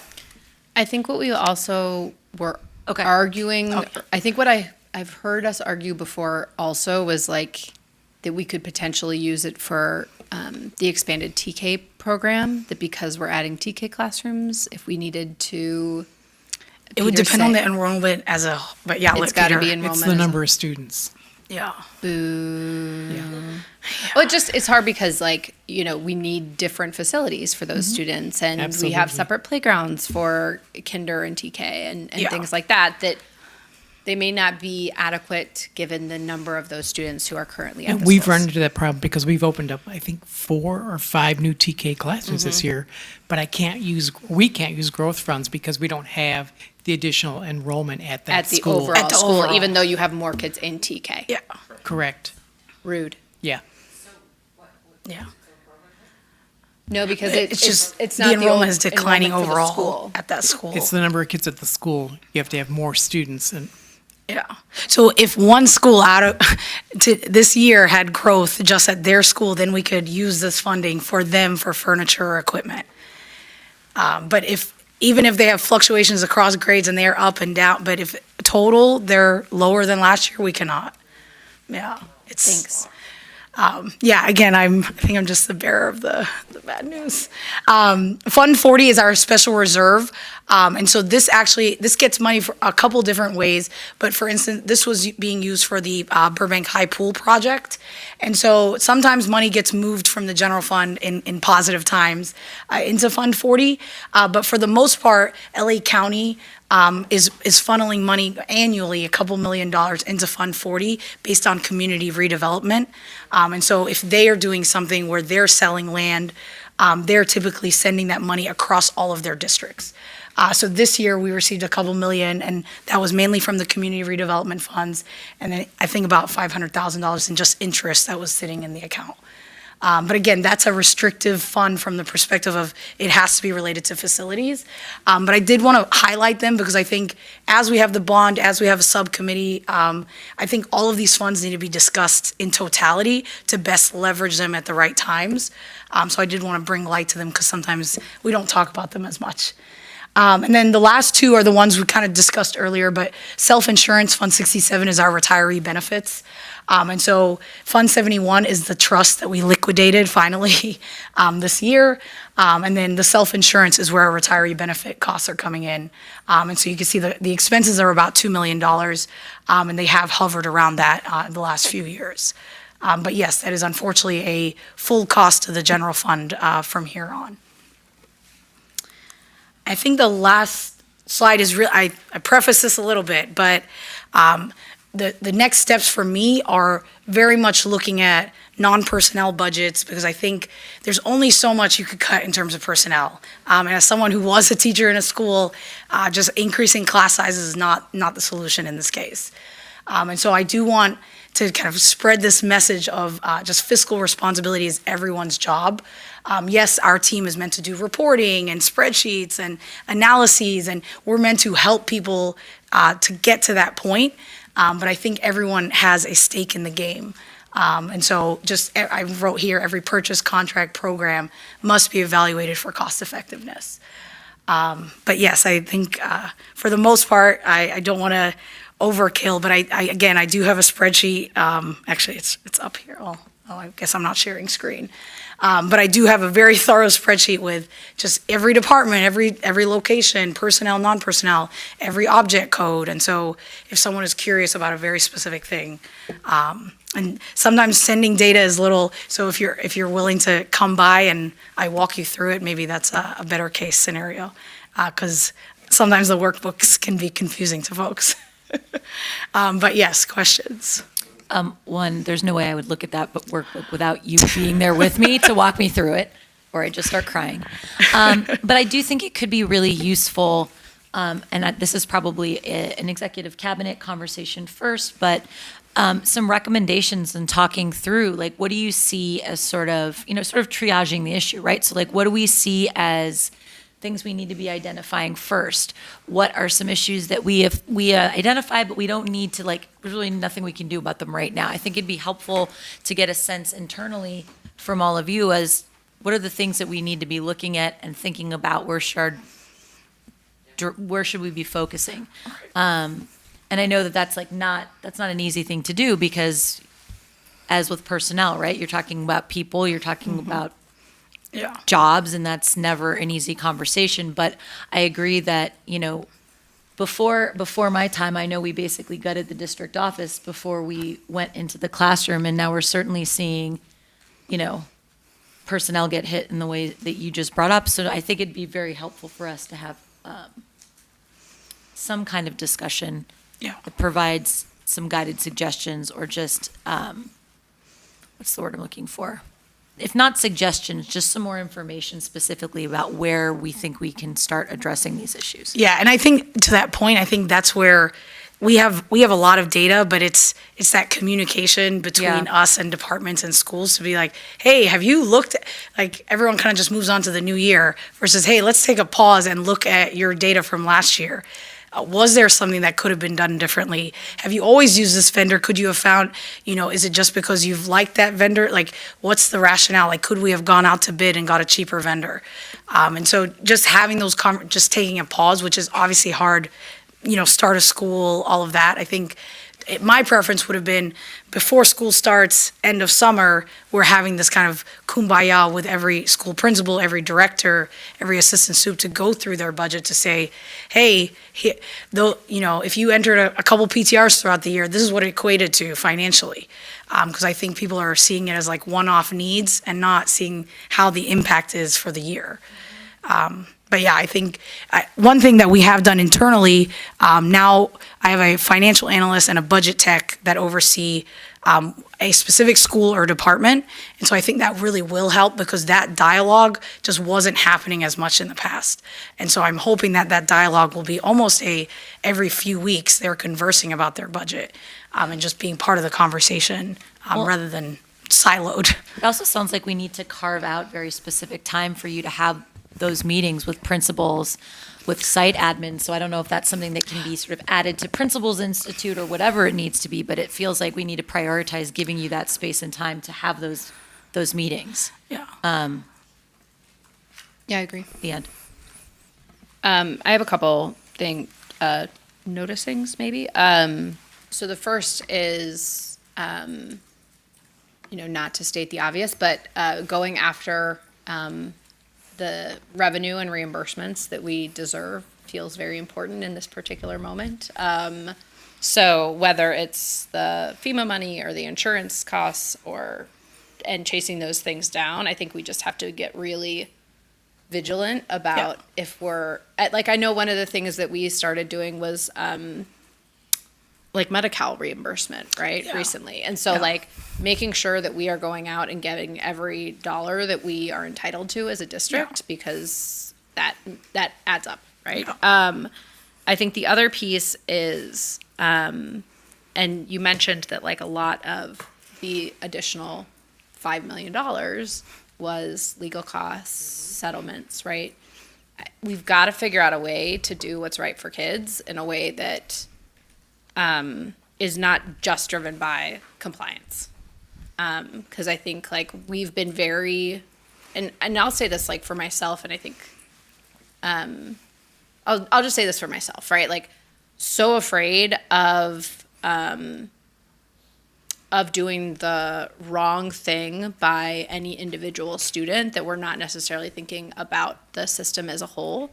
And I think part of that shows up in it's just this amount or it's just this individual decision, but it adds up, right? And so, I was reflecting earlier, gosh, if people are if one of the things that we did recently, right, was get a couple of our elementary school principals, assistant principal, so that they had some support for IEP meetings, right? That probably, I hope, will show up in decreased settlements at those schools because they will have more eyes on IEP meetings and more and better support for those students, right? Is there a way to figure out, okay, if we're going to spend this amount of money on special education services, how do we spend it in a way that we want to? Right? In a way that, so I is say it 2 FTEs versus a $500,000 legal settlement exactly. for the year? How do we get ahead of some of these things, whether it's legal costs, whether it's special education settlements, things like that. I just want us, I kind of challenge Dr. Macias and Cabinet to really think about if we know we're going to spend this money anyway, how do we actually want to be spending it in a way that is still doing right by kids? I think the other thing, I know we've talked about we don't think that there are people to cut at this point, or positions to cut. I think one thing that we probably should talk about is, and I hate to say it, but probably should talk about some sort of hiring freeze or at least some sort of structure around approval of future expenditures, right? We've got a lot of, I don't know how much of a speed bump doing approval at a board meeting is for something, frankly, but we've got to create a little more friction for folks in spending money. Yeah. I think even prior to that, though, and sorry to interrupt, no. I would say I think want the ideas. Yeah, I think prior to that, though, is even just taking a step back to say, is our current model even accurate, right? And so, whether it's allocation formulas for certain positions or we've talked about kind of walkthroughs for classrooms to make sure that ratios of students to paras and all these things that are kind of behind the curtain from a fiscal lens, we're just seeing the numbers come in versus the qualitative side. And so I think that would, to me, would be, let's evaluate current and then at the same time do exactly what you're saying. I don't know how other departments would feel about doing, bringing every position to the board, but I think it's totally fair game at this point from a fiscal standpoint. Yeah, it feels like, I think I said earlier this summer, unrelated to this particular issue, but that like we can't stop because we still have kids at school. Yeah. But we've got to figure out a way to like wrap our arms around all of these things that are happening and figure out how to kind of eat the elephant one bite at a time, or whatever the saying is. So Yeah, I do agree with my colleague, but I also would like to see an overall plan, not only looking at the positions, what's coming, what's not, procedures, policies. I also want us to revisit some of our policies when it comes to, some of the items we've talked about, especially when it comes to process, how we process something. I know we've talked about this, but I do want us to, because sometimes maybe adding an additional signature on a check or an additional approval could change things. So I think an overall haul is look at it. I mean, I just read the Pasadena one. They were having financial issues and what they represented in terms of balancing, and I thought it was pretty detailed. So I think that's looking at all of this, because reality of the matter is, even if we're above the percentage we are, just based on attrition, state funding, federal cuts, what's coming our way, we have to be ready. Yeah, and that's only a 2-year projection, so. I also want to make, just when we start to do the hard work of figuring this out, I want to make sure that we include our, the amazing, our fiscal team at each of our school sites who are dealing with ASB, dealing with all the money that's coming in at registration. They know better than anybody on a site-by-site basis, where things could be tighter, what policies at school sites can be. And so I think for them to be included is going to be really important, because you're making some great points about, sort of shifting our mindset district-wide and making sure that we're all sort of moving in the same direction. And no one knows better the intricacies of our sites than they do. And so I think it could be, it's natural for us to sort of, I think, stay siloed a little bit in the district office, but making sure that we include all of them, I think is going to be vital. Yeah. Thank you. Sure.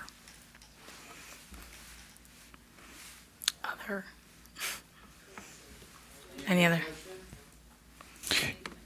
Yeah, we need a motion and a second. So moved. Sorry. Oh, I did have one other question, which was, this is amended. What was amended? Only there are a couple forms, so nothing financial. Okay. There are a couple forms, so similar to when I mentioned the GAN, or there are forms all the way at the back. And so one's called PCRAF. And so it asked for FTE numbers, and there was a row that was missing. And so we amended it in the SACS form, but then we had to reprint that. And so when we reprint one page even, the entire thing says amended. But if you were to take the original one and this one, all numbers are exactly the same. Dr. Macias, is it possible moving forward? I know sometimes we have to amend things very last minute. Yeah. As much as we can get, for something like this, if we could just get a heads up on what it is. Yeah, Yeah, especially sure. when, you work your way through a 100+ page document and then you get an amended document and you're like, but what has changed? Yeah, I saw. Did you see my face? Well, I saw someone on my team stapling them this morning. I'm like, what are you doing? None of the numbers changed.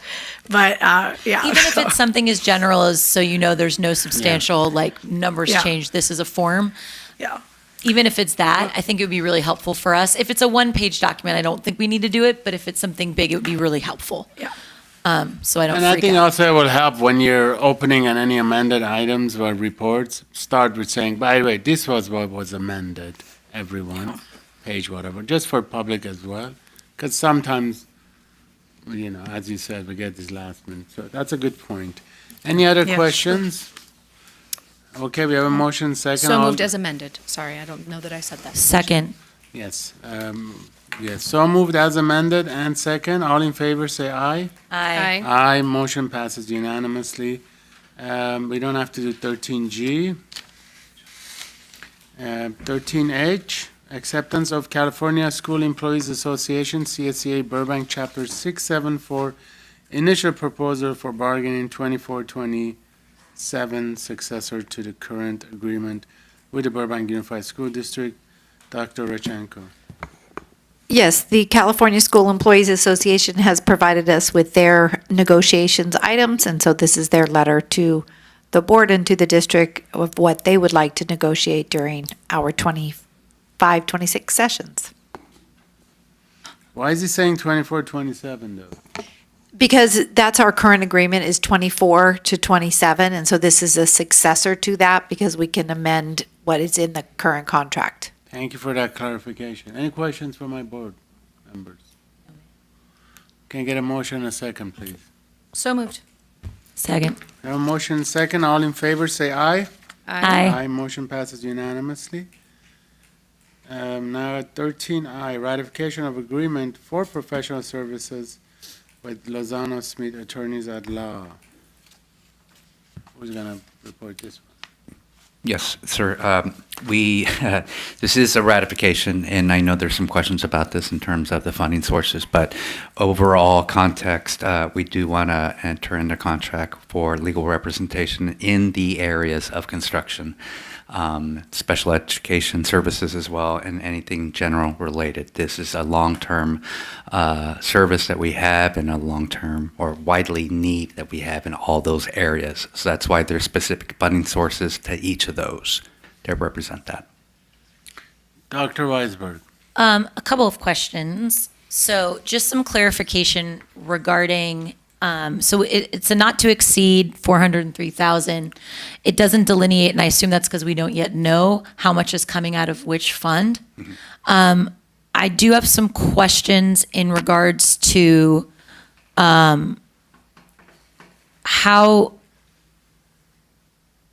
how we square this with, I know that with Mr. Cantwell's new position, primarily it's focused on legal representation.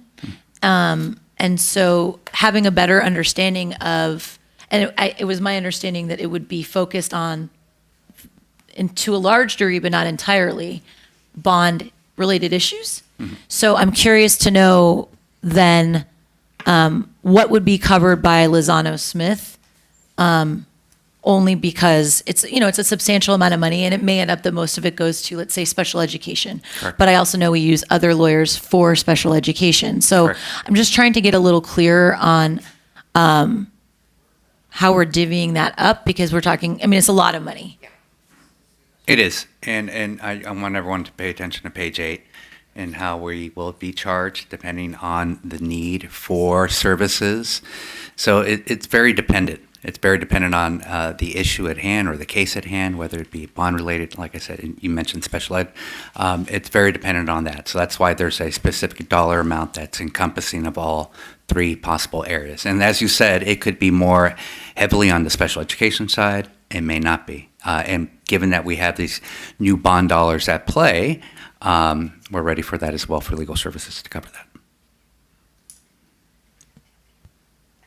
Okay. I have to think about how I formulate my next question. No, no questions. All right, any other my board members? Okay, can I get a motion and a second on this, please? So moved. Can I get a second, please? Second.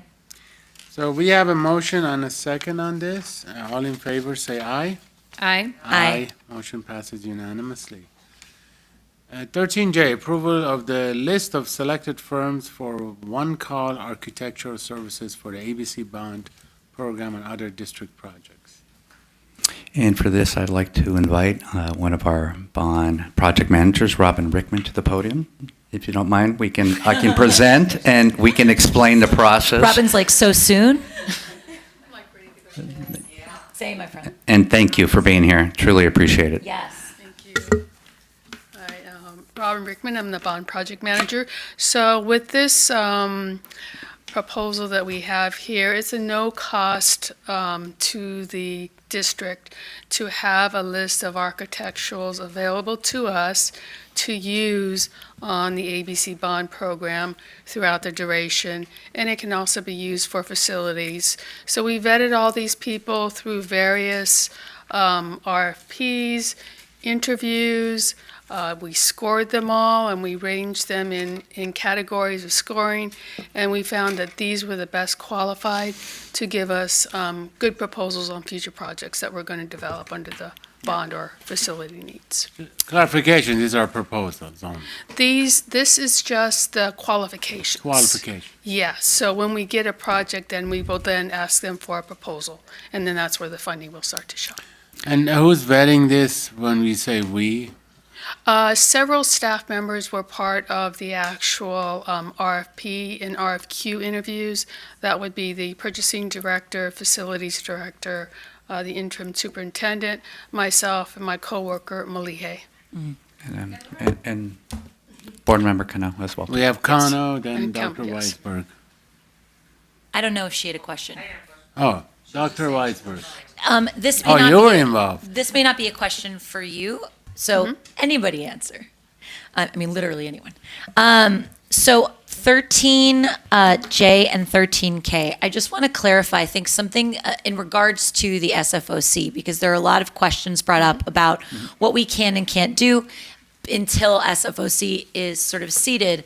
And I wanted to acknowledge that our previous SFOC, and I commend them and thank them all for their service because it's hefty, seems like the structure was a little irregular as far as like what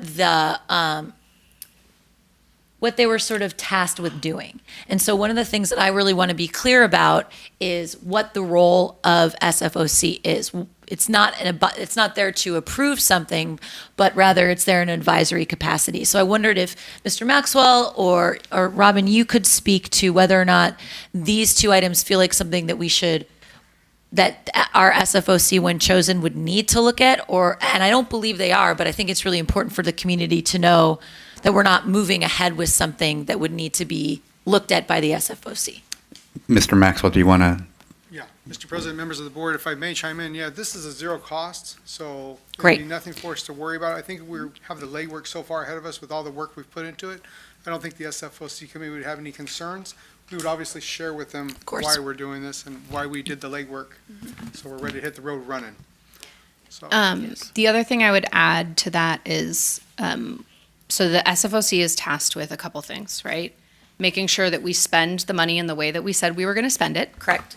And then making sure that we spend the money in appropriate ways. Correct. So I think that they could look at any contract that we eventually sign. Of course. With an architectural firm and confirm that it was what we put into the bond language. And essentially provide a recommendation to the board to approve it. But they wouldn't necessarily need to provide recommendations on the architects themselves. I think it behooves us to work with our experts on staff. I absolutely. And I'm really thankful for the amount of time, because I was out of town for this, so I know it was a long day with architect interviews, so thank you for And that. I believe we started with 30, correct? And I think it was 28 or 30. 28 or Yeah, 30. 28 or 30. Yeah. And from that, based on criteria, it got whittled down after the interview process to 10 to now the 4 that we are, or the recommendation is there that we use them. I want to also touch upon the role of SFOC, and when we do implement and appoint, the board does, that group will be onboarded appropriately and formally. Great. That way everyone is aware, and that's going to be known to the community as well as to the exact role and responsibility of that committee, and it is pure oversight. We have the Eastman Perkins projected, the whole master plan, which we know of. It's well over $1 billion in price tag, and we know that we're going to get only about but a lot of money, $500 million. We know that there's a disconnect there. So our responsibility is to prioritize projects. And then again, the SFOC is to take a look at our expenditures and make sure that we're doing right by them. That's it. One other comment real quick, with please. escalation of inflation. Rising cost, yeah. And Oh, yeah. tariffs and all that, we're going to also see a decline of what we'll be able to accomplish with this mission. For sure. I know that, and this I think predates at least everybody on the dais, and I and both of you. I'm sure somebody was here, but somebody was. But I mean, I have heard in previous incarnations, very early on in other bonds, that we had former board members signing, change orders for work that was being done. We had shoddy workmanship being done and not a lot of oversight. I know that the culture has changed, but I want to acknowledge the reason I'm sort of beating a dead horse about this is because there's so much interest right now as well there should be on it. And I want to be really clear that that is not the way that we are going to operate moving forward. And that's not standard operating procedure for SFOC or for board members in relationship to bond funds. And just clarify with both of you, both of these items are fine to go ahead and it's standard protocol. These would not be things that would need any kind of oversight by the committee. Right. That's correct. Thank you. Sorry, that was a long question. You're like waiting for the question and it almost sort of didn't come. But thank you both. All right, any other questions? Get a motion and second, please. So moved. Second, and thank you both again. Thank you. We have a motion and second. All in favor, say aye. Aye. Aye. Motion passes unanimously. You might as well stay up for We'll the stay next for thing. 13 Don't days. go anywhere. 13K, approval of district standard products and methods 2025 for the ABC bond program. So soon. And good night. Good night, ladies. And again, for presentation purposes or discussion, we have our two fabulous guests at the podium. So please, if there's any discussions or questions. Yeah, Dr. Weisberg, and then You can go. I have one. I'm just curious, so I know we had a version of this that was included in the Perkins-Eastman master plan. How does this go about getting updated? Because I don't know anything about hinges and the like. So I will say that I did my very best to, I did look at it.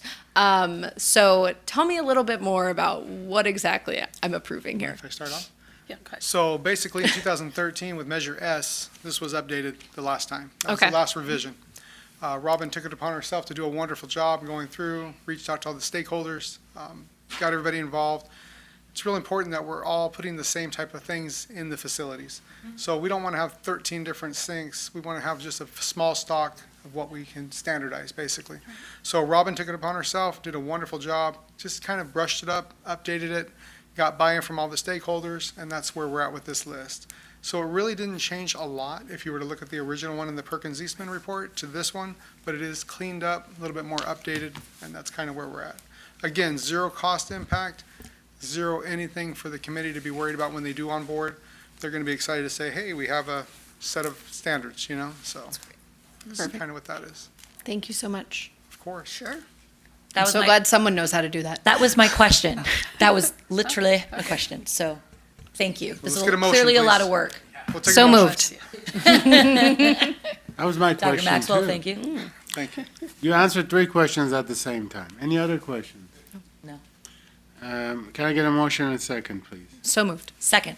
A motion and a second. All in favor, say aye. Aye. Aye. Motion passes unanimously. Thank you, board. Good night. Good night. Oh, we got one more coming up. Oh, no. No, aren't you done? Aren't you done? When we get into the consent. 13L, Los Angeles County School Trustees Association, 2025 Annual Representation. So I believe Dr. Weisberg needs to be formally appointed, right? So do we have to get a motion and a second on this, please? Let's have Yes, sir. Dr. Dr. So Macias. this is a matter of when the discussion and appointments were being held because of our previous board member Yes. wasn't around. They were doing some reassignments. So this has to be a separate item that does have to be motioned, essentially. And you are appointing Dr. Weisberg, because that's what was decided at that Not yet, we previous have to meeting. make a motion in a second. So I move that we appoint Dr. Weisberg to be officially appointed to be the representative for LACSTA. Second. I have a motion and a second. All in favor, say aye. didn't get a second yet. She did. I second. He moved. He moved? Yes. He moved just for You're you. welcome. Thank you, just for you. And we have a motion, and a second. All in favor, say aye. I. Aye. Are you? I feel like I should abstain. It's weird. to vote myself. Well, are Do you or accept are- the nomination? I accept this nomination. All right, so we have a motion second, and we have 3 votes. Are you going to vote aye, no? I'm going to abstain. It's weird. I don't know what myself. All right, we have 3 ayes, motion passes unanimously, and 1 abstain. That's not unanimous. Well, almost unanimous. Sorry, it's 10:30, I haven't had anything to eat all day. So, okay, 3 motions, 1 abstain, so that's enough for you, Dr. Weisberg. Congratulations, thank you. All right. 13M, approval for Arts for All Advancement Grant Program Contract RT008592. Dr. Knappich. This is a award from the LA County Arts Commission for $25,000 for arts education across our schools. All right, any questions? Yes. So we did district matching funds of 175. Are we now then reallocating the $25,000 we would have spent, or does the $25,000 get us more than we were originally going to get? $25,000 for like professional development materials. Right. So were we originally Support. just going to do that and then we got a grant to cover Correct. it? Or, okay. Yes. So then what are we going to do with that $25,000 that Professional development, we got? Okay. mentorships. We're going to do more. Yeah. Got it. Cool. Thanks. All right, any other questions?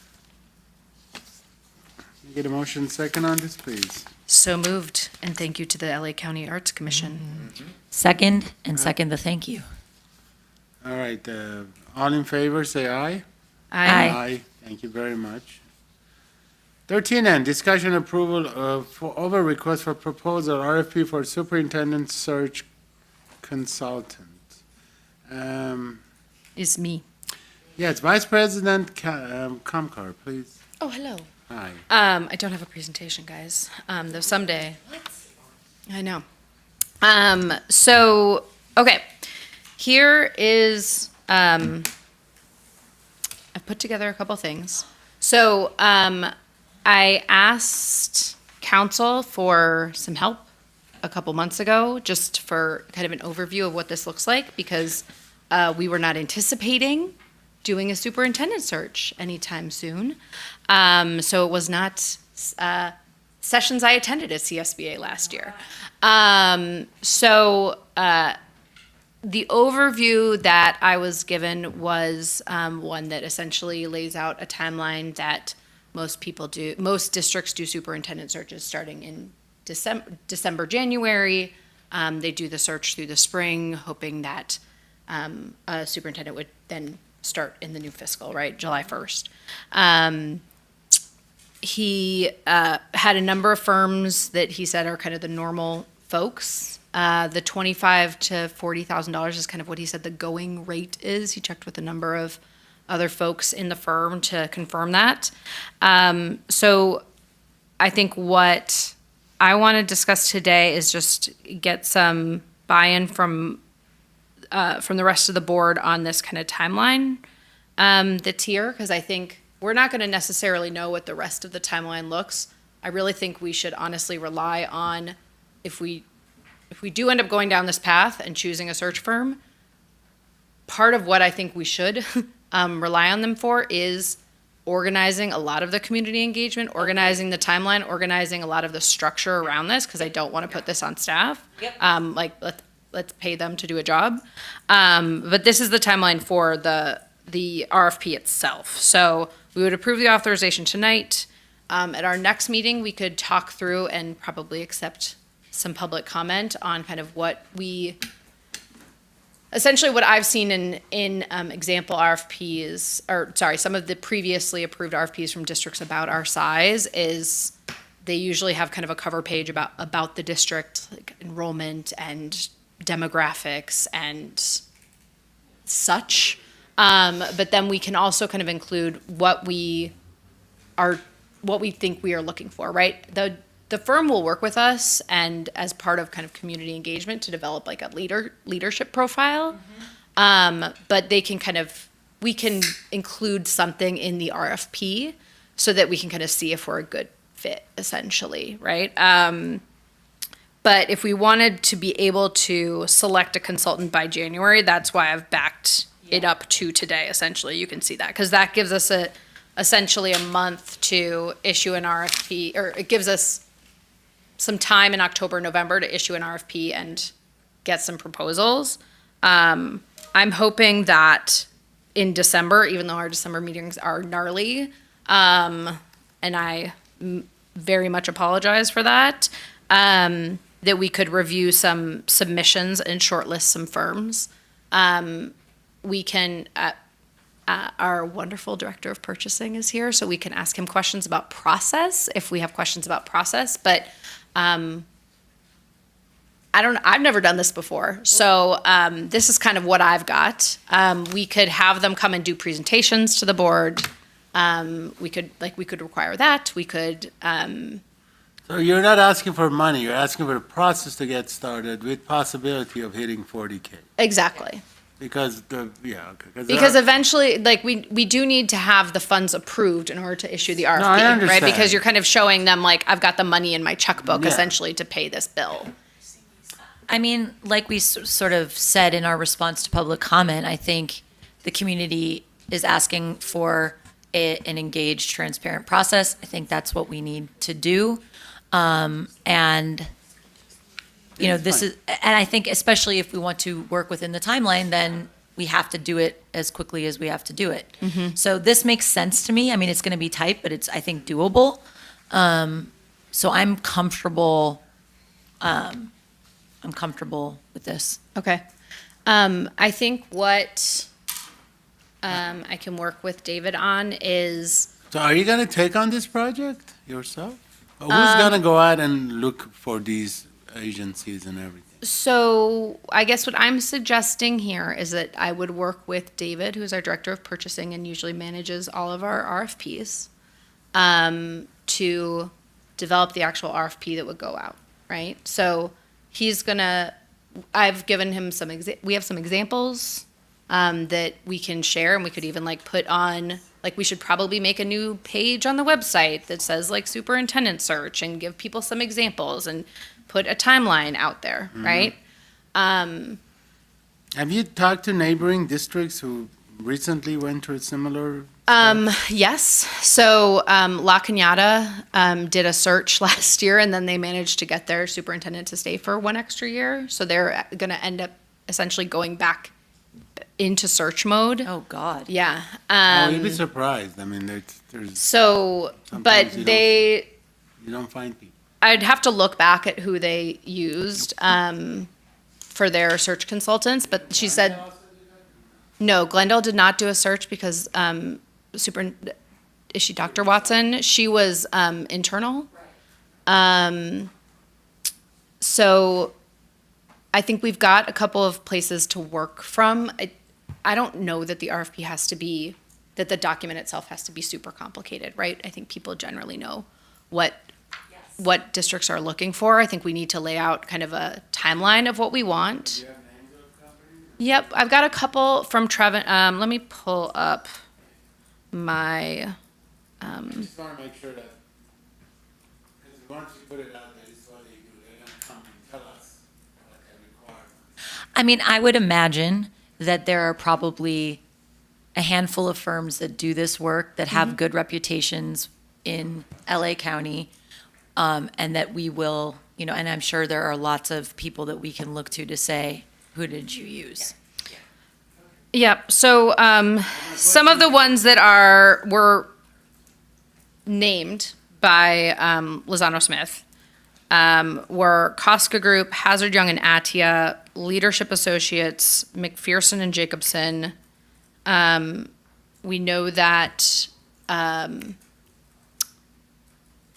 God, I can't think of the other. There's a number of other firms out there that do this kind of work.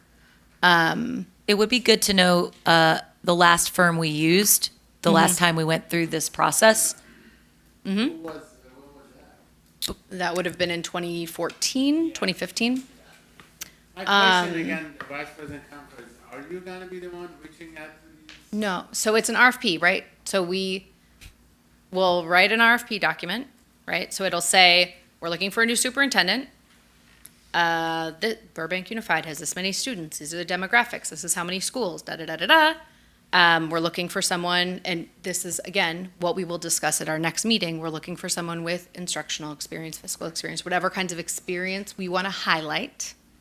And anything that we want to highlight that we want the consultants to do. If we think it's really important that they take the lead on community engagement and that we want that as part of their proposal, then we should talk about that next time, right? So we'll put that together and we'll say, you need to respond with a proposal, right? Because it's a request for proposals by this date. We'll post it on our website where it says, here's where the request for proposals go, right? And they'll be responsive or not, right? And so at that point, we will essentially open up all the proposals, and we can kind of go through and see which are responsive and not.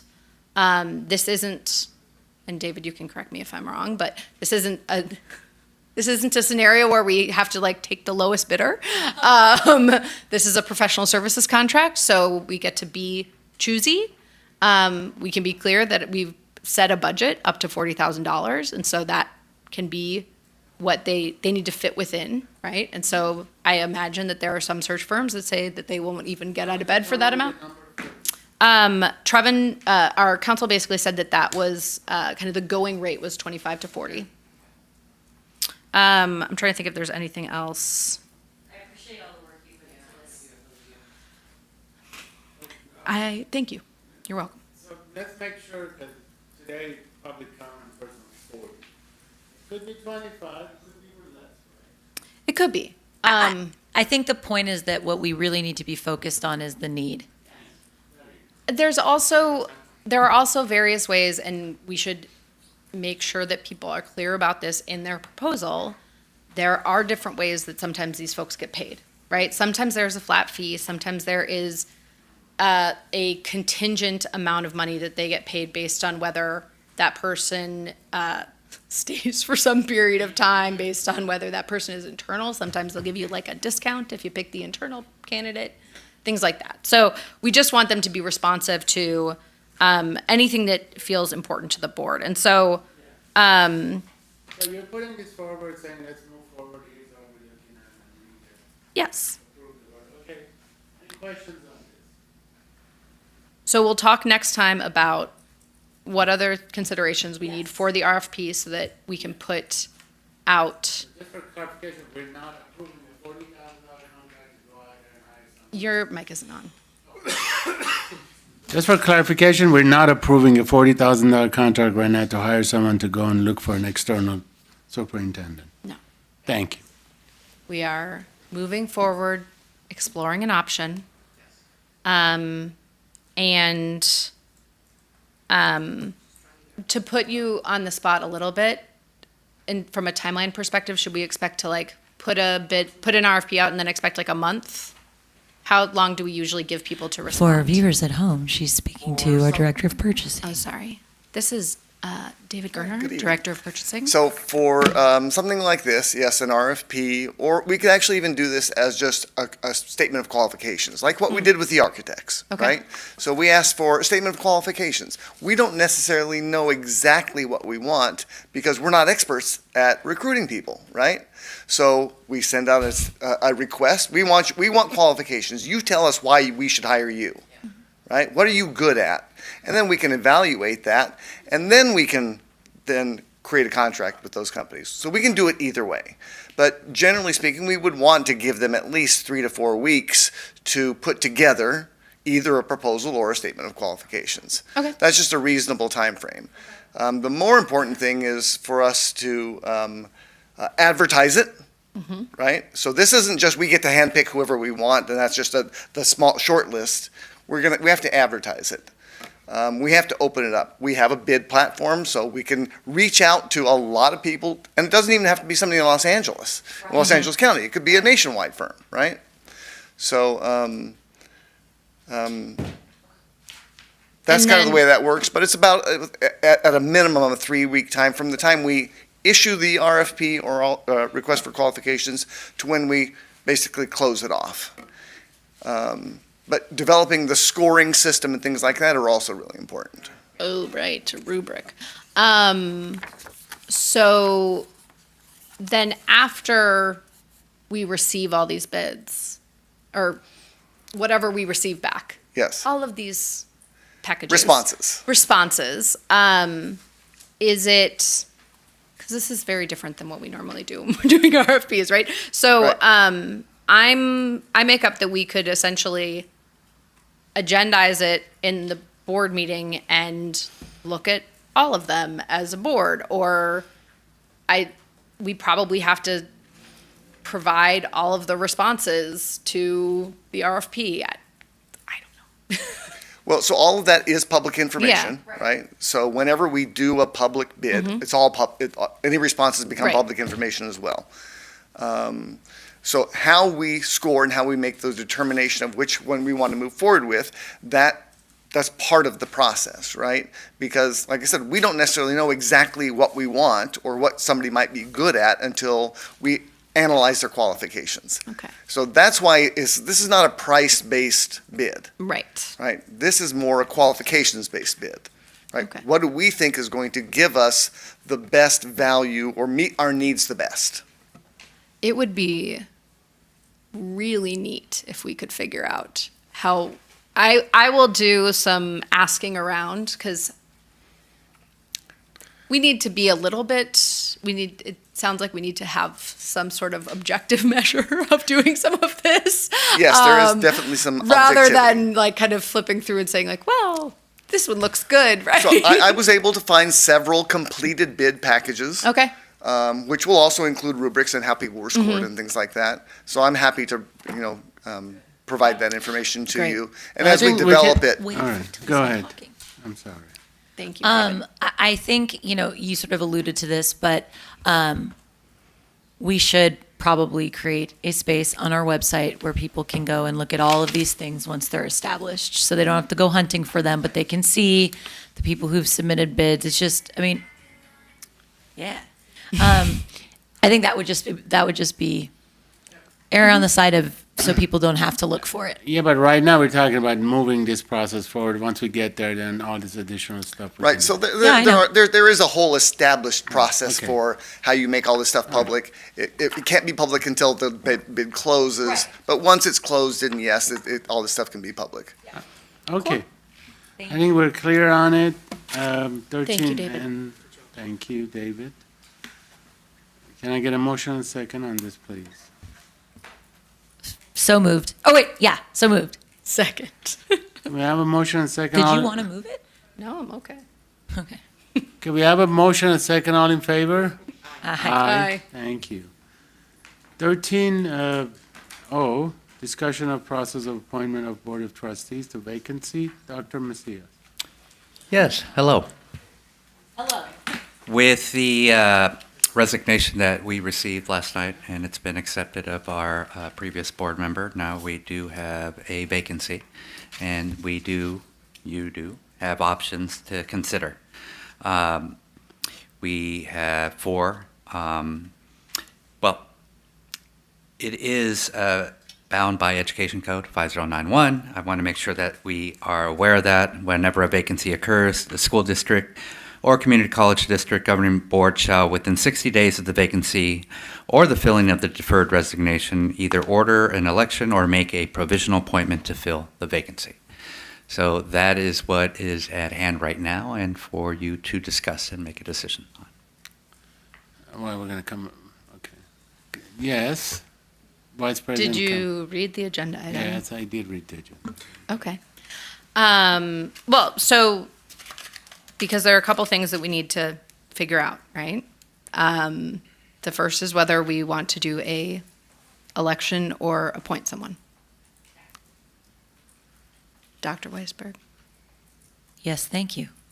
I wanted to share some information. I had shared at previous meetings that I had been given a quote that it would be somewhere between $100,000 to $200,000 to do a special election. That quote was very, very low. So one of the things that was confirmed for me, and I emailed a fabulous gentleman at LA County Registrar, is the division director, Alex Alvera, and he confirmed a couple of things for me, which are weighing into my feelings about whether or not a special election is the way to go. Primarily that she shall not be named. Her seat would have to be an at-large seat because it doesn't move into districts until November of 2026. So what that means is we're looking at a price tag of closer to minimally $330,000 to do a special election for an at-large seat, as opposed to the low end, which is like $80-something thousand, right?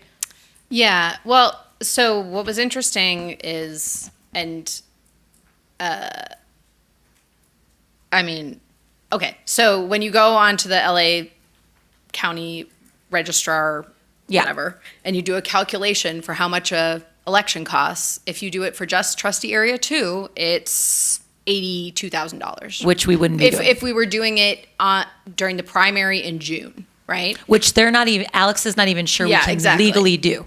Because that would be way more than 60 days from now. Yeah, he thinks and if you do it at large, it'd be like $376,000. Additionally, what this person told Dr. Weisberg was that a non-consolidated election can cost up to 10 times that. So I'm going to propose that we move forward with a conversation about appointment. I think that those numbers, for me, absolutely eliminate a conversation about using hundreds of thousands of dollars of general fund money. To me, it's out of the question. I also think it is an unnecessary expenditure for how few months this person will serve before we actually get to go to the ballot box and people in area to choose a new person. Yeah, I just wanted to make sure we had the conversation. Me too. I think it's really important. Okay, we had the conversation, so. So that now puts you at Board Bylaw 9223, which, I'll read it. When authorized by law to make a provisional appointment to fill a vacancy on the board shall advertise in the local media to solicit candidate applications or nominations. A committee consisting of less than a quorum of the board shall ensure that applicants are eligible for board membership and announce the names of the eligible candidates. The board shall interview the candidates at a public meeting, accept oral or written public input, and select a provisional appointee by a majority vote. A couple of sort of follow-up questions to that. One of the things in the packet, I know this comes from CSBA, but I would love for us to take a look at the candidate information sheet. So if we are going to be soliciting, which we will be, candidates, I would like for us to look at this. One of the things that I think would be important, things that I think we should include, perhaps more specific questions. I feel like this perhaps is pretty general. And so before we solicit applications, I think. I would like this to come out next week to really go over that. No, we can't. Okay, well, We have 60 days. Okay. Why do you want to move it? Because it's 11 o'clock at night? No, it's not. And the reason is because It's there's 10:50. questions I have, and we need to add some more items. We can add the items now. So I included this as an example, and we can make changes to it. Like, I would like to, for example, add that, do you have any perceived or possible conflicts of interest? Correct. I think that seems like an important thing to ask our potential board members.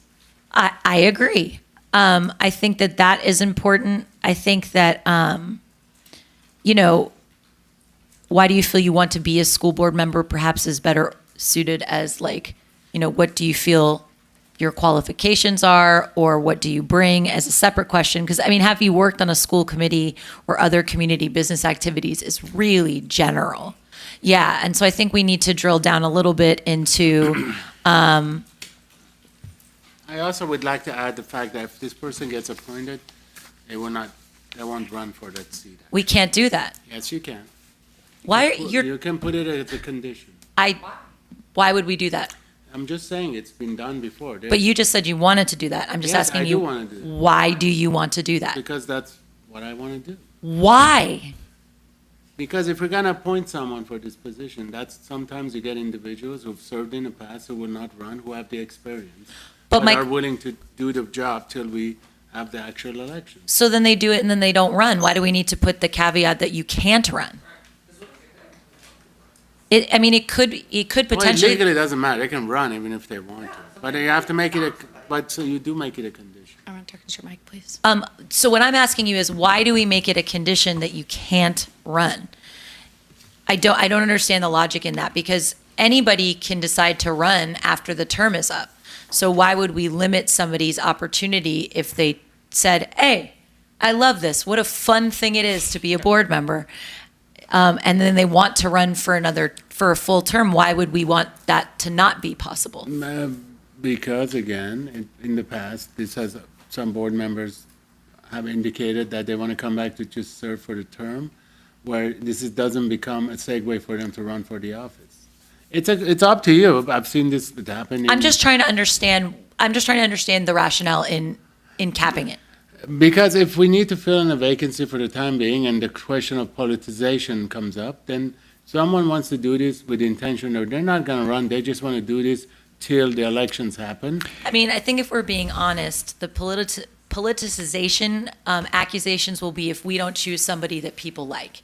So everybody's going to make it political if we don't choose the particular candidate that they like. It's inevitable. I right? also think there's no way to stop someone from running if No, they I want know to run. this. I already said it Yeah. earlier. You can't stop it. Right, so let's not argue. But I'm about just, it now. I'm just saying that's something I would like on the Okay. application. Should we go over these and see if we wanted Sure. to, in any way, edit these?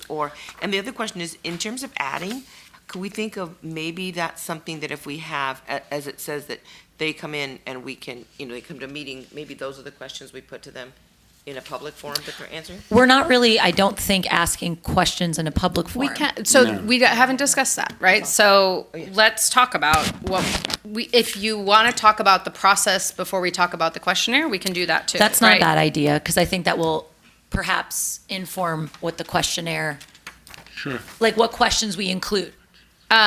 So one thing that that I was thinking about, right, was we could.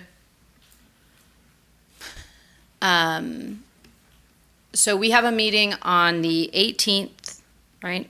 And then we have a meeting on the 9th. We don't have a meeting on the 2nd because of Yom Kippur.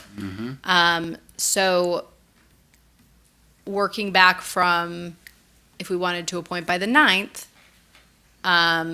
we would publish whatever questionnaire by Monday, which I think could be done based on the fact that we could make edits to it now.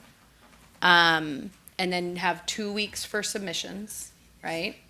How are we going to get this publicized? We would do an e-news. We could do a press release to the leader in my Burbank. Okay. I think I think PTA would probably be helpful in sharing it with the community. But do you think you only have from like Monday, only have 2 weeks then, you're saying, for submissions? Because I'm thinking next week, that's the whole publicizing time. So by the time get it, maybe go through. I'm just saying, I just don't know if we're going to get enough time that way. I think that's okay. Okay. If we want to wait a week and say that they're going to open, I mean, we'll talk about what is going to be on the application anyway. And we could even have it available and just tell people not to submit it until later. No, I'm not saying not submit it. I'm saying just give a longer window have it open due to the fact that next week, if people just start finding out about it, seeing it, they're all of a sudden, because today is Thursday evening at 11 o'clock at night. And so I'm thinking by the time we get to, telling the PTA, telling everybody, So that kind of goes through. So Monday, this starts happening, beginning of the week, blah, blah, blah, gets through. So really a week from today, really it should be people knowing. I So then to also only think- give like 7 days then for them to fit might be too short. I do think there's also an importance in giving a couple of days gap between when we close FSFOC applications and when we open yeah. this up, just so Yes. that there's no confusion Yeah. and then it's not like overload. That's smart. Yeah, that's a good point. So, I mean, I don't want to take necessarily a full 60 days. I think we can wait. We should wait a little bit. Yeah. I am fine with 2 or at most 3 weeks. Yeah. If we do 1 week purely of publicizing it and then we give people 2 weeks to complete the application, I'm comfortable with that. So that part of it, I think we seem to be in agreement on, but wait, hold on, before we get to that. So then when are we still saying, so we release it on Monday, we spend next week publicizing? Does that feel doable for staff? Okay. And then they'd be due September 28th, we want to say, end of day? Dr. Macias, could we have like informed principals and maybe they could put it into their newsletters too? Yeah, well, broadly, we also have The bridge. 400 new followers on our Instagram account, so we'll be able to really get it out Congratulations. there. Yeah, why are we have 60 days, why are we picking September 28th? Because why would we, I'm sick of having a 4-member board.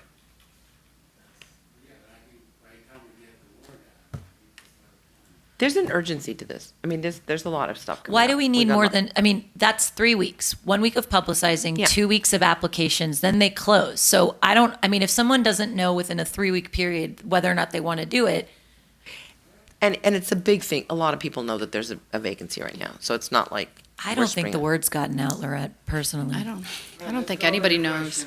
Wah, wah. So, hang on though. So what that would mean then is we would close it on the 29th and then we could then post for the meeting on the 9th, we would then have all the applications that This could is be. November 9th? October 9th. October 9th. I don't know. what's- For October 9th, we would have all the applications that could be redacted with personal information that could be shared as part of the board packet. And then we may need to figure out before then how process we do for, I imagine we'll have a lot of public comment on the 18th and we'll have a lot of public comment that night. Sure. I will say that I do think that the packets and then, obviously allowing people to provide feedback, we could, if we wanted to, create a form that community members could fill out talking about, Additional recommendations or yeah, something. or I like this person and here's why. But I don't love the idea of doing interviews because I actually think it puts an enormous amount of perhaps undue pressure on applicants. So Let them see what it really feels like. you're never going to know what it really feels like until you're here, right? So I guess what I would ask all of you is what's the benefit to interviewing in person? I mean, I guess it allows us to do some give and take. The question becomes if we get 40 applicants, I'm not saying I'm opposed to it, but that's going to be, do we need to have a special meeting that's just focused on selecting a board member? Because if we try to cram this into the business of the board meeting. Could there be a special meeting?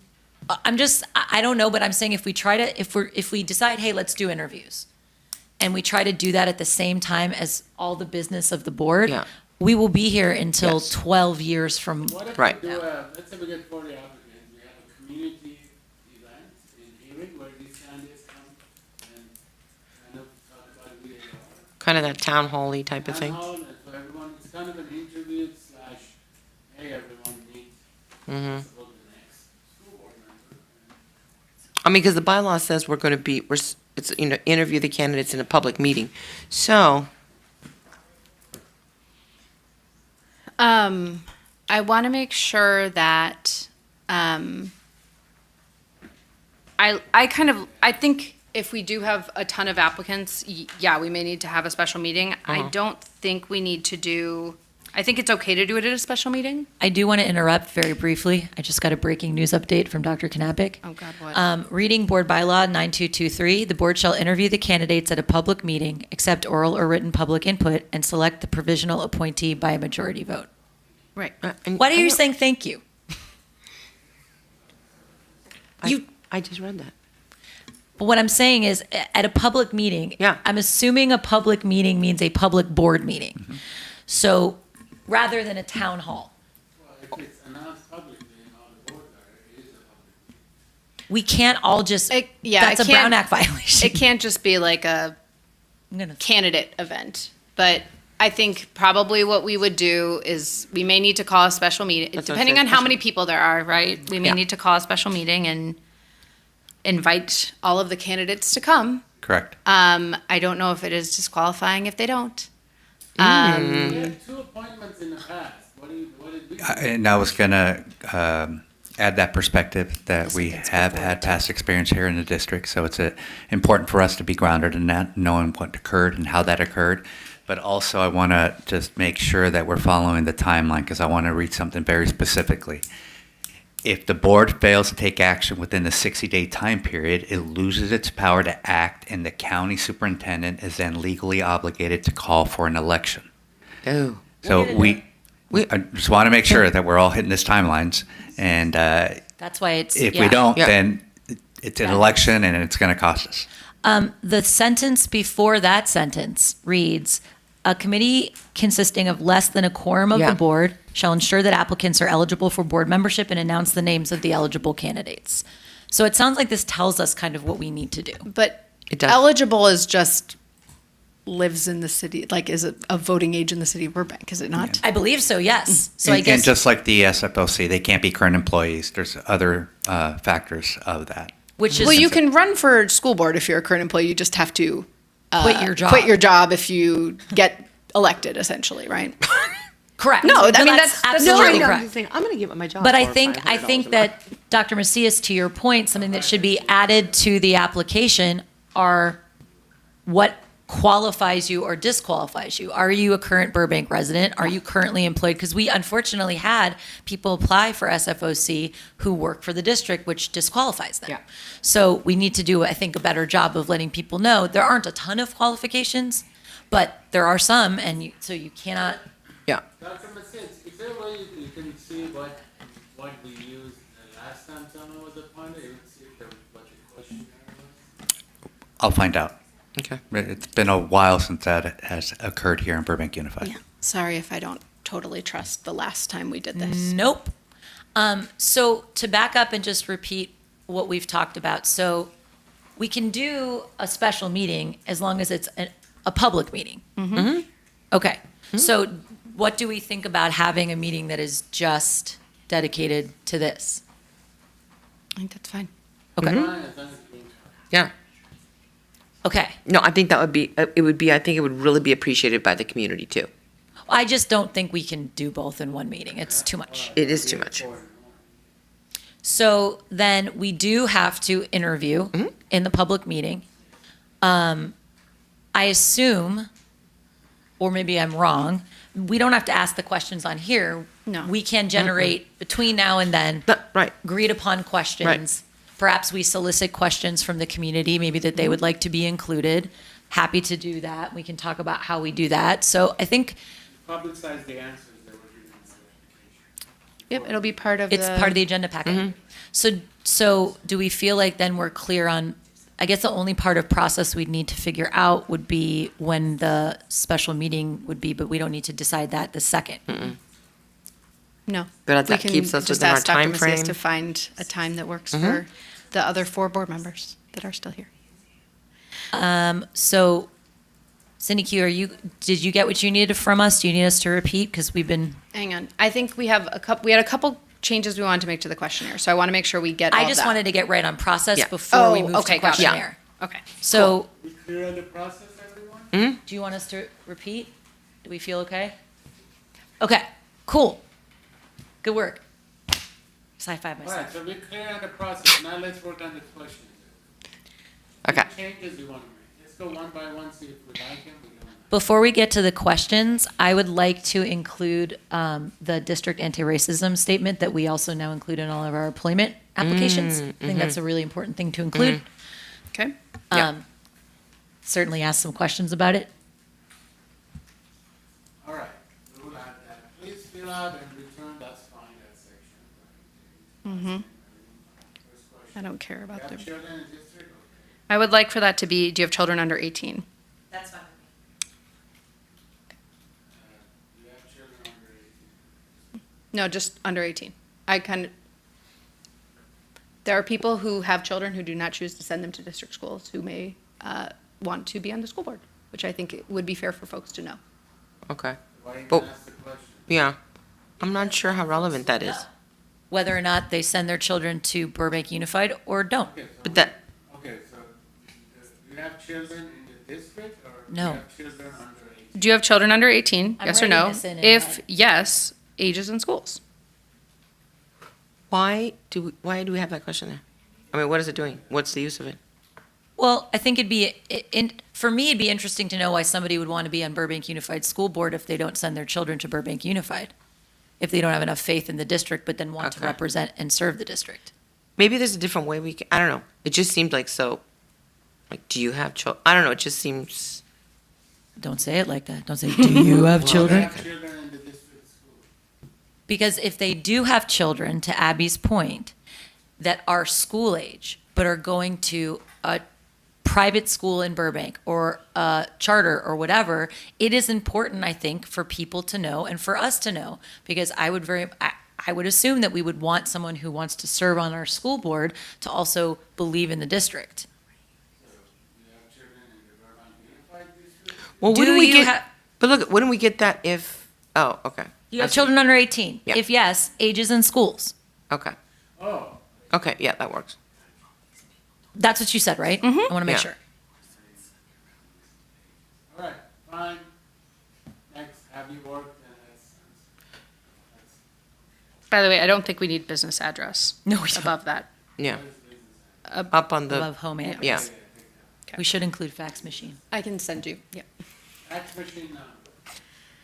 You worked at, have Have- you worked in any school community? Could we put the years so we know like when that happened? That's a great Please thing. list them and give, Years. So, Or and also maybe position, because if somebody's like PTA, they were like the president, they were the recording secretary. so we could say, have you, I think also served, not Yeah. worked? Yeah. Have you served on any school committees or participated in any school activities? So we take out recently. Yeah. And then say, please list dates and titles. Position, yeah. If, and position if applicable. I went to a football game. please No. list dates and No, activities. that's what we're saying. Please list the- dates and the position. dates Or and dates and position, or- responsibilities? No, yeah. Yeah, that's Yeah. fine. Please list dates and responsibilities. Have you worked at any school community or participated, so participation in any school activities, what does that mean? That means have you? Like, I volunteered in my child's Yeah. To classroom. me, it would be like, Well, No, then but that's you what would we're put saying. that Then down. you- And we could and then we'd be evaluate like, that as How such. about, if I may, because a football game, is that a school? Then guess what? I'm not No. going to vote You're for not, you. You're not serving a position so in there. using an example, if I can. Please. Please describe your experience with community service, civic engagement, or youth development that may have prepared you to serve as a school board trustee. Wait, Where'd what? that come from? From another district that actually has used it recently. Yeah.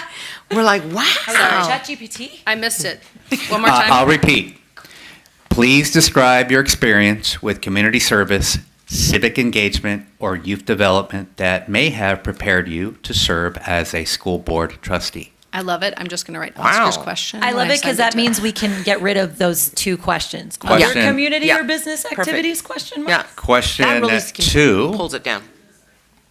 could be, CSBA. Excuse me, one of our million viewers just chimed in. Dr. Agakanian, can you get closer to your mic, sir? thank you. That's a Thank you. first. Thank Wasn't you. on. Question 2, what do you see are the strengths of the school district? Thank you. Question 3, Just take this. That whole one is thing. in there. That one's in there on Yeah. the second page. so I'm just going off of this Okay, just got to get us zoned in a little bit here.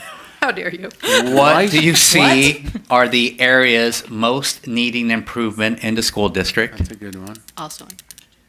And then lastly, candidate statement. Why do you wish to serve? Oh, Yeah. I like that better than asking a bunch On- of I do random too. questions. And please limit your answer to no more than 500 words. So I think that pretty much covers it all. Yep. And then maybe we can decide on those. Do we have, yeah, this is a weird, why do you feel you Perceived and want- possible conflict of interest, please. Yes, I We do can think add we that. need a perceived and possible. Sure.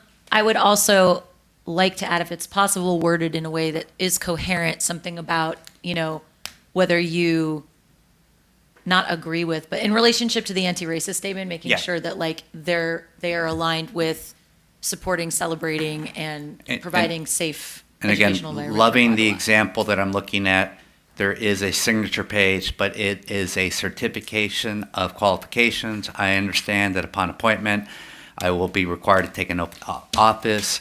I certified I am not disqualified to hold this office because of a conviction of any crimes on the attached list on page 4, which I'll provide.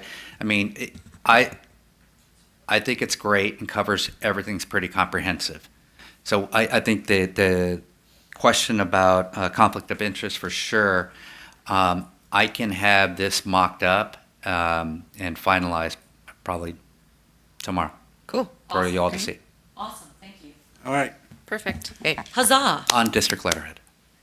Lovely. CSBA thing needs to get updated, you should call them. All right. I'll do that. Any questions? No, and we don't have anything to approve here. We just needed to discuss. Yeah. Productive, friends. But again, just huge thanks to Ms. Ponser Kamkar Yes, for getting us moving on definitely. all of this. Yes. This is it's a heavy lift. Yeah. So thank you. And Appreciate it. Dr. Knappich, thank you for those 2 sentences that saved the day. All right. Item 14, consent agenda. Can I have a motion and a second to approve items 14A through 14AI as presented? So moved. Can I get it? Second, but I have questions. Yes. We have a motion second, but we have a question before we go to vote. Dr. Weisberg. I have a few, but not as many as last time. So get pumped. My big question is in looking at and Dr. Knappich, thank you for putting together the consultant agreement. The summary was unbelievably helpful. Here's where I'm a little famished, as my people would say. 14 X, V, W, and Y. I'll give you a second to get there. They're all mental health services and educational support services for special education. My question is, how does this differ than what we pay FSA for in relationship to special education? I'm just trying to get clear because it's a lot of money. I just need some clarification on that. So I'm going to ask Ms. Nicholson to go to the Great. Thank you. podium and respond to that. Thank you for staying. Hi. Hello. There are more intensive counseling services. So whereas the counseling services that FSA is providing to the students, it tends to be with student intern counselors, which is great. And then the students who are receiving the educational support services, there are intensive individual counseling services. There may be parent counseling services, wraparound services. So if there is support within the community that the student requires, behavior services and such. So it's a more robust mental health service that's being provided. And those are driven by the IEP. Correct. Yes. That's really helpful. Thank you. Do you have more? I have one more. Go ahead. 14Q.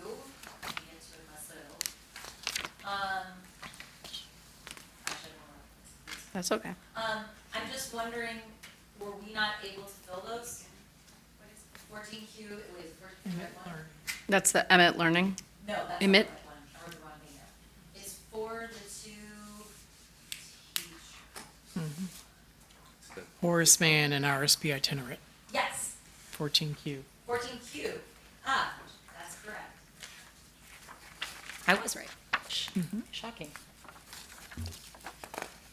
Sorry, I just need to get there. I'm so sorry. Okay.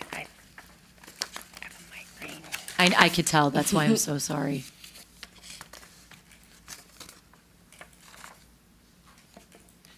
I feel terrible. I'm gonna talk quiet. You said 14Q? Yeah, I'm just wondering for the credentialed special education teacher, I'm just wondering if we flew the positions and weren't able to fill them? For seed. For seed. The position is being flown, yes. And so at this point, there is a substitute. There's a substitute teacher that's in that classroom, but that position is being flown, yes. So then, this is to ratify the position we're flying? Or the substitute? The substitute that's in the position is a certificated person, and so to make sure that the students have what they need. Great. But the position's actually being flowed. We Great. just wanted to make sure we had a fully qualified teacher in that classroom. Great. And while the position is flying and until we get it filled. Perfect. Oh, that's great. So it's not just from the general sub pool.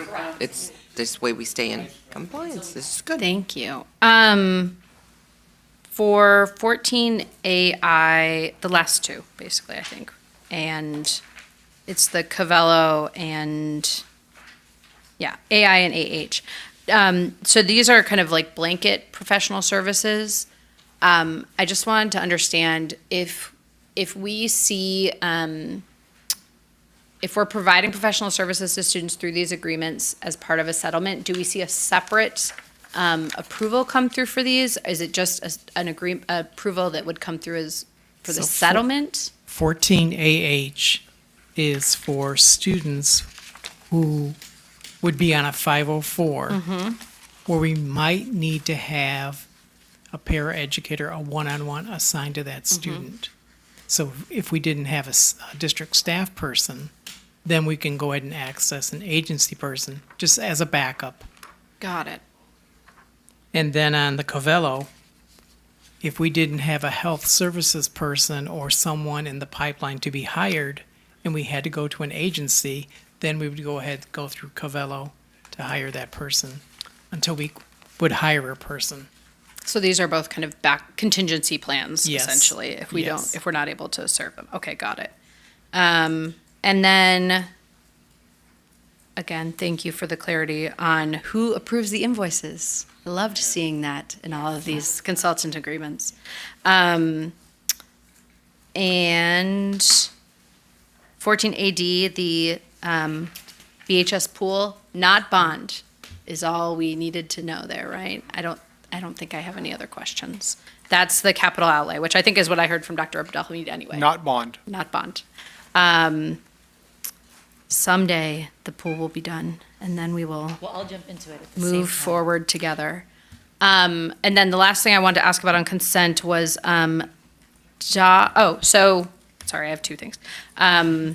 So first is, I'd love for us to think about why we need board approval for some of these $0 items. So like the partnership with the universities, things like that. The only one we've ever pulled was when we were trying to do a partnership with Liberty University, and I asked for that one to be pulled. Indeed. Excellent choice. But might be something to think about. I don't know that we We have a board policy on the university agreements, but what we can do, what some districts do is you just can do one a year that says that we have the authority in the Human Resources Department with the superintendent to go ahead and approve university agreements as they come through. Because what happens is we get intern teachers throughout the year and they come from different universities. So if we don't have an agreement with them, then we bring you one of these. But if we had a blanket, which is what some districts do just at the beginning of the year, and it's a yearly board report that says, you give me basic or the assistant superintendent of human resources the authority to enter into contracts with the universities based on the criteria that they're accredited or whatever else we want. And then we can just go ahead and move forward and do those agreements That as might they be come through. helpful. Or at least when you bring that forward to tell us like what, if there's any kind of risk to doing that. And then maybe just kind of say, like, who are the people that we've had agreements with in the past? Sure. And then Dr. Macias, I know you sent us an email, but I think it might be helpful, just the update on where we're at on minutes. Yes, and I do want to thank Dr. Rodchenko for getting us that information. But as we stand right now, after these meeting minutes are approved and consent, we have 18 meeting minutes left to complete, which I think we're going to, about in 3 weeks, we should have them all done and up to date. Oh, good. That includes the 25, 26, and then, 24, 25, that'll be complete. And now we have the ones of the meeting starting in 25, 26. So there's about 4, I think, so far, 4 or 5. In addition to that we will have to then catch up with those. So hopefully those can be caught up or We worked should- on simultaneously. A big thank you to Alice. Yes, For she- all this super hard work. She's been working very diligently. I know she has. And so we think we'll be caught up with previous year for the October 9th meeting, maybe? Is that about 3 weeks from now? Yes. Yes. I mean, it's about 4 weeks from now, but I Yes. need to actually get them in. I wouldn't want them to come in late Yes. for the board packet. So, okay, cool. Thank you. Dr. Knapp, I just have a question on 14C with Orrin Boxer. So we're paying him, but I've also seen that we paid him in settling. Dr. Orrin Boxer is an independent education evaluator. Right. As a psychologist. Yeah. So is that your question? So Well, yeah, I'm saying, because I'm seeing that we're going in and we're getting a contract with him, but I saw his name earlier too, and we were paying him. So he's been Yeah. part of a There's- settlement agreement. he's- Right, so that's what I'm saying, is there any way that, I don't know, it just seems we're paying him for a settlement, but we're also, like, have a contract with him, so. Why Are we can't double just- dipping Yeah, is are we kind of what double you're dipping, asking? kind of, are we double paying him, or, yeah, is there any way we could just pay him out of what we're saying We're already? not or- double paying, but we're saying that we agree to this settlement agreement. And then from the settlement agreement, we develop a contract with the various providers to go ahead and carry out the Oh. responsibilities. Oh, okay, so in order from for the him settlement. to pay him that, we have to do this? Yeah, the Got settlement it. agreement is with the family, the contract is with the provider. Right. Yes. Okay, Right? Bingo. yes, Okay. exactly. thank you. I didn't make that clarification until just right this moment. So, Right, any other questions? no. Motion and second. So moved. We don't have anything. We did? Yeah. Oh, we did, I'm sorry. All in favor, say aye. I, Aye. All right, 15, A, report from board members. Being it's 11:30, any reports? welcome back to school. Welcome back to school, everybody. I will be reading retirements now. Yes, we have one retirement, Beverly Bussard, instructional media specialist in middle school. Middle school began services at 224.99. Enjoy your retirement. And now Dr. Weisberg will be adjourning the meeting. Unfortunately, we've done this multiple times, but I did want to adjourn tonight's meeting in honor of the 2 children murdered at Annunciation Catholic School. These school shootings don't have to continue happening, and yet they do. So tonight, I want to adjourn in honor of Fletcher Merkel, who is 8 years old, and Harper Moisky, who is 10.